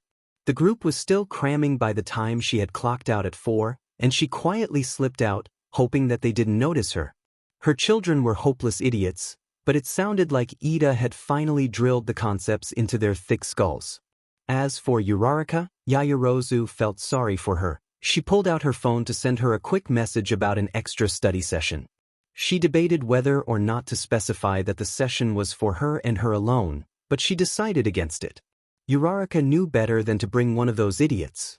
She entered her room, dropped her apron and keys on the floor, and leaned on the closed door for support. She wasn't expecting to be so tired after her shift, but then again, she wasn't expecting the idiot squad to waltz in and ruin her day. Tired or not, she couldn't shirk her duties. Picking up her things, she searched the room for the vacuum. After 10 minutes of frustrated searching, she finally found that Jairu had been using it as a towel rack. This did not help Yaoyorozu's sour mood. She aggressively vacuumed her half of the room, going over the same sections of floor over and over again. Once she was satisfied, she turned towards Gyru's half of the room and abruptly turned the vacuum off. Cleaning was normally a good de-stressor for her, but staring at her roommate's mess made her sick. She needed her backup de-stressor. Furtively, she locked the door. With the idiot squad already at the cafe, she knew that Gyru would join them after her shift ended. After Ida ended the study session, they would probably hang out for a few more hours. That gave her plenty of time. After messaging Ida to tell her when the session was over, she cracked her knuckles, plugged in her earphones, and turned on her laptop. A few hours would be more than enough. She hoped she could get a few good rounds in. As the group reached the third floor, Kaminari elbowed Gyru playfully. "You know, I think I'll order that every time I come in." Gyru tried to stifle her laughter and failed miserably. "I swear to God, if I hear you say, blaze it, every goddamn lunch dash." The four of them giggled like a bunch of 5-year-olds that just learned their first swear word. Gyru simply shook her head. These guys may be a bunch of idiots, but they were her idiots. As they approached her door, she shushed them. "Be quiet, guys. Please," she pleaded. "If Yamamo's in there, she won't like you bunch barging in." Ashido pouted and pointed to the travel mug in her hand. "Isn't that why you brought that peppermint hot chocolate? To apologize for us?" Gyru lowered the travel mug and glared at Ashido. "For earlier. It's not for if you guys waltz in and, I dunno, interrupt her studying or some shit. Just, if she's in there, shut up and stay out." Grumbling, they all complied. As quietly as she could, she unlocked the door and poked her head in. The room looked almost exactly the same as she had left it this morning. Yaoyorozu's half looked slightly cleaner, and the vacuum was sitting in the middle of the room, but otherwise, her mess was exactly where she left it. Yaoyorozu herself was at her desk, facing away from her with her earphones in. Whatever it was that she was doing on her computer, she was very invested in it. Gyru frowned. If she really was studying, would she want to be interrupted for a peace offering? She supposed she could just leave it on her desk. She padded through their room, trying not to disturb her roommate. She was almost at Yaoyorozu's desk when she heard a loud clattering noise from behind her. Turning around, she glared daggers at Ashido, who had knocked over the vacuum. "Sorry," she mouthed. Unamused, Gyru glanced sideways, hoping that the noise hadn't rattled Yaoyorozu too much. To her surprise, it seemed like she never noticed the vacuum falling down at all. What on earth could she be studying to distract her this much? It was then that Gyru actually noticed what was on her laptop screen. Holy F dash. Was she playing Overwatch? From the player interface, Gyru figured she was playing Mercy, a healing and support-oriented character, on one of the assault maps. She was on the attacking team, trying to take capture points on the map defended by the other team. They'd already captured one, and it looked like they were launching their assault on the second point. Gyru's breath hitched in her throat. She'd played enough of this game to know that taking the second point was a very hard task for an uncoordinated team. To amp up the challenge for the attacking team, the second point was always more defensible, with more choke points and fewer direct paths to the objective. A well-placed tank or turret for the defending team, and the attacking team would crumble like ocean waves against a rocky shore. To her surprise, the rest of the group had trickled in quietly, watching Yaoyorozu's laptop screen with rapt attention. No time to reprimand them now, her team was launching their attack. Things went wrong almost immediately. The large armored character in the lead, whose job was to keep his shield up to protect his other 5 teammates, suddenly deactivated his shield and propelled himself forward, pinning the other team's tank against a wall but leaving himself open to attack. Some of the other teammates broke formation and charged in. Yaoyorozu snarled. "You idiots, not yet, they have a May dash." As if on cue, a giant ice wall materialized on the border of the capture point, separating her team. Cursing under her breath, she directed her character to move around the ice wall and dash towards her nearest ally, healing them. Gyru grimaced and feared for her friend's virtual life. This was why she never played support characters, and especially not Mercy. She had to juggle healing or boosting the attack power of her allies, not to mention dodging any and all enemy attacks. Mercy had very low health, and given that one of her unique abilities allowed her to resurrect a fallen ally, she was a priority target. Gyru just couldn't handle that kind of pressure. Yaoyorozu was doing her best to keep her team healed and stay alive, but she failed. Her team's tank flopped down, dead. By this time, the rest of her team had broken through the ice wall and activated many of their powerful ultimate abilities. Unfortunately, the enemy team had the same idea. The screen was a mess of lights and motion as Yaoyorozu tried to get out of the enemy team's range. She was doing her best to keep everyone healed, but it was a difficult task without the tank. Growling, Yaoyorozu commanded her character to dash forward and, yes, they had their tank back. She spat, "I swear to God, if you just made me waste that resurrect dash." Even with the tank at full health, they were fighting a losing battle. The tank had learned his lesson and kept his shield up, only deactivating it to throw out a ranged attack with his hammer. He could defend the team against the hard hitters, but some of the enemy team slipped around him and started picking off her allies one by one. Eventually, it was just down to her and the tank. Yaoyorozu cursed again.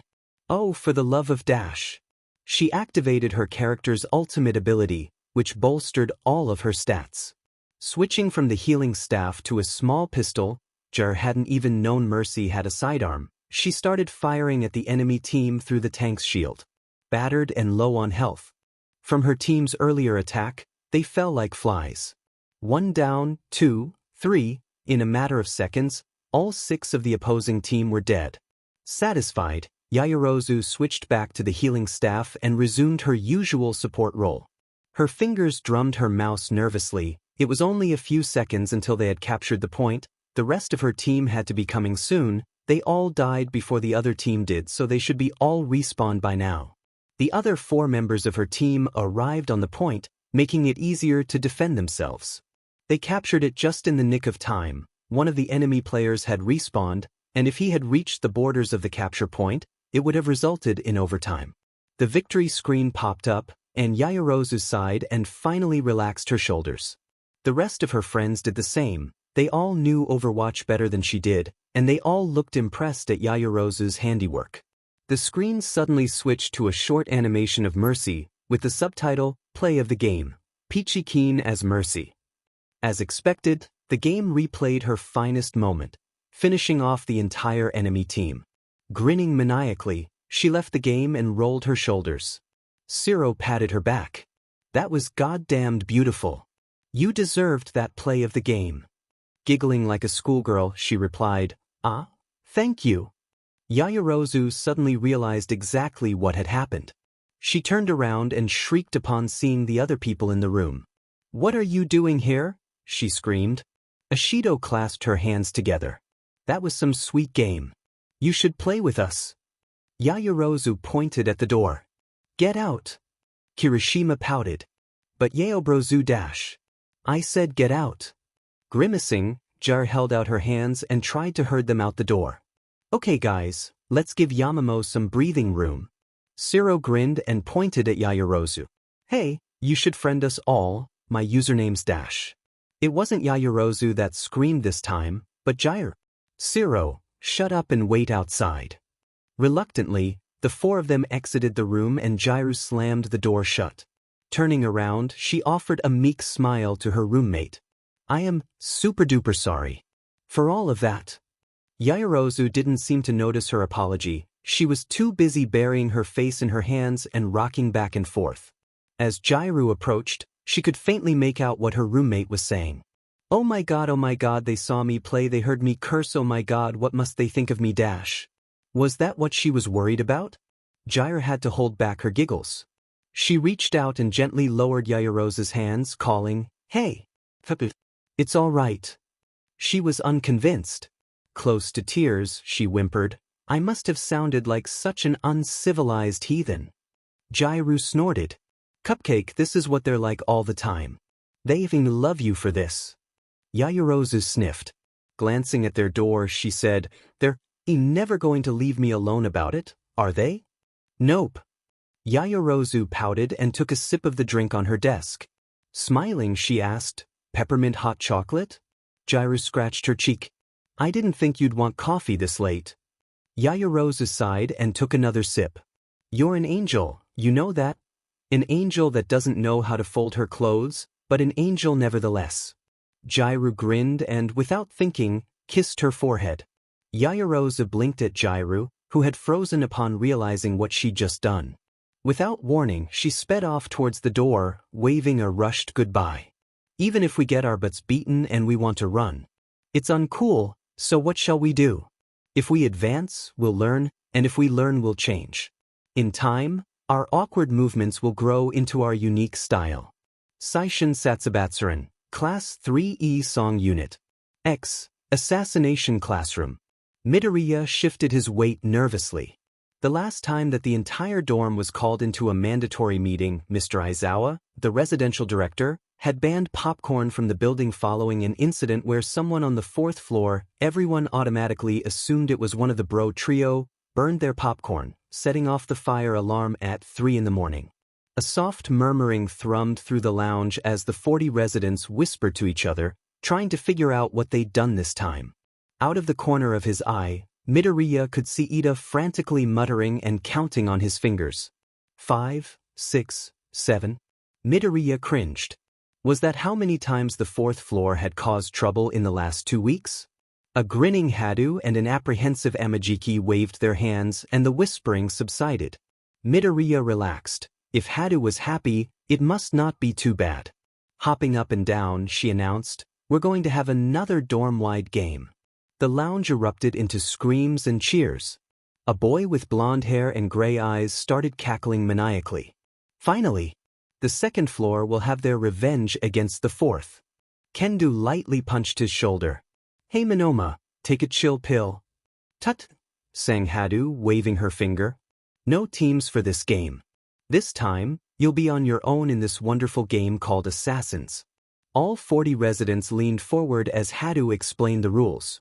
In the next 24 hours, they would all be assigned a target, another resident in the dorm. To assassinate their target, they must mark them with a highlighter or washable marker, permanent marker, as well as marks above the neck were illegal and would result in disqualification. If you were assassinated, you had to give your target to your killer.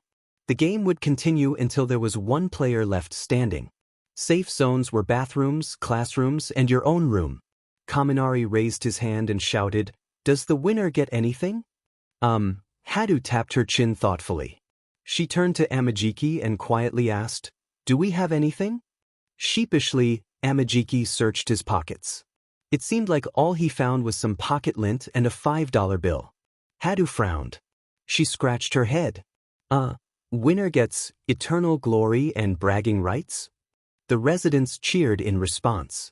Bakugu leapt to his feet, smirking, and pointed at Midoriya.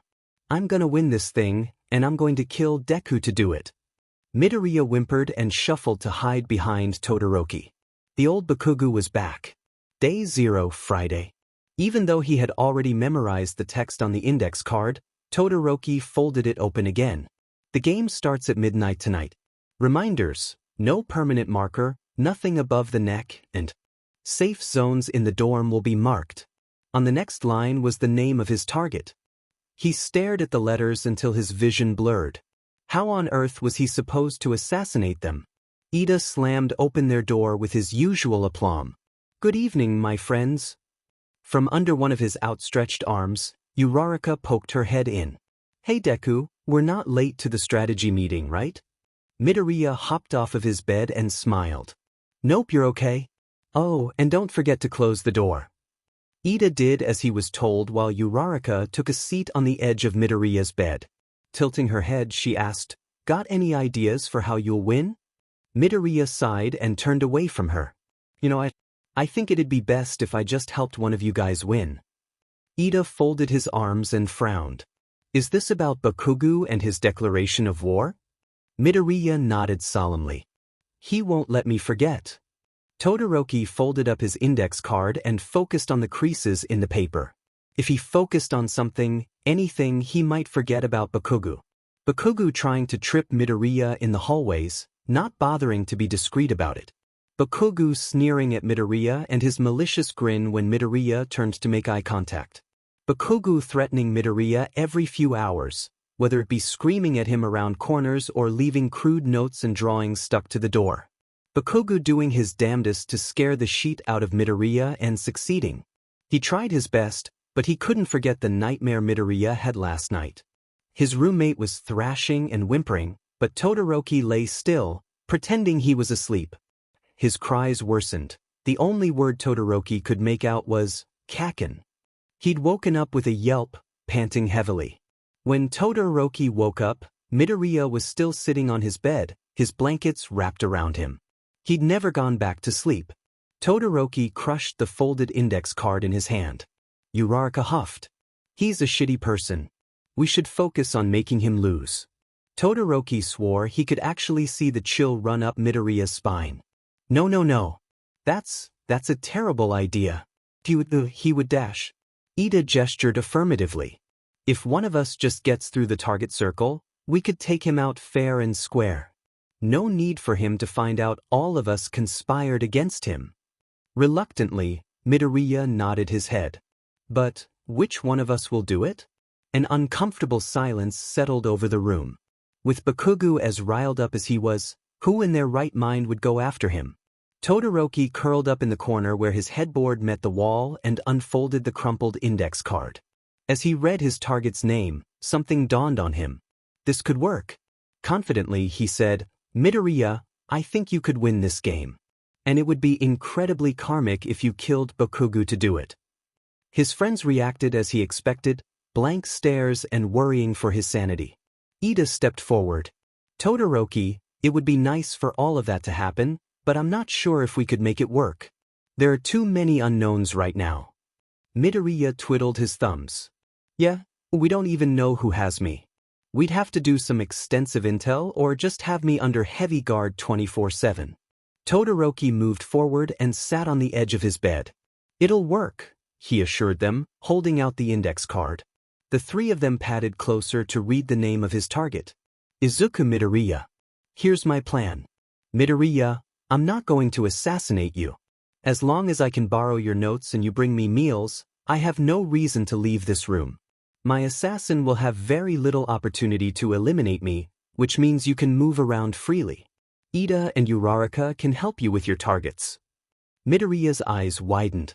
This, oh my god, Todoroki, this could work.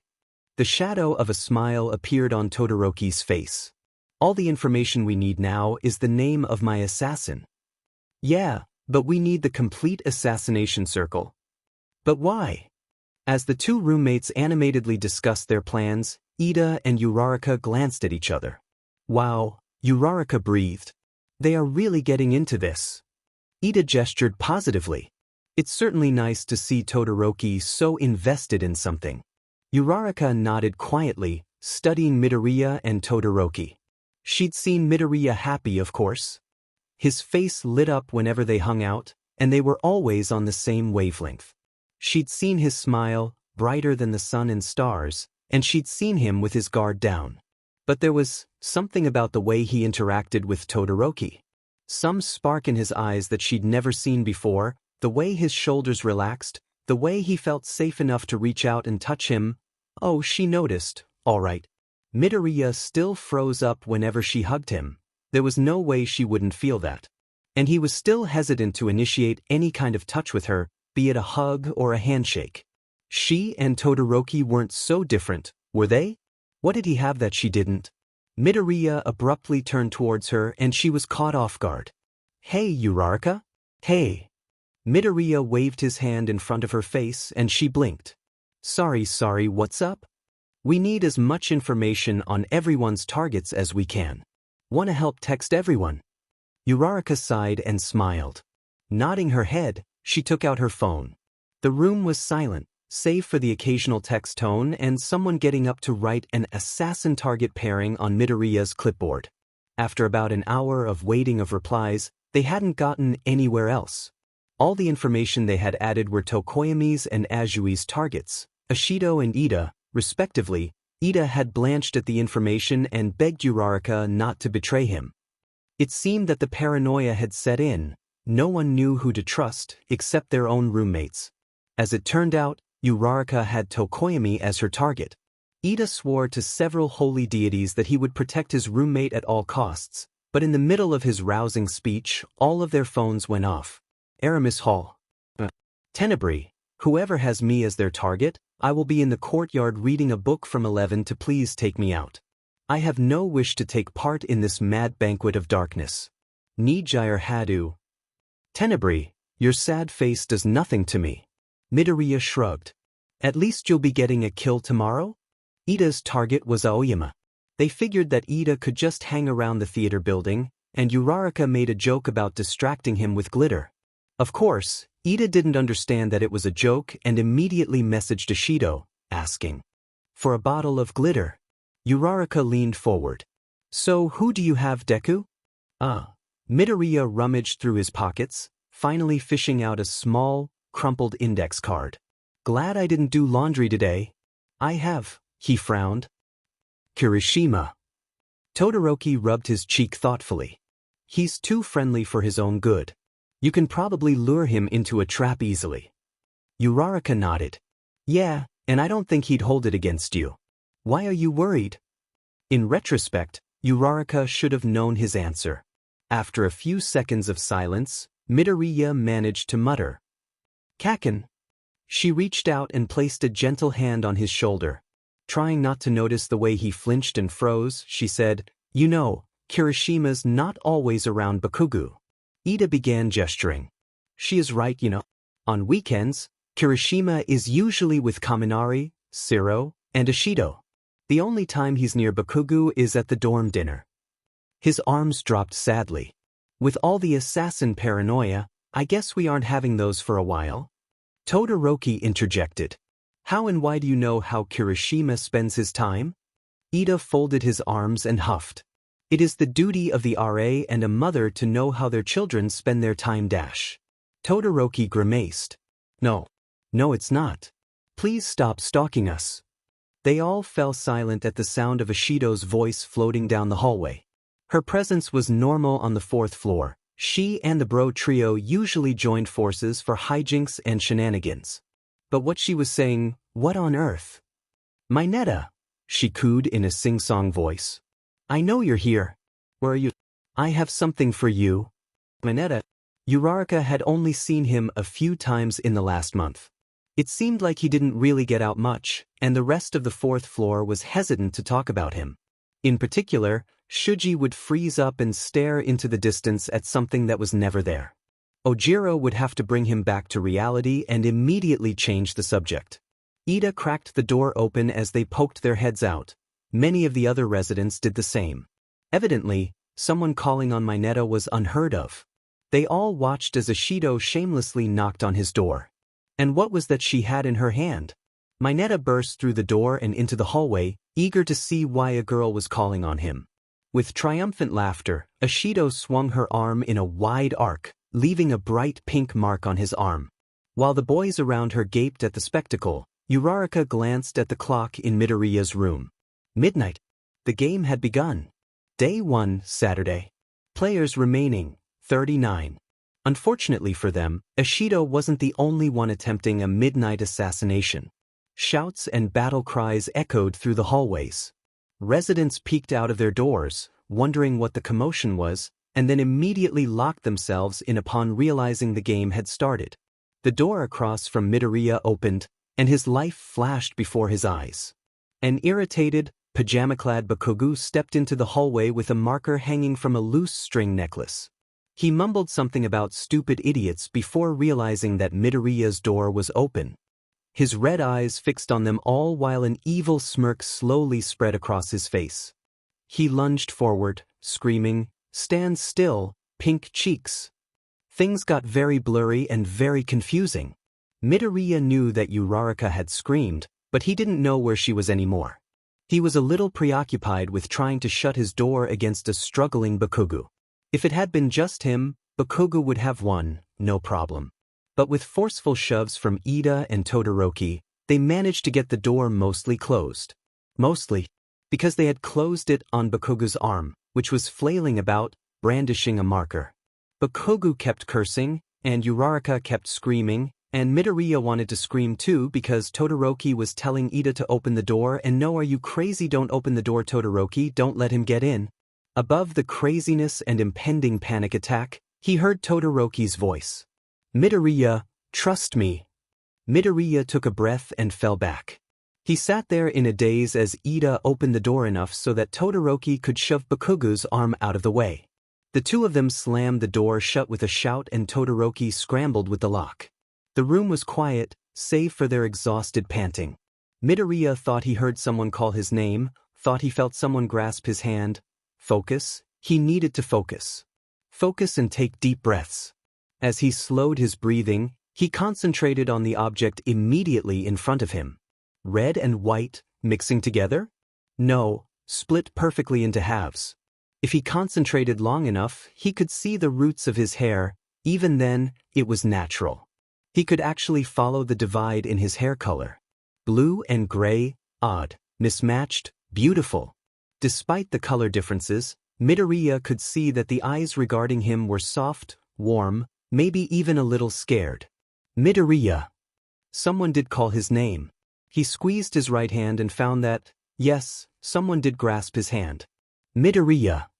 He blinked once, twice, and there was Todoroki.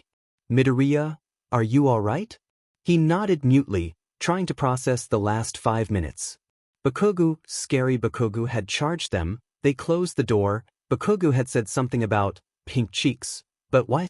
The memory of Uraraka's screams dragged him back to reality. Uraraka. He leapt to his feet and swiveled his head, cursing himself for not being brave enough to help her. Where was she? There she was. Under his desk. Curled up. Crying. Todoroki and Ida moved forward to try to coax her out, but Midoriya motioned for them to stay back. Slowly he approached her, softly calling out her name. He was 3 steps away from her when she finally rose her head. Deku, she cried, trying to wipe away her tears. I'm sorry you had to see that. It's okay, Uraraka. He reached out and took her hand. He's gone. He's locked out. Sighing, she bowed her head again and squeezed his hand. In a small voice, she asked, How do you do it? Midoriya frowned. Do what? Deal with. You've had to do it your whole life. How? She made eye contact with him, still sniffling. How can you stand to be in the same room as him? How do you deal with the constant fear? Her breath hitched, as if she was going to start crying again. Clumsily, Midoriya pulled her forward into a hug.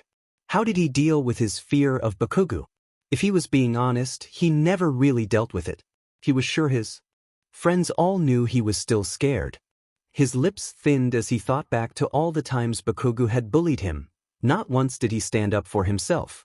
He was a coward, always shrinking back, wishing for him to stop. But when Bakugo bullied other people, he never hesitated to step in. It was okay for him to get hurt because he was worthless anyway. The others, though, Todoroki, Ida, Uraraka, they were worth so much more than stupid, useless Deku. They didn't deserve his bullying. Midoriya sighed as he tried to piece together sage-sounding advice.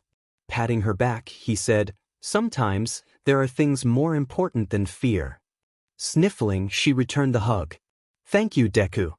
From behind him, someone cleared their throat. He turned around to face a solemn Ida.